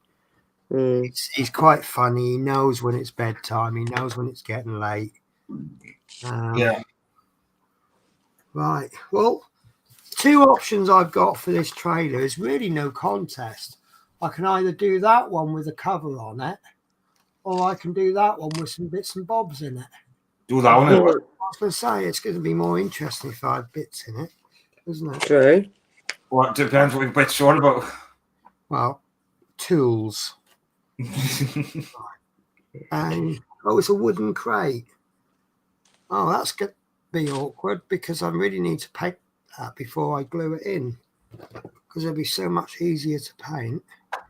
But it's so much easier to glue if I glue it in now.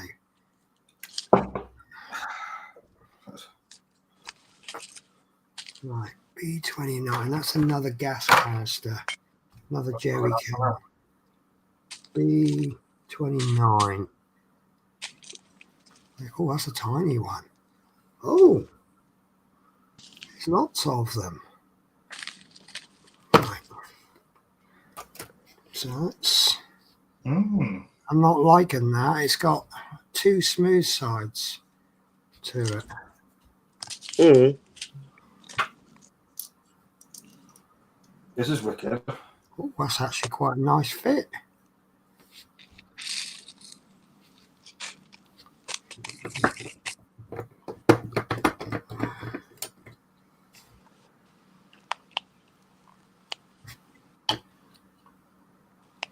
That's actually a very nice fit. Right. It's going to be a bit fussy, and I'm just going to move that so it's a bit more central. That's all right, isn't it? Hey? That's all right, isn't it? Yeah.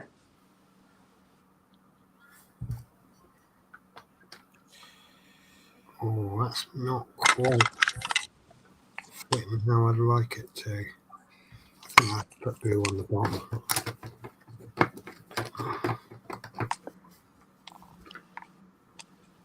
How you going there, Tash? Pardon? How are you getting on yourself? I'm alright. Yeah, you get on with your. I'm going to be honest with you, Natasha, that seemed a little bit forced when you said that. I'm just Are you getting all right, there. really? Hey? Are you all right, really? Yeah, I'm alright. Just struggling, muddling along. Yeah, muddling along. Muddling along, waiting for a better day. You're probably a bit tired as well, isn't it, Tash? I'm alright. Okay. Yeah. Well, I'm gonna force confessions out of you. Yeah, I know. You say you're all right, then you're all right. I'm alright, honestly. I just get. Because you forget, I do know you fairly well. Yeah. I get a bit muddly. Yeah, no. Yeah, it's easy enough then, isn't it, Tash? Yeah. I don't mean to. How that's meant to go on. It's all good as long as you're happy and enjoy what you're doing, it's fine. I think Definitely. it's going to go there. Okay. Right. Okay. Because look at what me and you work on it, Tash. Pardon? Look at what we and you work on streams. True. Especially the banter we come up with is unbelievable. Like. Right. That's scary, man. Dave's on. Dave the Rave. Well, you could be the banana. What do you call him? Dave the Rave? Yeah, Dave the Rave. I can't think of another name for him. It just rhymes. Good job his name's not Rick then, isn't it? Well, what would that rhyme to? What rhymes with Rick? Don't answer that. Go on, answer that. Well, what words can you think of that rhymes with Rick? Oh, yeah, put a D. Yeah, well, I didn't think of that one. But yeah, Oh, there's another one then, and I probably don't know it. well, I was thinking prick. But Oh, putting the P in front of the R. yeah. Dick works. Right, There this you go. looks interesting. This helps.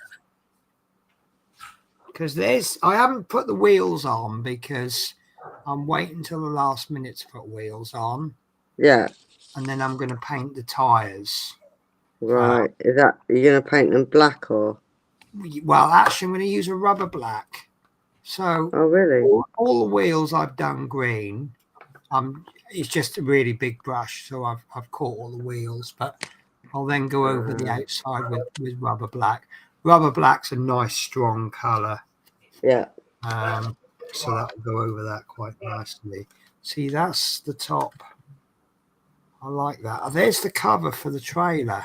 All right. That's actually quite nice. It's got a bit of detail on it. Look like, Oh yeah. but at the same time, it covers all that up. So this is a good example of how you can take things to another level. So inside there, all you do is you paint it green, and it's done. Yeah. But can you see all those ribs? Yeah. So if you got this green, put a little bit on a palette and added just a tiny touch of white and just painted the edges of those ribs, it'll just make it pop a little bit more. Just adding a little bit of highlight. Yeah, true. Yeah, I really like that. That would have gone on there if I'd done the American version. We got Tash, you got a name for me and you, Tash. Pardon? You got a nickname for me and you. No. I'm going to put the gun on. You actually going to put the gun on? Yeah, it'll fit. We'll get arrested for that. It should go on the US Army Jeep. Right.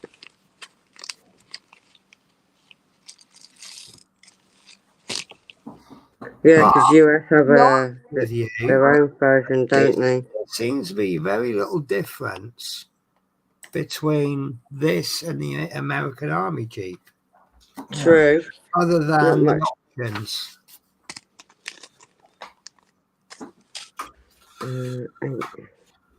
It's all over the base, eh? That one. Yeah, I think it's the same. Oh, you. Oh God, didn't need that many. I only needed 2. Yeah. 20,000 come out. It's still be an American Army Jeep. US Army Jeep. Hey, Tash, were you in the cinema or the football stadium if you got that many out? God knows.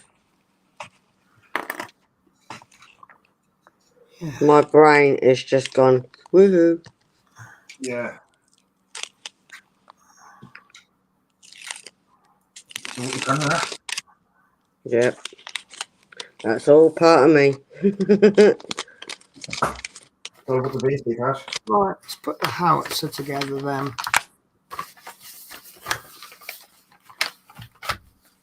I'll be honest with you, I wouldn't call this a starter set, you know.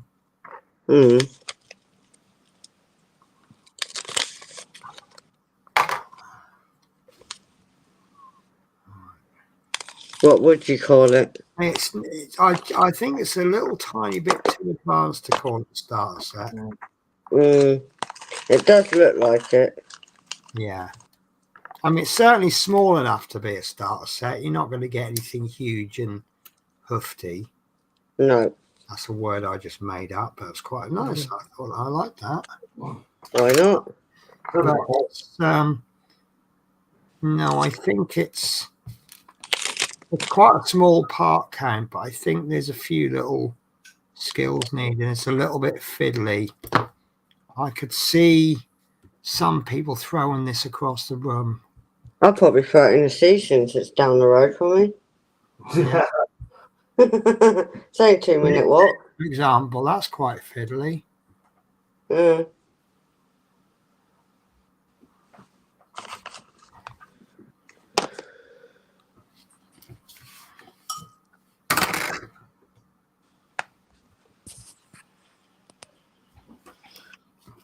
There you go. That's what I've done at the minute. Nice. Well, done it, there. Hey? You've done it. No, I'm not finished yet. I've still got all the middle to do yet Yeah. on this. So how many squares have you done in this stream? God knows, because it hasn't got lines for squares. Oh, Finished. Have you not squared it all off? No, I'll just go for it. I've done all this. Nice. All the blue here. You do yours a bit differently from mine, don't you? Actually, my Hulk is near enough the same as yours. No, I see. I do squares, whereas you do big chunks of one color, don't you? Yeah, that's how I work. Yeah. No, it's. I don't think either of us are more wrong or right than the other. It's just how we prefer to work. On Hulk, my pattern's near enough the same as how you do it. Yeah. Teresa will know what I mean. Yeah. But I can't do small squares, it annoys me. Too much colour changing. Yeah. That's why I like it. It just keeps you interested. Keep switching the colours. You're like, oh, yeah. You're joking, aren't you? Oh, so that's a different bit. It's okay. It's another bit. It's another bit, so it's fine. So that's how much. Not much left to do on this.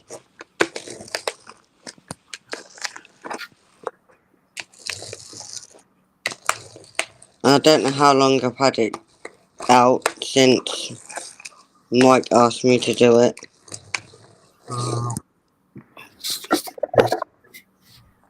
you do. So Hulk's been put on the sideline till I finish this. Oh, I think that's terrible. I know, isn't it? Yeah. I'm blaming Mike. That's Mike's fault. Can you do the tiger?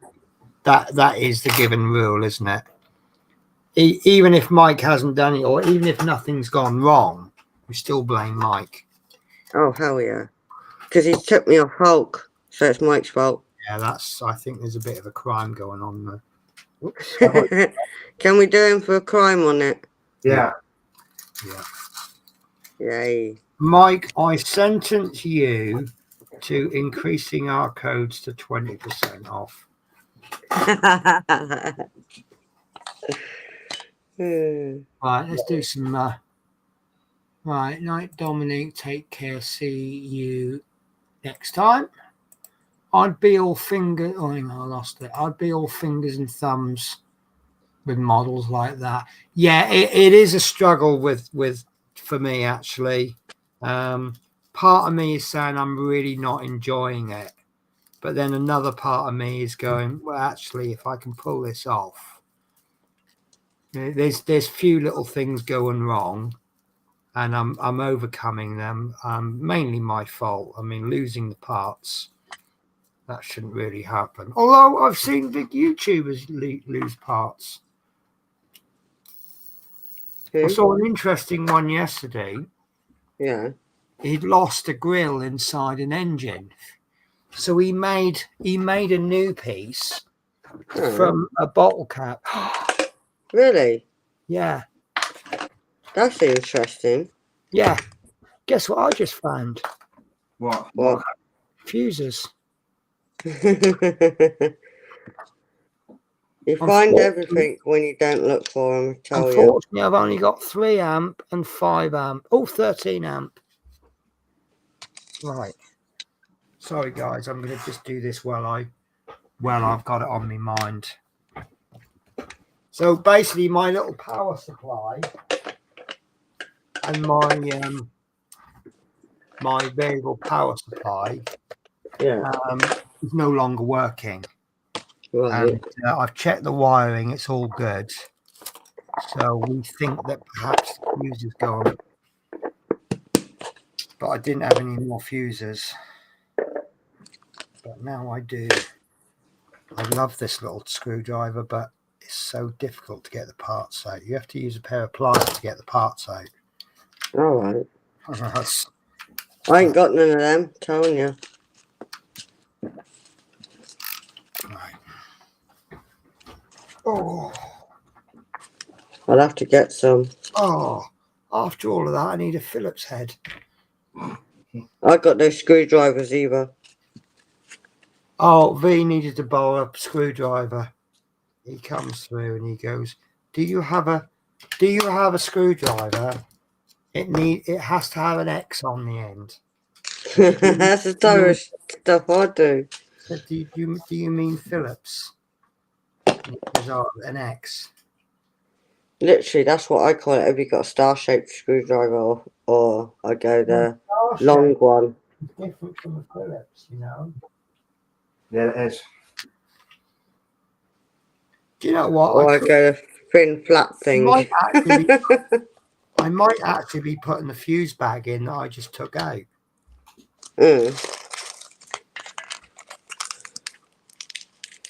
Coffee. Oh, that sounds like a good idea, actually. There was something else for that. Well, I might do myself an Ovaltine. I dropped it.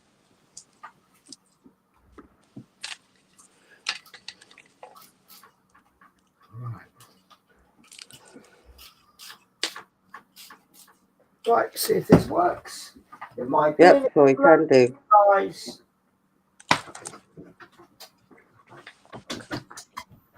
Has it worked yet?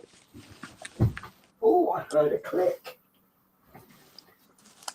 I heard a click. What's the click mean? Well, it either means it's all fused. Right, well, the variable power supply hasn't come on. Right. So what have I got with a plug? Don't know. With a plug. Electric when you've got a plug. Compressor.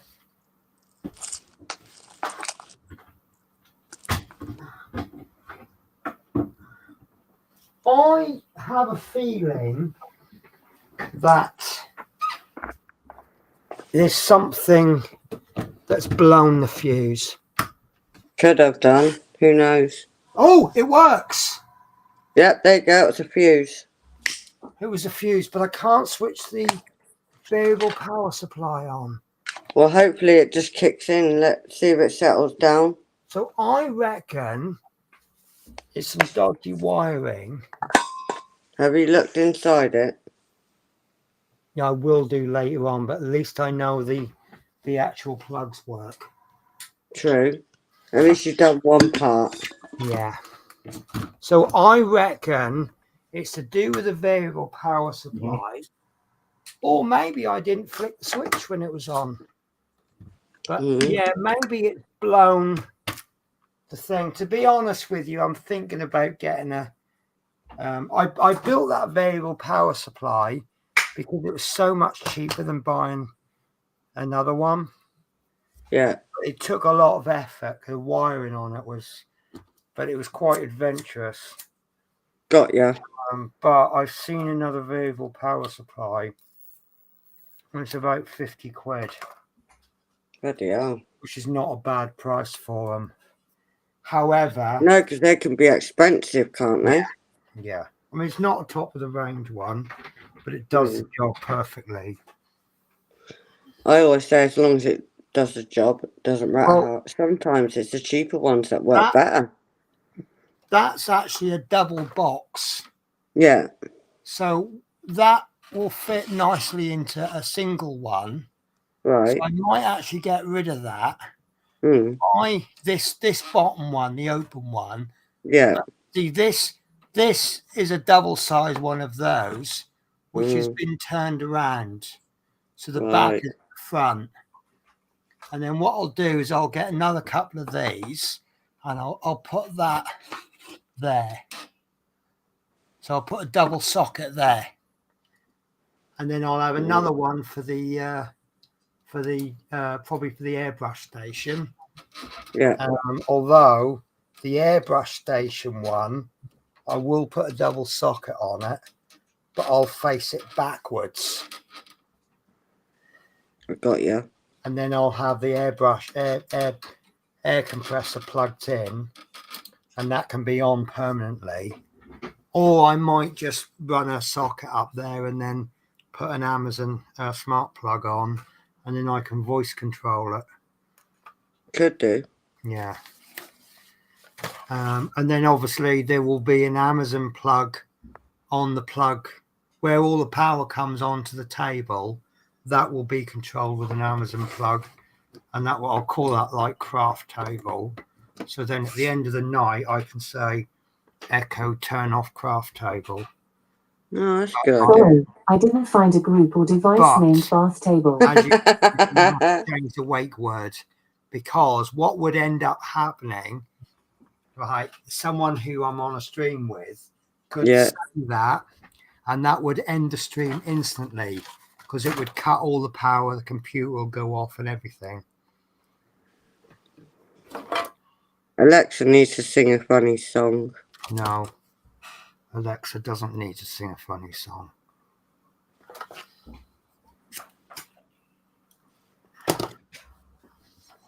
Right, no more chat. Oh, Building with the Boys. Sorry, I didn't see you there. Building with the Boys, how are you? Hello.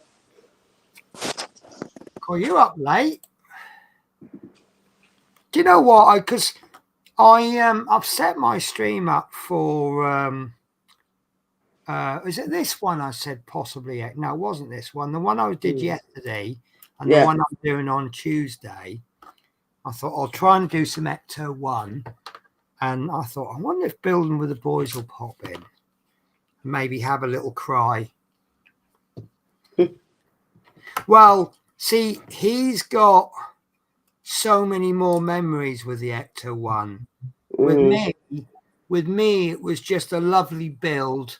I remember the film, and I'm enjoying doing the builds, and that's what it is to me. It's a lovely build.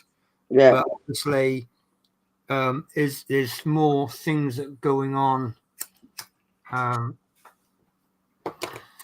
Like it was jobs and things like that, and all sorts going on, and COVID, and it all kind of all ties in, and it's a lovely little story.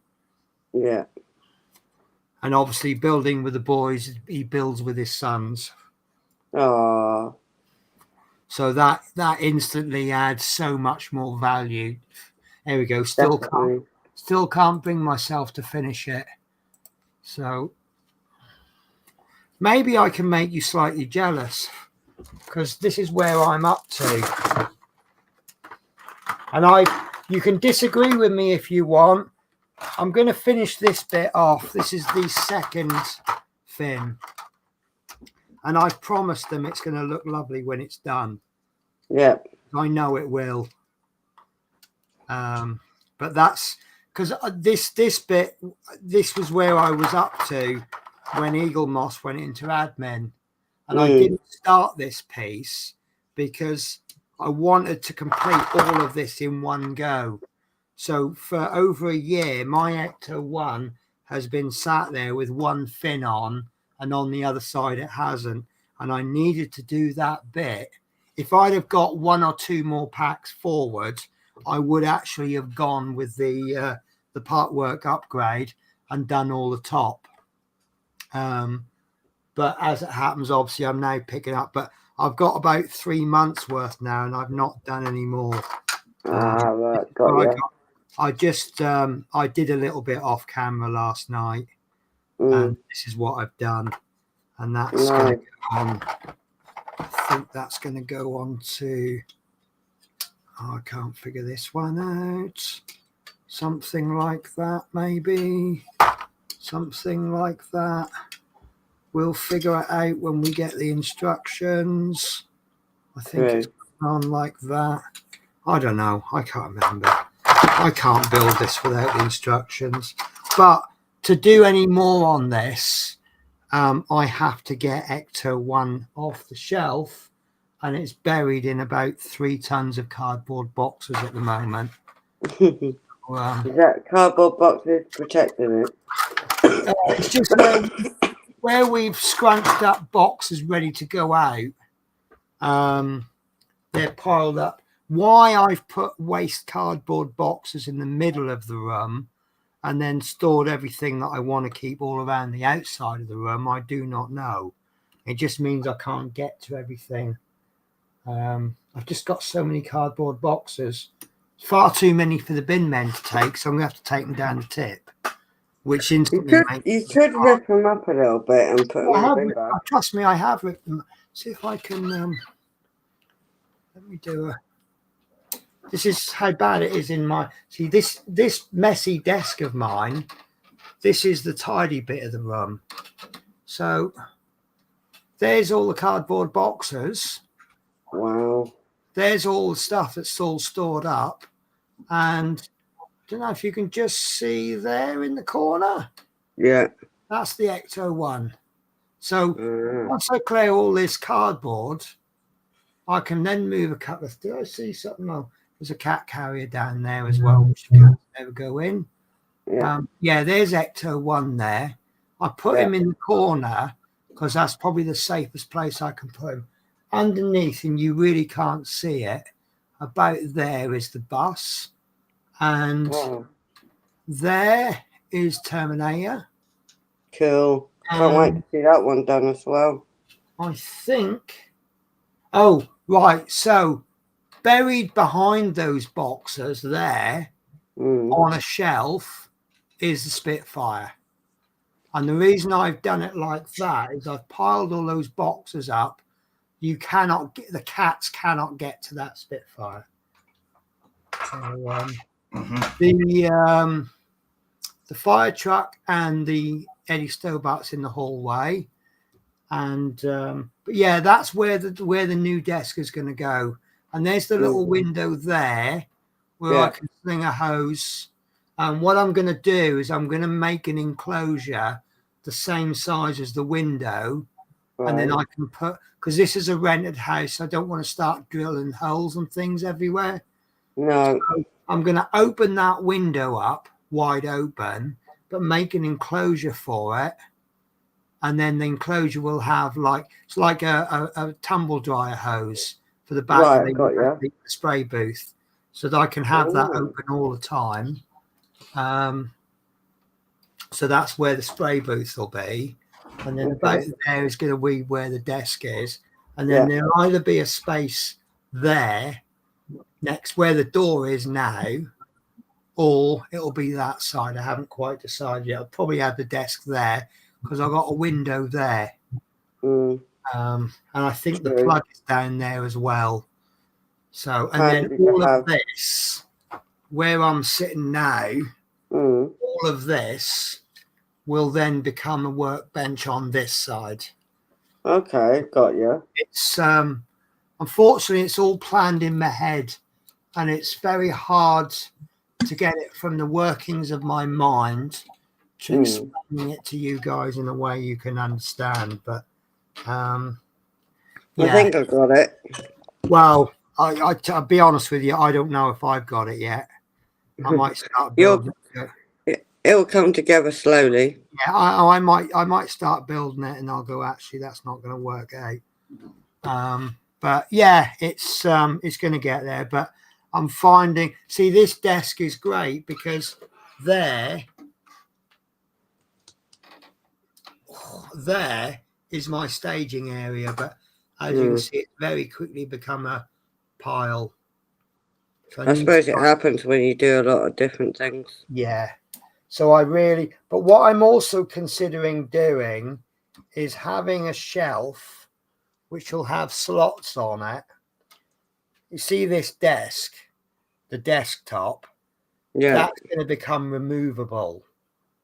So I'll make an insert, and one will have the cutting mat. And then I'll make another insert that'll have cloth with a little sponge underneath, and that'll become for my Partworks. And then I'll have another one with something else. And then what I'll do is I can just take the top off, slide it into, I'll have some runners, and then I can pull out the one that I need for whatever build I'm doing. See this, I've got a new cutting mat ready to go. Obviously this one, it gets mucky. And then when I think it's had enough, I can just pull, because this work area is exactly A1. Right. Got like little, I don't know if you can see, you won't be able to see them, but all around I've got these little wooden bits. And then the next bit is, I've already done this, and I haven't finished building it yet, but I'm already doing the next one. And I haven't finished building this one. So there's no runners.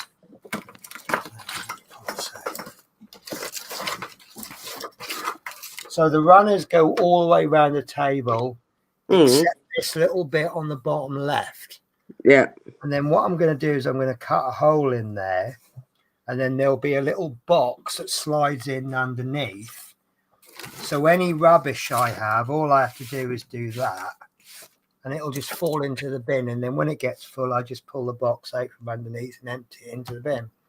That's a good idea. Yeah, but this bit here is supposed to be slightly higher than the mat, so that if anything rolls off, you see it only goes, well, that's obviously a bit too much, but it only goes as far as the border.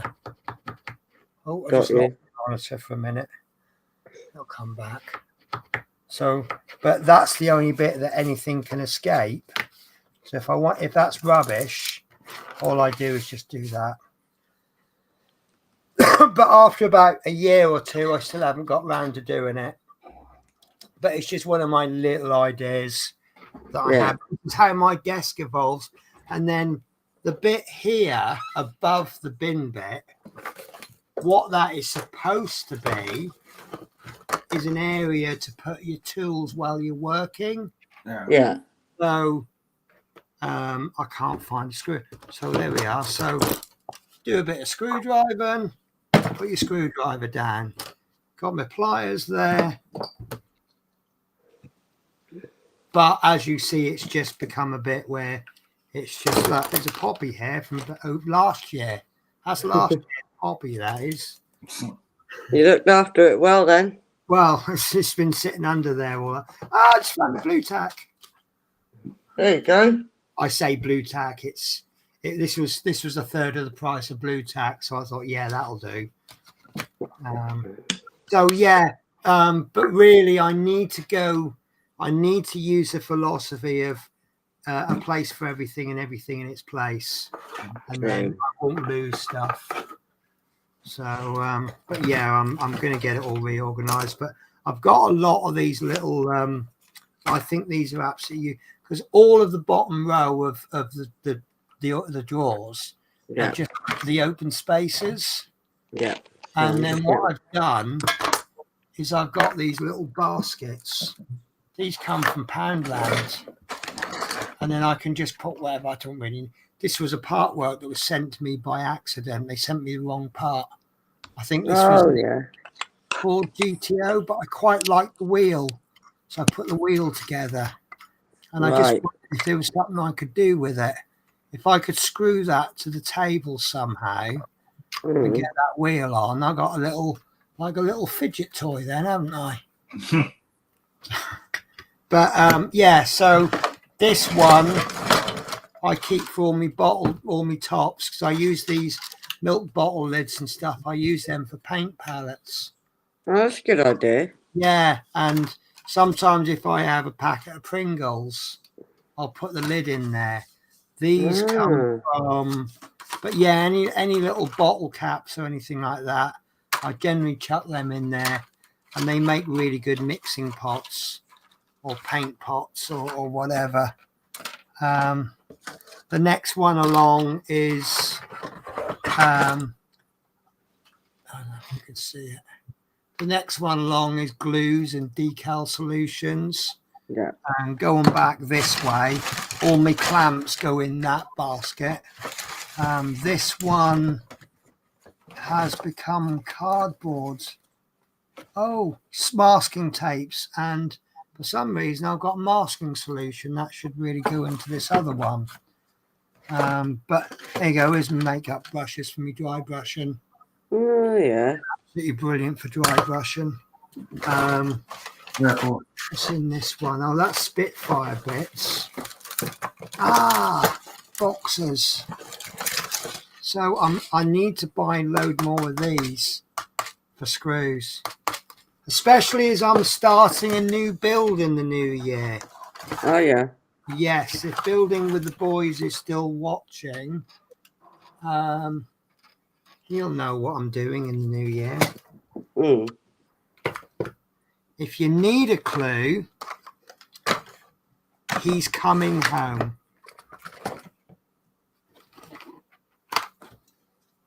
Oh, yeah, I got it. Go on then. Go on then. E.T. Yeah, that's the one. Because when you said that, yeah, it came to my mind straight away. Yeah, it's all paid for. The money's been taken. I think they said it's dispatched in October. But that will actually fit in really, really well with my schedule because the fire truck finishes 27th of November. How long? I've got nothing for the 4th, the 11th, and the 18th. Then the 25th and the 1st is part of my 2-week break.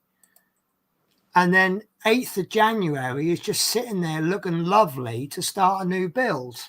And I think by the time I get to January, because the problem I've got, I've run into a bit of an issue with the Robocop.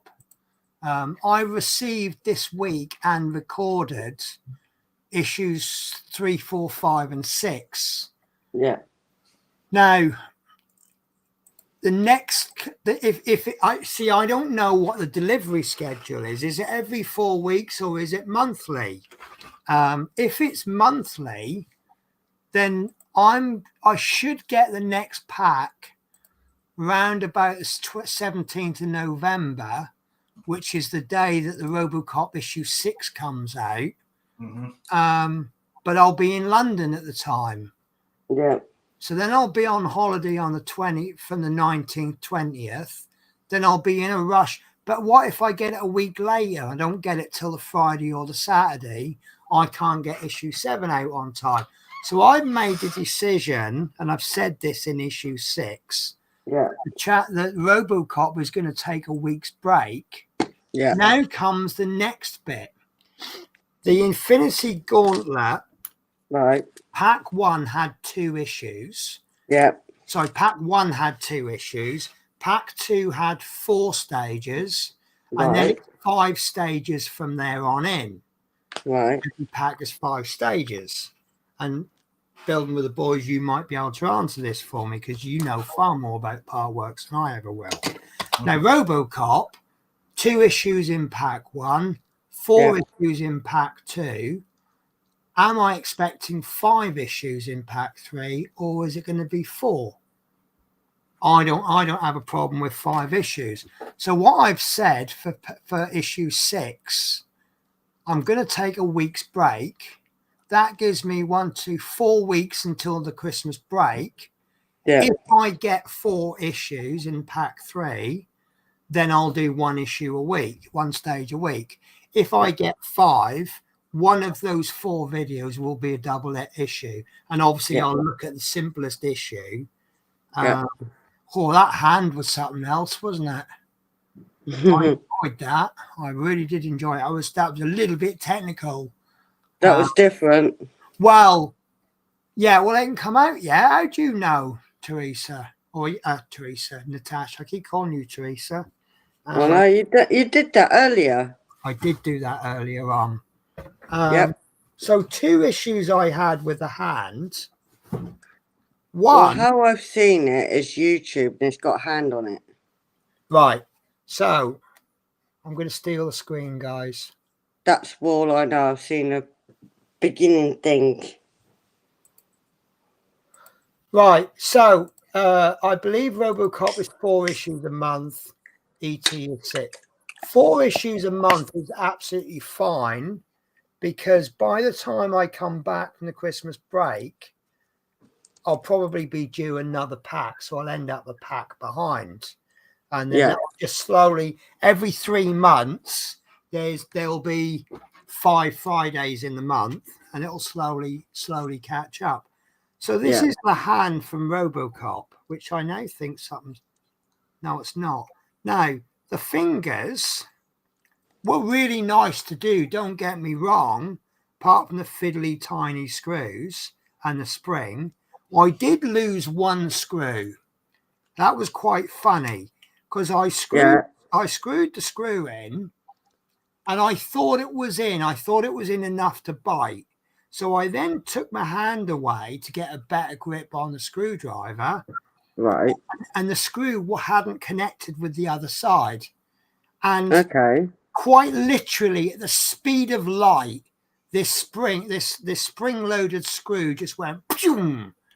Thankfully, they gave us 2 spare screws and 2 spare springs. But the biggest problem I had was finding the bloody numbers on them. They're all numbered.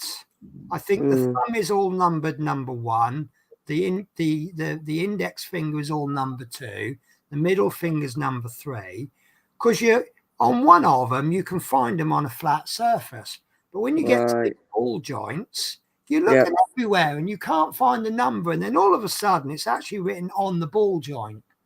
It was nice, but it's quite lengthy, as you can see.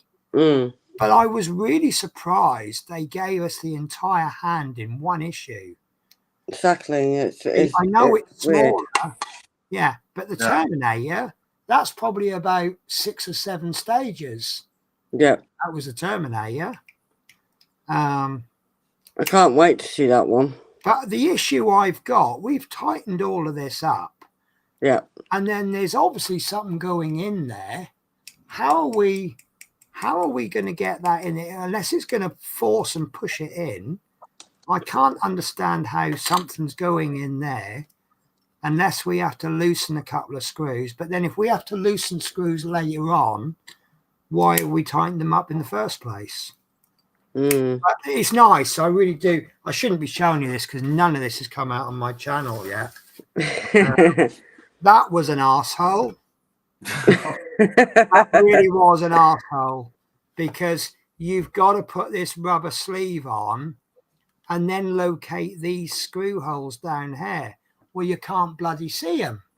Right. And the rubber sleeve gets in the way. Yeah.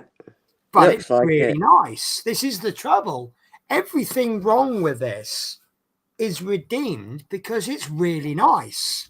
Yeah. I'm really trying hard to resist saying it's a beautiful thing. But this can do no wrong because it's so nice. Yeah. So this was a joy because this didn't go wrong. So that's Always the way. Some parts don't go wrong and other parts do, don't they? yeah. And now I'm worried about the foot from a Right. comment, because the way I've tightened this, I want to make sure it can move, but I don't know how tight to make it. And someone did comment on the video, don't make it too loose because that's got to support the whole weight of the model. But I think there's going to be enough to support. Plus, I've got premium, so I will end up with a stand.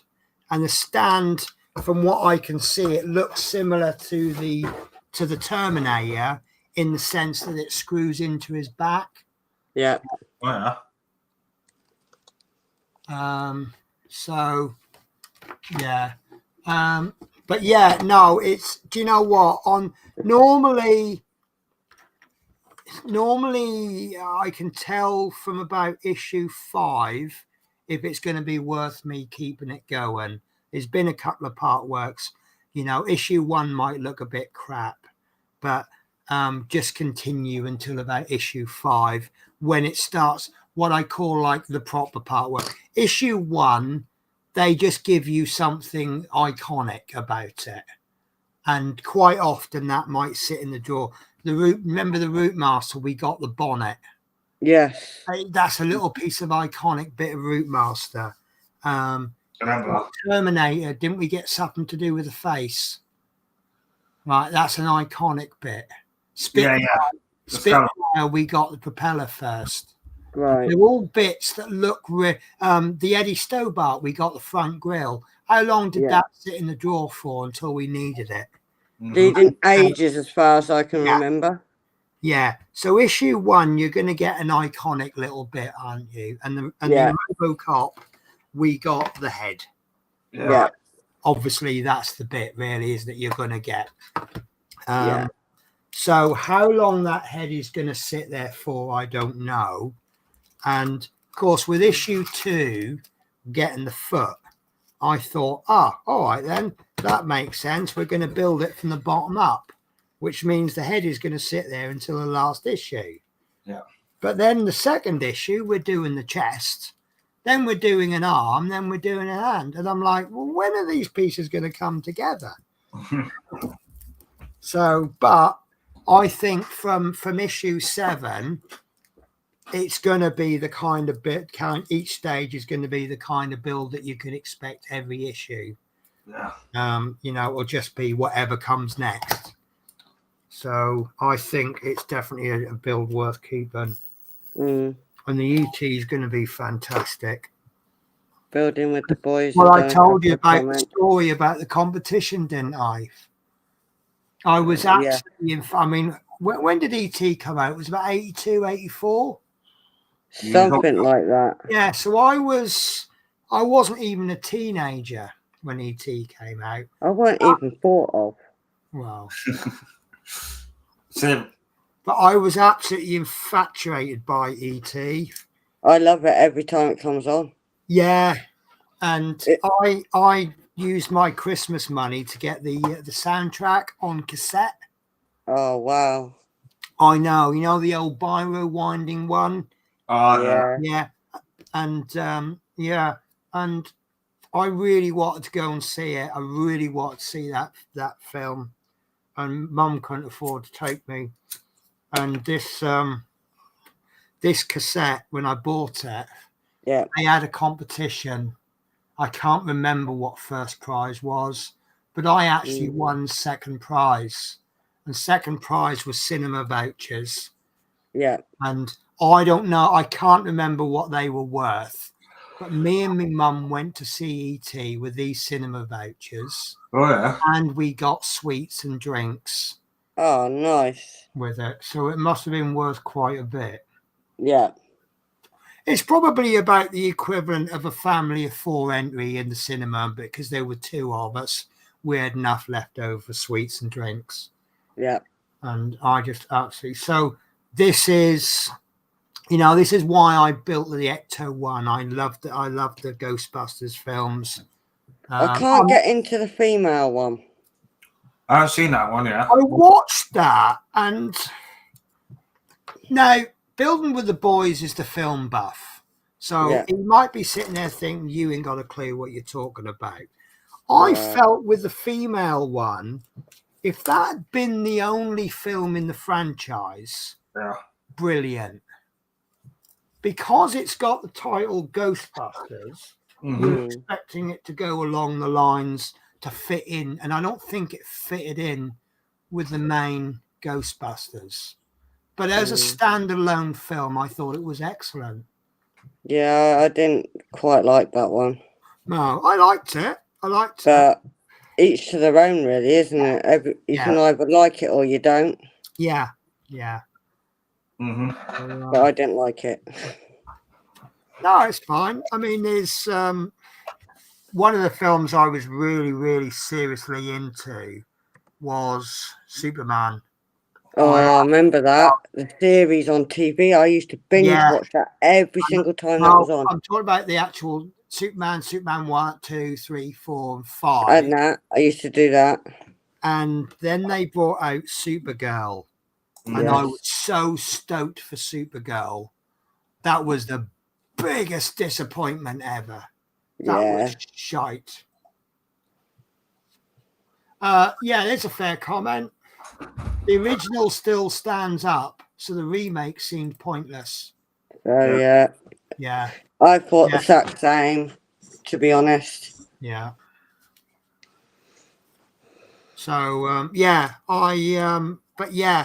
but there's, I don't know, I'm just thinking of the one next build that would, I'd love to get that Alien one. I do like that one. But yeah, ET is the one for me. I will do everything in my power to get that. If I have to give up on other builds, I'll do that. But Building with the Boys was saying it's more of a robot than a model, which excites me. So apparently it's going to be basically framework with skin over the top. So the framework moves, which is kind of operating. Yeah. Smith Speed says, "You okay, Chris? You look upset or No, tired, I'm, or tired, or drunk, I'm not pissed though. I'm joking. something." Nah, I just had a can. No, I'm good. Yeah. But yeah, so yes, couple of good, too many good part works coming out. There was another one I was thinking about getting, but I've got no room for it. I can only squeeze in ET because the fire truck's finishing. Yeah, of course, The yeah. last video will be 27th of November, and obviously I need to be a little bit behind on the builds because obviously with me being away for 3 weeks at a time, there's only 4 weeks out of 10 that I can actually do any building. I'm not taking apart work to London with me because I've got to bring the completed model home with me. Yeah. Can you imagine if it was the bus? Oh, God.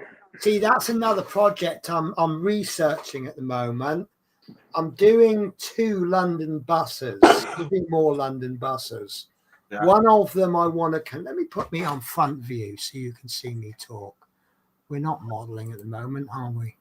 No, I've put my diamond painting down for now because I don't So I'm going to build. I don't even know if this is possible. I'm going to convert one of the buses to a single decker bus, which I've seen pictures of, so it does exist. That will give me one complete part work plus a spare upper deck. And I'm doing a feasibility study on converting it to the Harry Potter night bus. Oh, man. Spare deck. That's going to be great layers. This is I want to why. build Harry Potter owl if there is anything. So if I can pull this off, I think this is going to be scoop of the century, making a model of the Harry Potter. So what I'm going to do, and it's 50 odd quid, I'm actually going to book a day at the Harry Potter Studios. One of my days off, I'm in London. The only reason why I'd want to go there is see Hedwig. Yeah, to be honest with you, I like watching the Harry Potter films. Yeah. But I'm not really a fan. I don't get infatuated with it. People travel all over the world to do Harry Potter things, and Yeah, that's cool. you know, the company I used to work for, we used to do. We were hired out. The coaches were hired out by student related to Harry Potter. Yeah. So we went to Alnwick Castle. Which was nice. That was funny because I didn't know the connection between Alnwick Castle and Harry Potter when I went. And I was talking to this woman and I said, "This is a weird place, isn't it?" She went, "What do you mean?" I said, "There's a load of people out there running around with broomsticks. Like they're playing bulldogs." No, I know. And then there's someone else and then she's like, "You do know Alnwick Castle is where they filmed Harry Potter?" Yeah, it is. And I went, "Oh, that makes a lot of sense now." That they're all running around with broomsticks. And yeah, they were playing like all these various games related to. And so I didn't even. I mean, the gift shops. There's loads of gift shops everywhere. All I was interested in, being the coach driver, I got a £5 voucher to use in the cafe. So I'm like, yeah, I've got this £5. I've got to spend it. I want a cup of coffee and a sausage roll. Yeah. And then I went to in fact, I've actually still got, I bought a little miniature of Alnwick, Lindisfarne Mead, and it was bloody lovely. But I got this. And I still haven't opened it yet. I wouldn't. I'd keep it. I'm going to drink it. But I like locally brewed ales. I love trying locally brewed. I'm really not into your mainstream alcohols. I don't drink much anyway. It's very rare occasion. Years ago, he says, "Oh, do you want a car?" I said, "I don't drink because I drink spirits because I feel bloated and horrible with pints." I said, "I really don't enjoy them." And my friend said, "Oh, maybe you've not drunk the right ones." He says, "Couple of weeks' time, there's a real ale festival coming to Norwich." And he says, "It's like 15 quid, and you get a half pint glass, and you go around all the stalls, and they give you a little sample to try." And he says, "The trouble is, because they're giving you little samples, you can't keep track of how much you've drunk. So you might get a third of a half a pint. Well, you go around 20, 30 different stores and you just have a little tipple, you might have drunk 5 or 6 pints of proper ale." So, yeah, we staggered home. We staggered at the end of the I've night. done that. But I had a really good night because I drank, and since then I've been into but I like to try and support these little breweries. I used to know one guy to deliver to when I was a courier. He's Suffolk based, and he produces an imperial ale. It's actually an ale. It's not allowed to be called imperial ale. He entered a competition, worldwide competition. Yeah. And it came third. It was the best tasting one there. But the reason it finished third was because the alcohol content wasn't high enough. Because in Russia, because it's cold, the alcohol content has to be a certain percentage. Otherwise, it'll freeze. See, like proper vodka doesn't freeze, does it? Because the alcohol doesn't freeze, water does. Yeah. And that's why he didn't win. It wasn't quite high enough alcohol content, but it's bloody lovely. It tasted really nice. So he said it didn't actually qualify because of that. That's cool. So yeah, I do like real ales and that. But yeah, so Harry Potter, I respect Harry Potter. I do enjoy the films. But they're the kind of films that well, now I've watched. I'll watch any film that comes out from Harry Potter. Me being me, I didn't get into Harry Potter, but I did get into Lord of the Rings big style. Lord of the Rings. I have to watch all of that. There you go. So they've done the Moomins. They've done the Disney Doll's House, and didn't they do another Doll's Housey one? I think so. Right? Maybe they should bring out. Do you know why they won't get a license for it? If they could do the Shire, oh yeah, or the House, that would be amazing. But I don't know if they'll get a license for that. I don't think they'll get it because I know Games Workshop has got the license for the game, and I think Partwork model would be perhaps a little bit too close to what Games Workshop do. But that would be pretty good, wouldn't it? Lord of the Rings, Game of Thrones. Do you think they could do anything with Game of Thrones? No idea. See, they've done the figure collection, but unfortunately, they did the figure collection before I got into Partworks. Yeah, I did buy some, but the trouble is, they buy and do nothing with them, just display them, which is great. But so they're kind of in the same category as things like Street Fighter and that, and they're great. But figures don't do anything for me because you can't do anything with them. No, you prefer to paint them or whatever, build them or whatever. I mean, I tried the Marvel one. I remember issue 1 came out with Spider-Man. Yeah. And I just repainted it. Cool. And I made it look 10 times better than the one that came on. And then I thought, well, hang on, I'm spending 8-9 quid a week or fortnight on a figure that I feel needs repainted. Spider-Man and Thor were the first 2 figures. Yeah. I repainted both of them, and I thought, what is the point in spending £8 a week to get a figure that I feel needs repainting? So I didn't continue that one. And then you know that some of the characters that come out will be the B runs that you don't really particularly love that much. True. It's always the way. But Yeah.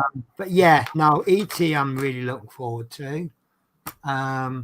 Bit disappointed I can't get the U-boat. Well, I could get the U-boat. Harshette are bringing something else out, aren't they? I Can't know remember. I saw it on Building with the Boys channel. I don't think it's the Lancaster. I can't remember what it is. I cannot remember. Yeah. Damn, I've forgotten. But there is a build coming out from Harshette, and I'm going to have to do a bit of fakery with names and addresses to get that, because they won't send. I'm a bit miffed. I am really miffed because I had a bit of financial difficulty with the Spitfire, but we'd finished the Spitfire, and I thought, okay, I don't mind losing the Spitfire because all I'm losing is a diorama. And it ended up going to collections.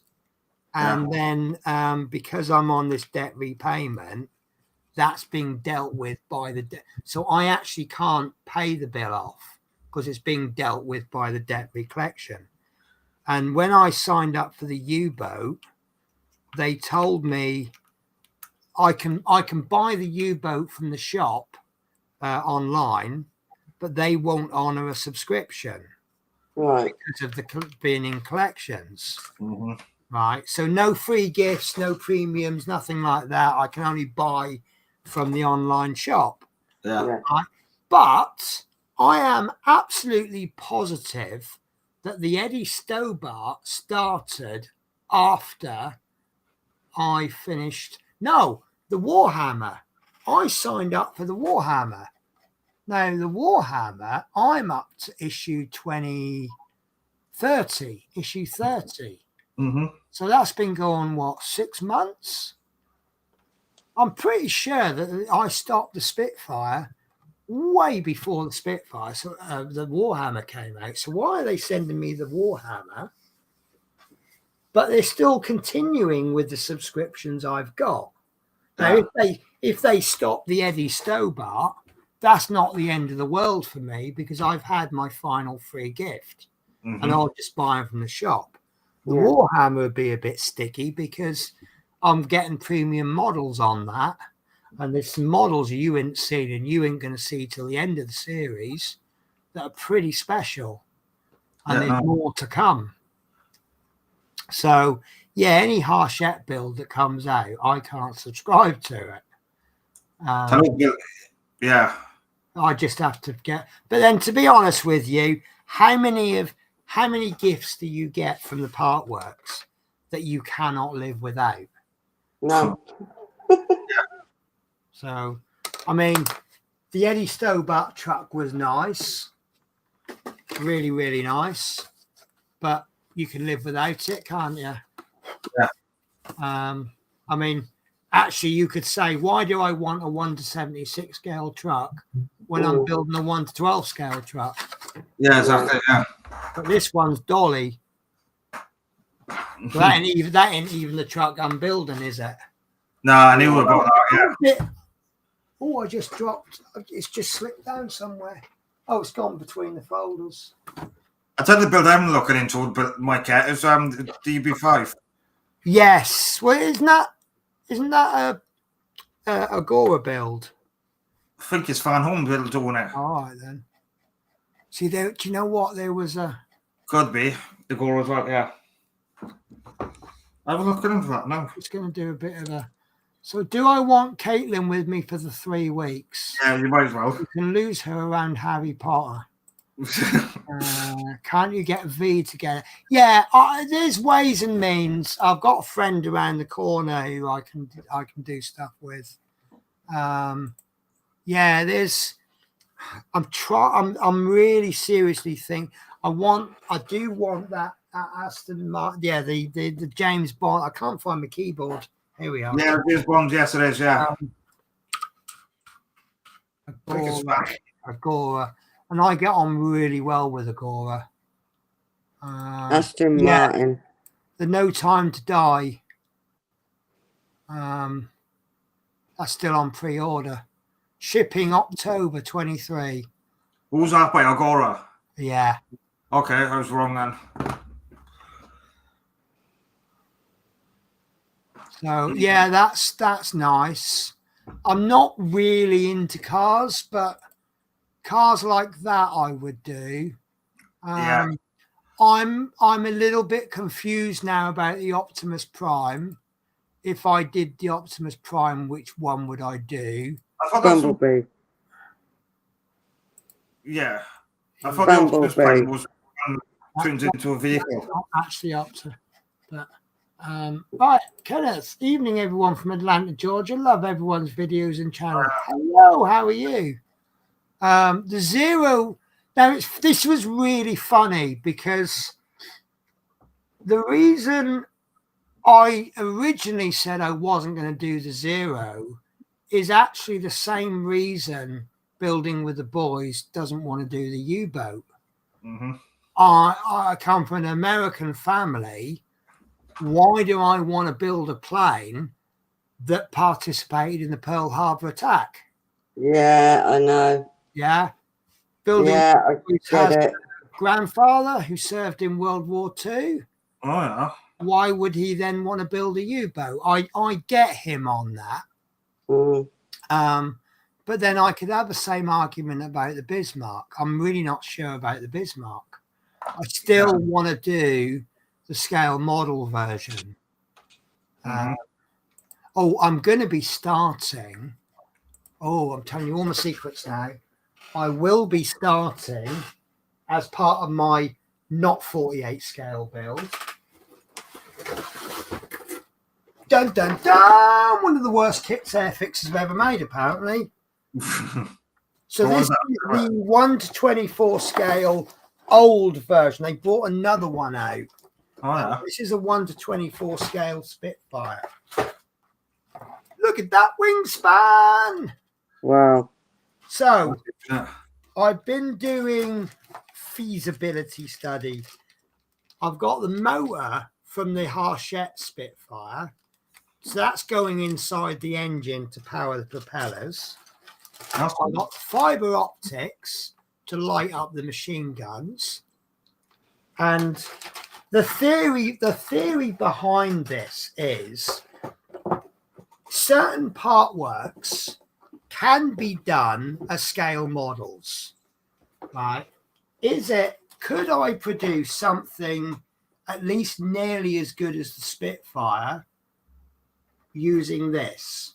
Now, I'm at a disadvantage because the Hachette one is 1 to 18. This is 1 to 24. But then again, I'm at an advantage because I know that whole lot won't collapse under its own weight and the cogs and stuff. Yeah. But that was the theory. You know, when the Bismarck came out, that's 1 to 200 scale. Well, you can buy a scale model kit of the Bismarck. And that's why I bought the Tirpitz and the Bismarck, because I got two theories.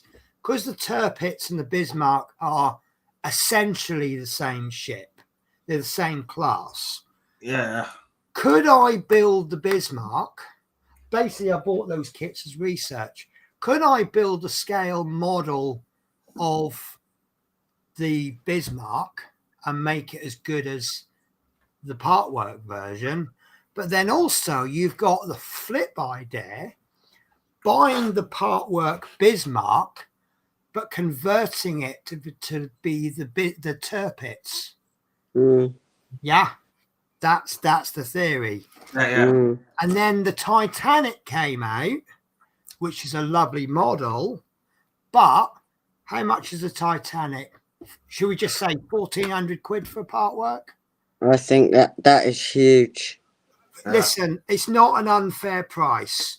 I think no, it's not, but that is huge. Yeah, but if you have any skills with an airbrush and painting and making models, for 300 and something pounds, you can buy the Titanic in exactly the same scale. Yeah. And for another 300 and something pounds, you can get the super detail kit, and you will end up with a model that is far exceeds the quality of the Hachette version Yeah. at half the price at the same scale. But you need to be able to model. Mm. This is the thing. This is why there is a place for Partworks. If you have no skills in making models, but you know how to turn a screwdriver, you can produce a very good model. So, and it's budget friendly. Yeah. Because I can find £10 a week far easier than I can come up with 600 quid. But once you've got 600 quid and you buy the model, and it might take you 2 years to buy, it works out the same amount of money per week on average, but you've got to come up with the upfront cost if you do the model. Yeah. So what I'm trying to explore is, you look at these Partworks and you want them. Is there a cheaper alternative? A reasonable one. So Titanic, I won't buy the Hachette Titanic because not when I can do the scale model version. Yeah.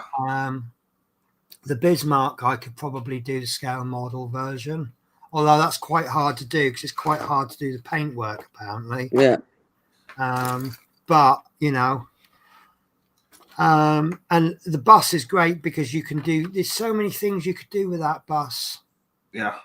You don't have to do that number 11 bus. Look at Dave's done with his buses. Yeah. Various Yorkshire buses. And as I say, if I can put it, I mean, I'm going to have chats with Dave Say about the that upper deck. But yeah, if I can make a third deck, paint it all purple, got yourself a Harry Potter bus. Yeah. You never know. It could be done. Well, we'll try. We'll only try. All you can do, isn't it? Yeah. So yeah, Partworks. It's funny. Last time I said I want to back off on the Partworks, I've ended up doing an extra 2. Yeah. But Infinity Gauntlet, how can you not do that?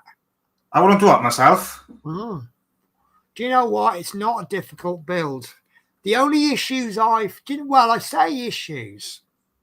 I think one half of the glove is a bit warped. I think it's got bent or something. Not like there's a line down it bent. Oh yeah. A bit out of shape. Because what I tend to find, every time I add a part to it, I find it really hard to get the part in. But then I just pull it a bit and then the part just slips in.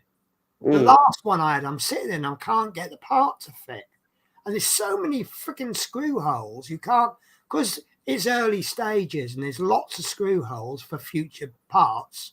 And you can't always work out easily which screw holes you need for this part. And I'm looking at this and I'm like, and then I pulled the side and then this bit just went straight in. So as I put more onto the glove, it's pulling that into shape. And remember, we used to find that with the Routemaster. You can't get bits in, and then you just pull the sides where it's not quite level, and you pull it in, and then the bit will go in, and it pushes it into shape as you build more. So yeah, but I really like that gauntlet. I mean, when they're starting on the index finger, I like that myself. It looks nice. But having done the thumb, I mean, the thumb is the biggest individual finger, isn't it, fatness wise? Yeah. But we're doing, I think it's the index finger. So we know the middle finger will be the same size or bigger, probably a bit bigger. I think it's a bit bigger, isn't it? I just hope the interest level can be kept. Because some of those issues is just adding a small detail. Yeah. Here's a piece of metal, here's 2 screws, bang, done. But I am enjoying it. But it fits in with my go big or go home thing. Say RoboCop I'm enjoying. I love that. You can see that that's just pure quality. So long as they can keep that quality up, I'm happy. Because if you lose the quality on that armor, You're just going to have to strip it all down and repaint it so it's all consistent. Yeah. Warhammer's fun, but it's just too much work to do each week. So I'm just having to do Zenful highlighting, but the figures are great. And I'll have them when I come round to paint them. And of course you got the Eddie Stobart. And bit of a spoiler for you. I have been saying this might be the best build I've ever done. Now, I'm reluctant to say that because I absolutely love the Routemaster, and being a bus driver, it's my love. And I find it very hard to admit there's a better build. But this is really weird. I put the blind spot mirror on. And once that blind spot mirror went on, I said, "Do you know, it's the fine details." And I've now admitted that the Eddie Stobart is the best build so far. And the pure reason is the blind spot mirror goes on at a slight angle. Yeah. How much attention to detail there is. Now, when you look at where the driver sits, and where the blind spot mirror is and where the blind spot mirror needs to point, it needs to go at an angle. Right. And it's it's that little detail that they've got spot on. They did screw up with the pedals. They got the brake and the accelerator pedals the wrong way. But even if you didn't spot it and you built it as per the magazine, it's still a nice model. Yeah. The reason I spotted the pedals around the wrong way is that I know that the brake pedal has a rubber coating on it and the accelerator pedal has no rubber. Yeah. Yeah. The reason for that is if your foot slips off the brake, you'll slip onto the accelerator pedal. Yeah. Right. So if you're trying to slow down to avoid a collision, your foot slips and hits the accelerator, you're now going to go and have a collision even faster. And you're going to die. If the accelerator pedal slips, it just goes to the side. Now, you can't see the pedals while you're driving. No. You feel them. And being a truck driver, you're probably going to have your hobnail boots on. Yeah. You can feel the difference between a rubber pedal and a metal pedal. Mm-hmm. And that's why the brake pedal is rubber and the accelerator pedal isn't. So that you can feel the difference and you're less likely to have. I mean, I did actually, when that come up, I showed a video. We get shown it just about every time you go for a new job as a bus driver, you'll go into training. And this one particular video, it's on YouTube, and it's about a guy. It's called pedal confusion. You hit the brake very quickly, but your foot can't work out which pedal is which, and you go to hit the brake and you accidentally hit the accelerator, and you see the video of this bus coming full speed round this double bend, and he actually hits a man. The man goes flying.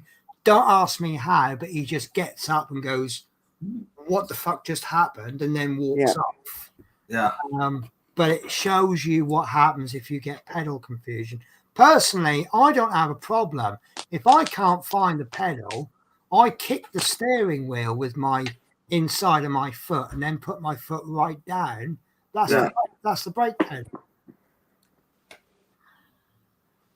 Because normally you'll have you don't have a clutch in an automatic bus, but you'll have the clutch on the left, then the steering wheel goes all the way down, then the brake, then the accelerator. So if you kick the steering wheel, which goes all the way up, and then put your foot down, you'll find the brake.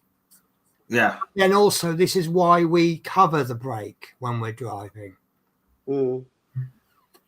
So you can always tell a bad bus driver because this part of his shoe is worn away.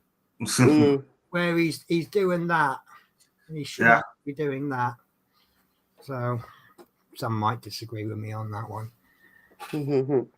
Yeah, so Ken is very fantastic. Enjoying my last vacation day off Nice. before I go back to work again tomorrow. And he's on issue 24. Now, I have seen a scale model of the Knight Rider, Oh, cool. 1 to 24 scale. Nice. See, what's put me off about the Knight Rider? Kenneth, tell me, is the Knight Rider a really fantastic build? Because from an electronics and working point of view, the only thing electronic is that little red bar that goes up and down. Obviously, you can put some engine noises in, maybe a soundtrack of Kit going, "Have a nice day, Michael," or whatever. But essentially, it's a Trans Am with a red bar that goes up and down from a modelling point of view. Now that I've seen this 1 to 24 scale Knight Rider, could I build it, put some electronics in, put a little Arduino in, put some red lights in, and make it go myself? And being 1 to 24 scale, it'll go with my fire truck. Same scale as a fire truck. So I want to know, is that a really fantastic build? Or is it just a Trans Am with a light? Yeah. I'm quite negative there about them, aren't I? Mm. So, but this is, I mean, I'm not into cars. Another one I'd like to do, I don't know if I can get hold of it, is that Rossi bike. But to be honest with you, I'm more of a Marc Marquez fan. So, but even he's retiring now, isn't he? And there's some new stuff coming. So, is it? Oh, I need to check model space. Cause I think they changed to D'Agostini now, haven't they? is D'Agostini. Yeah, I think they changed names. Right. So the thing is with the thing is with them. So I was doing the build a Jaguar, which I'm about halfway through, and I was also doing the Fiat 126. Oh, yeah, they're fan home as well. Right. Now, what they were doing is all the bills stopped, didn't they, Chris? Yeah. And they were moving warehouse. Well, they sent an offer. If you buy all of the remaining packs, we'll do it for 20% discount. So I said, yeah, I'll have that for the Fiat. Well, I think I had about 8 packs to go on the Fiat 126. Paid the money, and I got 7 of the packs. 24 packs in the whole series. The one that I didn't get sent was pack 23. I've got pack 24.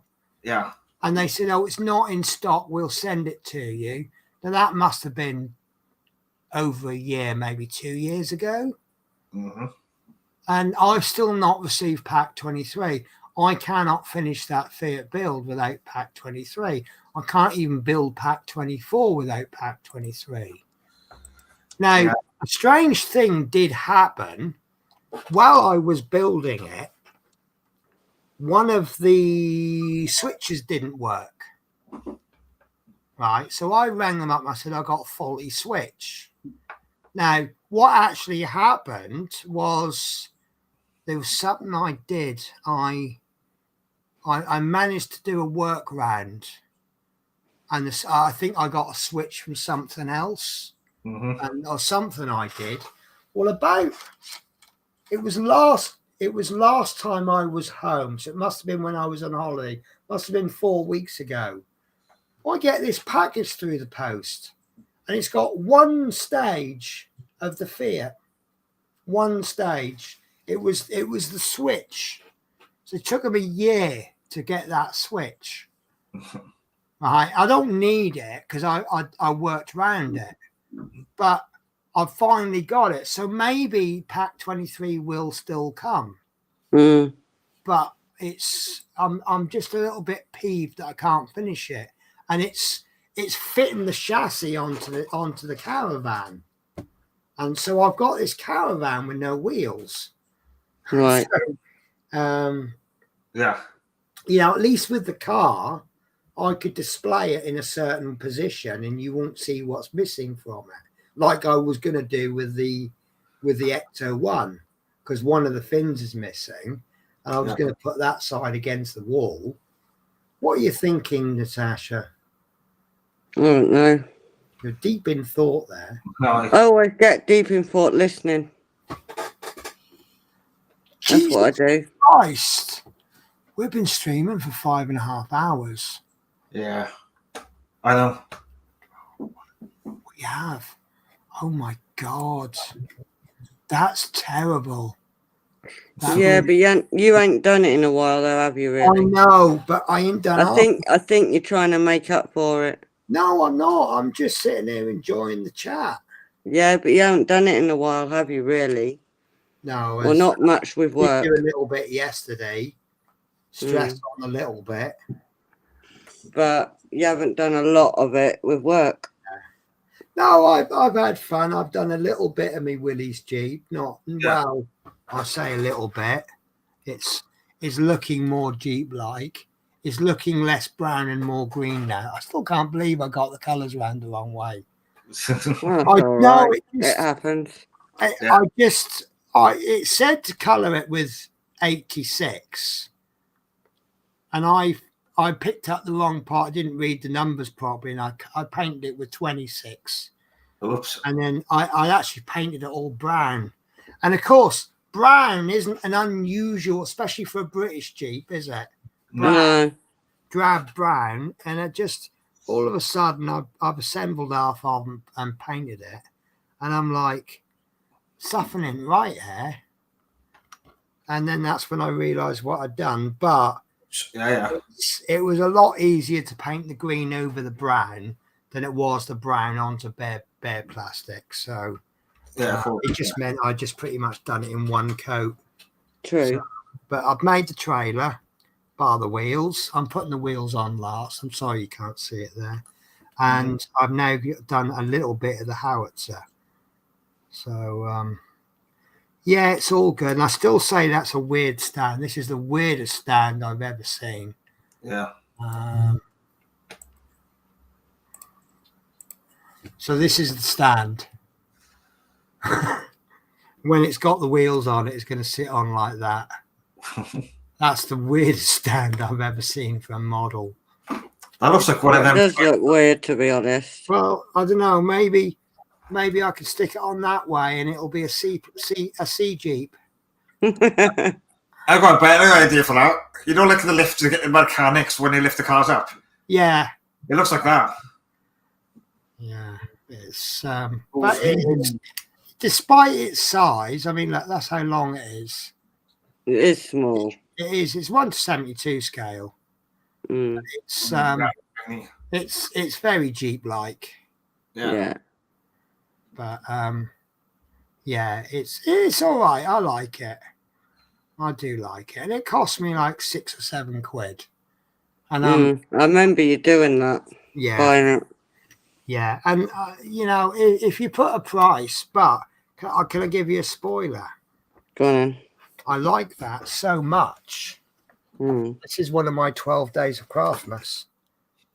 Nice. It's a difference 1/76 scale, which is even smaller than that. Yeah. Right. You've got the Jeep and you've got this transporter thing that it goes inside. So there you go, look. But at least I'm going to get something big out of it. But yeah, it's 1/76 scale, which makes it even smaller than this. It'll probably be about that long. Wow, so it's even smaller. Yeah, yeah. I think that's cool, right. Yeah, the bigger the number, the smaller it is. Right. So, but I got some exciting scale models coming to the channel. I got the Concorde coming, and I had to get that because it was the last flight of the Concorde.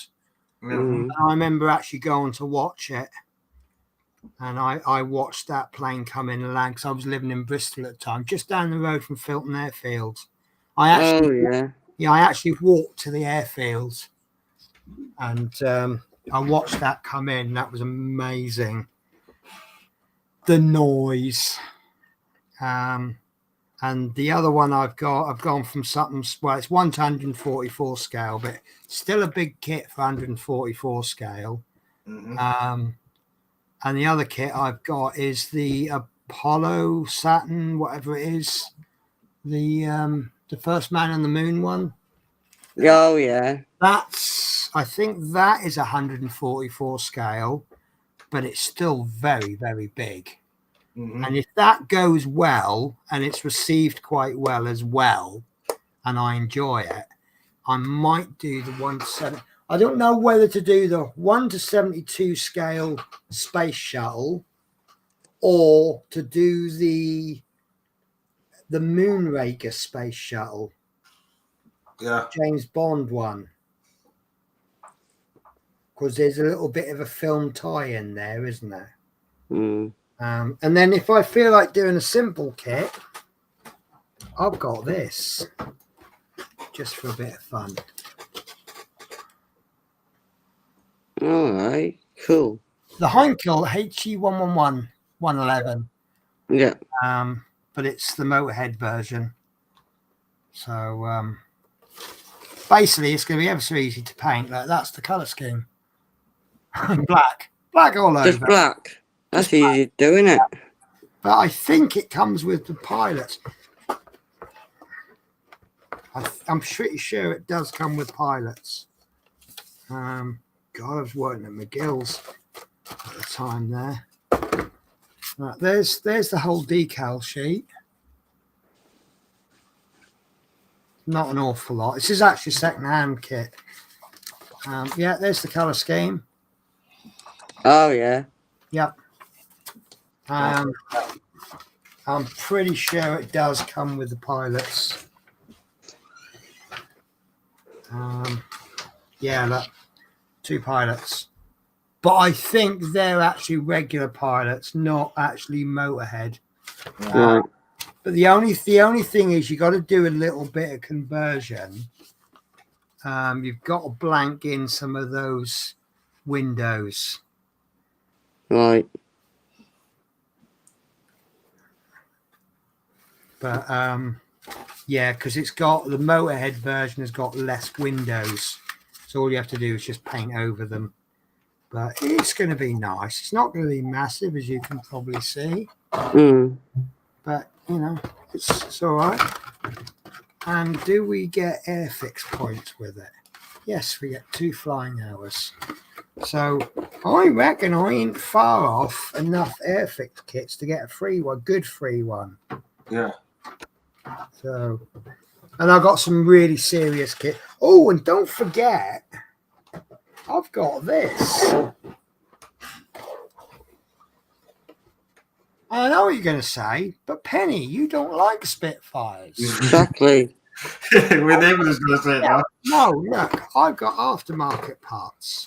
So I've got the reinforced undercarriage.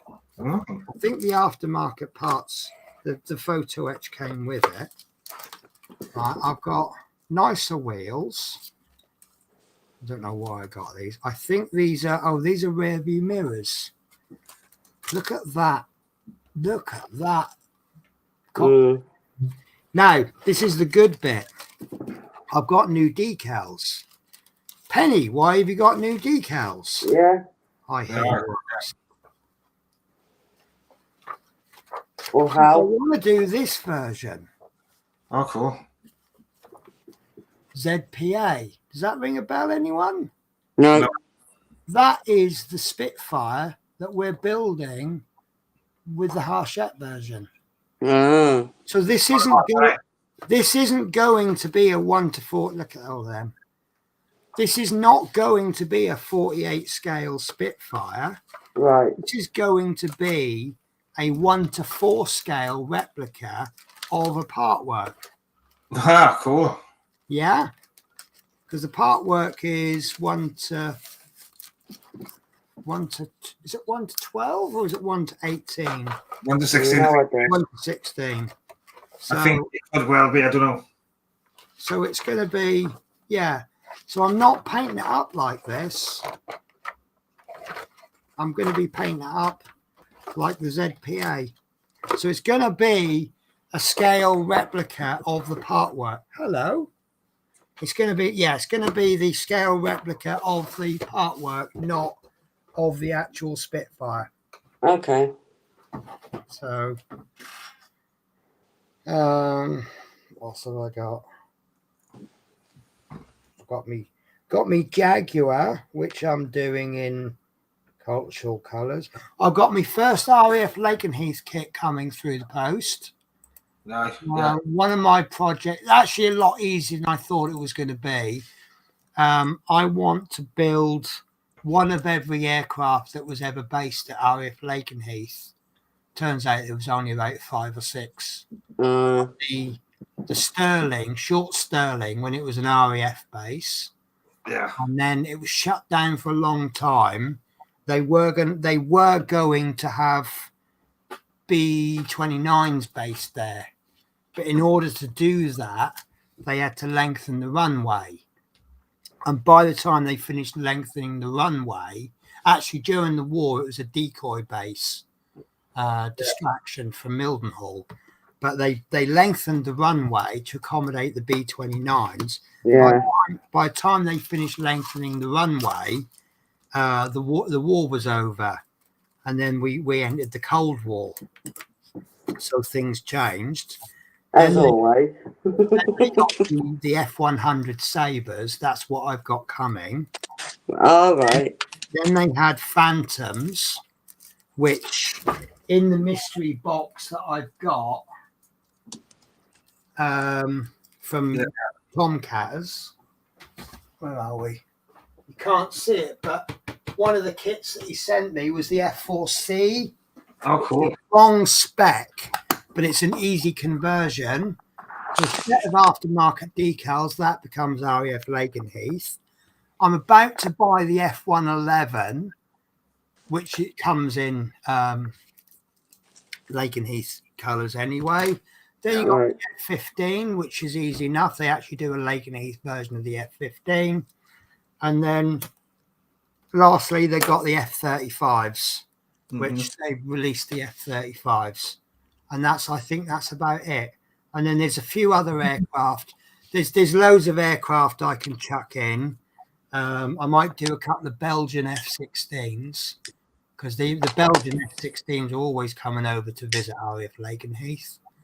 And then chuck in a couple of aircraft from Mildenhall because they're always there. Hello, gorgeous. Are you trying to tell me it's bedtime?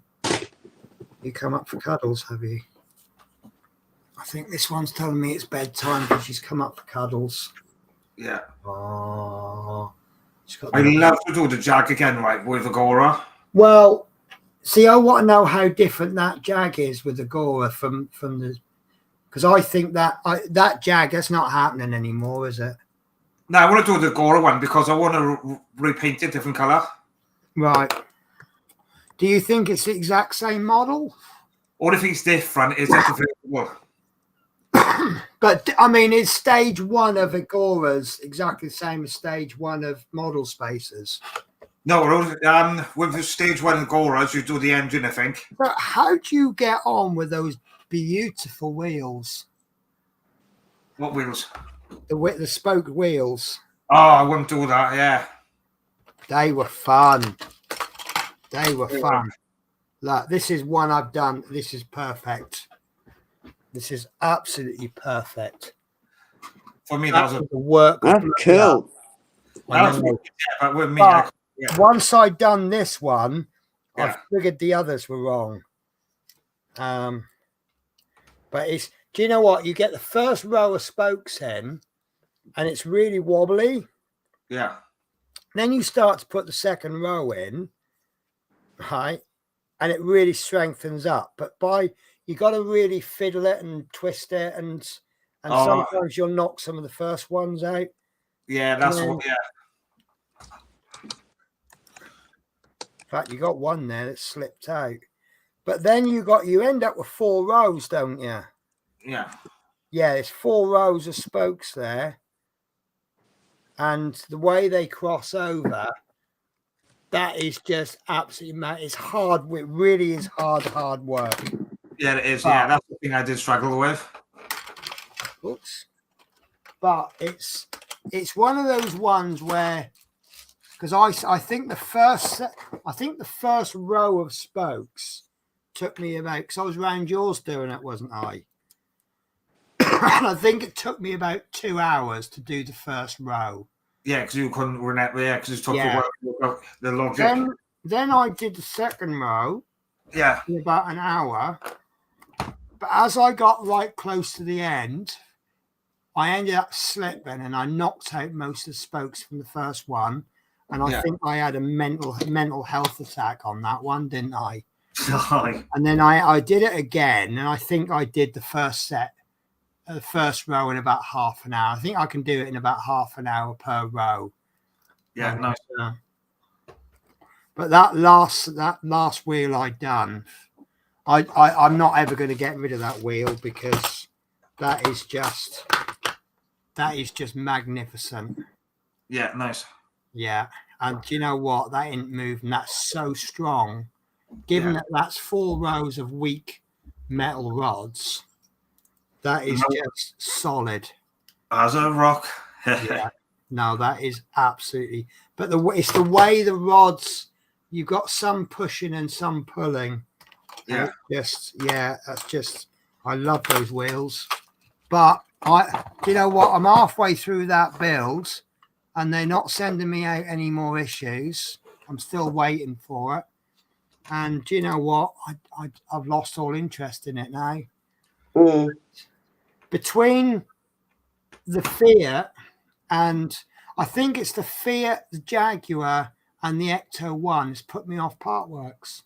Yeah, because the Ecto 1, I'm still waiting for around final to get back in touch with me. I thought we weren't ever going to finish that Ecto 1. Yeah. And then we heard rumours. And to be honest with you, the reason I hadn't got rid of the Ecto 1, I was going to toss it. Because what good is a half-finished Ecto 1? And I was going to toss it. And the only reason I didn't toss it was I just hadn't got around to sorting my room and stuff out. Yeah. And had I actually been more efficient and got my house tidied quicker, that would have been tossed in the bin. Because what's the point? Oh, I've also been doing some experimenting. Oh, yeah. Yeah, I'm bringing this up because. So let me just go and be back in a sec. Hello, Sharon. You waiting for bedtime? Yeah, Tosh. Yeah. Yeah. Yeah, because that's one thing I wouldn't mind doing is the Jag again, but the Agora one, but repainted different colour. No harm in that. Right. Yeah. I've bought to play with some short bits of acrylic rod. Oh yeah, this. Yeah, I remember you saying. Yeah. Yeah, but I've now actually done stage 2. So I'm going to steal the bigger screen. I think. Let's go totally selfish, shall we? I'm going to say no comment. The same, innit? That's the one where I get Since when is Penny selfish, eh? Oh, that'll have to do. Right. So I've got these acrylic rods. What I want to do is make stands for models. So like when I do the ship, I want to drill a hole through the bottom of the hull. I stick an acrylic rod through. Now I bought some short samples. They can sell these up to like 1 meter or 2 long. And then I'm going to get this tap and die set and cut a thread into it. Mm-hmm. Now, looking at the sizes of acrylics rods and the sizes of the nuts and bolts I can get, these 2 are far too big. I can't cut them with my die set. I haven't got one that works. This one, I think it's too strong anyway, too big. This one, 3mm, I think that's far too weak for my needs. So that leaves me with a 5mm. Now, Yeah. for some reason, I started to cut it with a 5mm die, and all it's done is just made it smaller. So I've cut it with a 6mm die, and you can see there it's got a really nice thread to it. Mm-hmm. So I've now then bought the bolts for it. Well, I've actually bought 2 different size washers, wing nuts, and nuts in 3 different sizes. These are all stuff that I can just pop in my little boxes anyway. So Right. what I'm going to do is, what's this one? I think this is going to be 2. I don't even know what size that actually is now that I've cut it.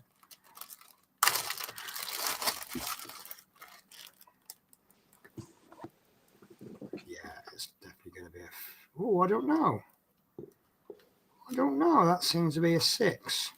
So I've cut that 5mm with a 6mm die set. Yeah. But I don't know if it's because maybe the acrylic rod isn't exactly 5mm. Maybe it might be a bit big.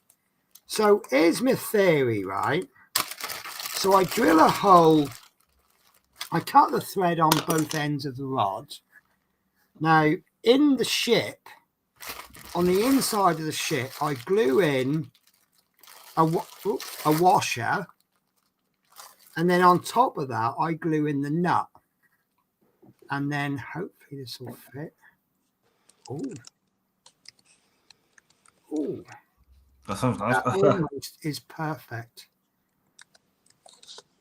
Yeah, that's 6mm. Right, that's why I'm glad I got right. So 6mm. Where's it gone? Right.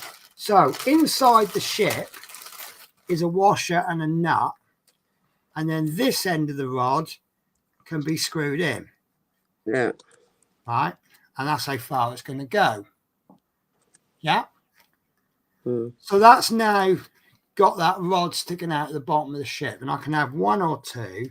Now, on the other end, I've got thread. I've got a hole drilled into the metal, into the wood, right, with a hole cut in, like the bottom caved out, and oh, where's it gone? Here it is. So we then place the ship into the holes in the wood, which has got a washer on it. That will go through the bit of wood, and then we say, why is that not working? That's a M6 wing nut. That's strange. Right, we'll try the M5 then. So that then gets secured into the bit of wood. That's not working. That's odd. So the 6 is too big and the 5 is too small. So there you go. Here end of the is that definitely 6? That's too big. But the 6mm nut, do you think he's accidentally sent me M7s? That goes on perfect. That's an M6 nut. Yeah. But I wonder if he sent me M7s there, because that's too big. Look. Oh, actually, that's almost fitting. But that. But the theory is, obviously, that's not working. So that'll go into the wooden base, and then I'll secure that with the wing nut. So the ship will be there, and there's my acrylic rod. Yeah. I'm going to query that.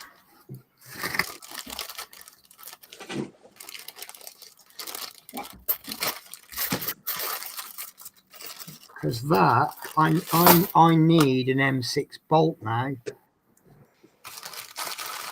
and I can put a nut and a wing nut on, because they're obviously not the same size, are they? I don't know. Still, if it don't work, I'll have to use these to bolt it in with a spanner. But yeah, that's the idea. Okay. Yeah. So what I'll do is I'll buy longer lengths of these, and then I can cut them to length. And also these, I mean, at this length, that's quite strong, but a shorter length, it's going to be much stronger. Mm-hmm. So I think, but I've just ended up with a lot of washers and nuts and things. Mm. But these are sort of things that you can just put in boxes, and they're always there for a project. But there's about 20 quid for all of that. So, yeah, they're pennies each. So yeah, that's my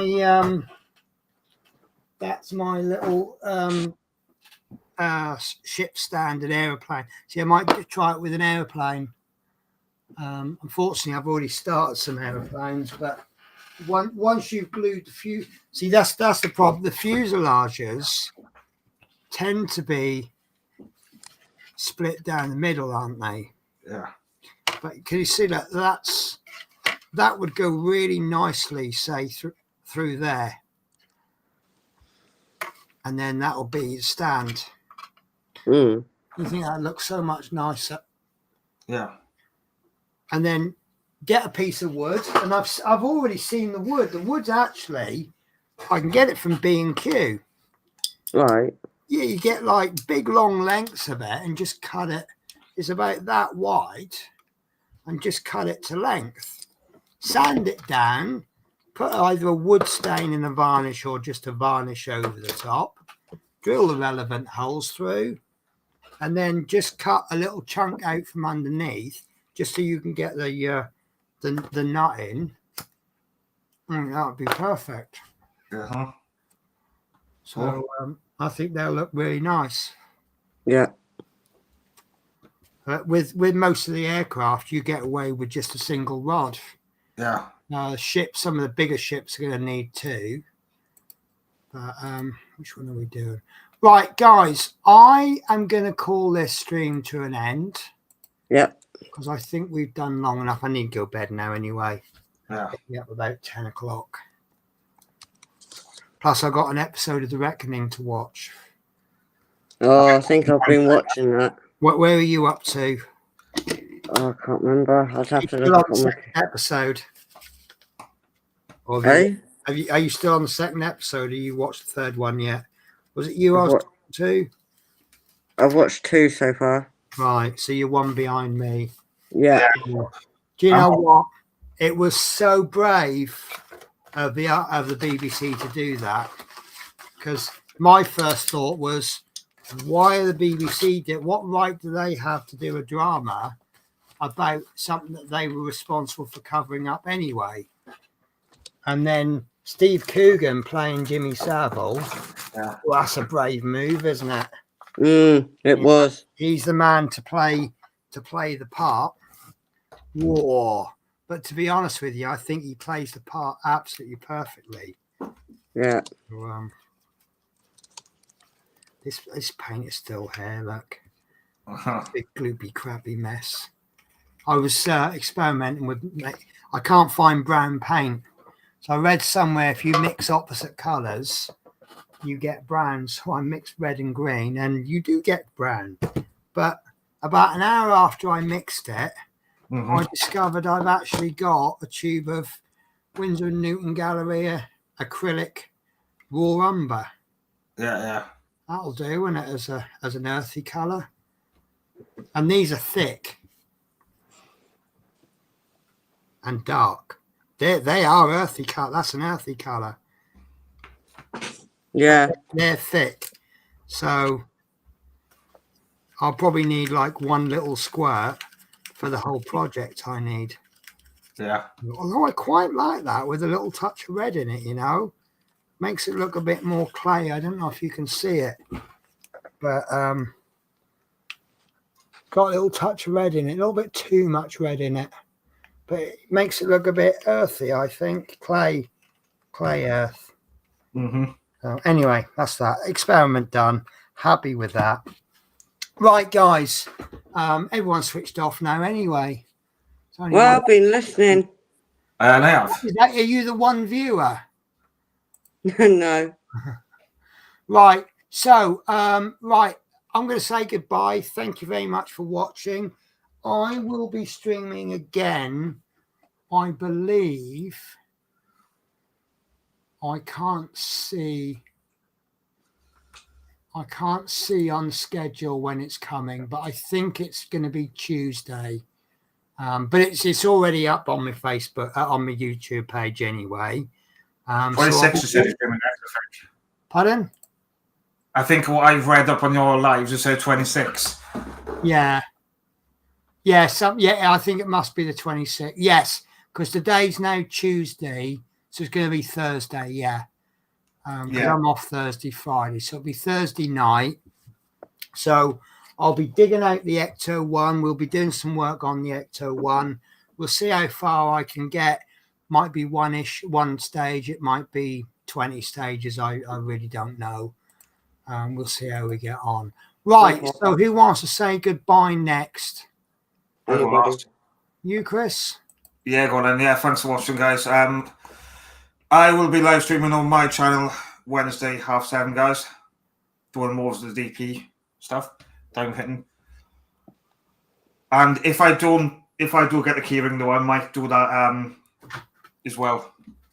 Nice. So take care, guys. Nice. And Natasha.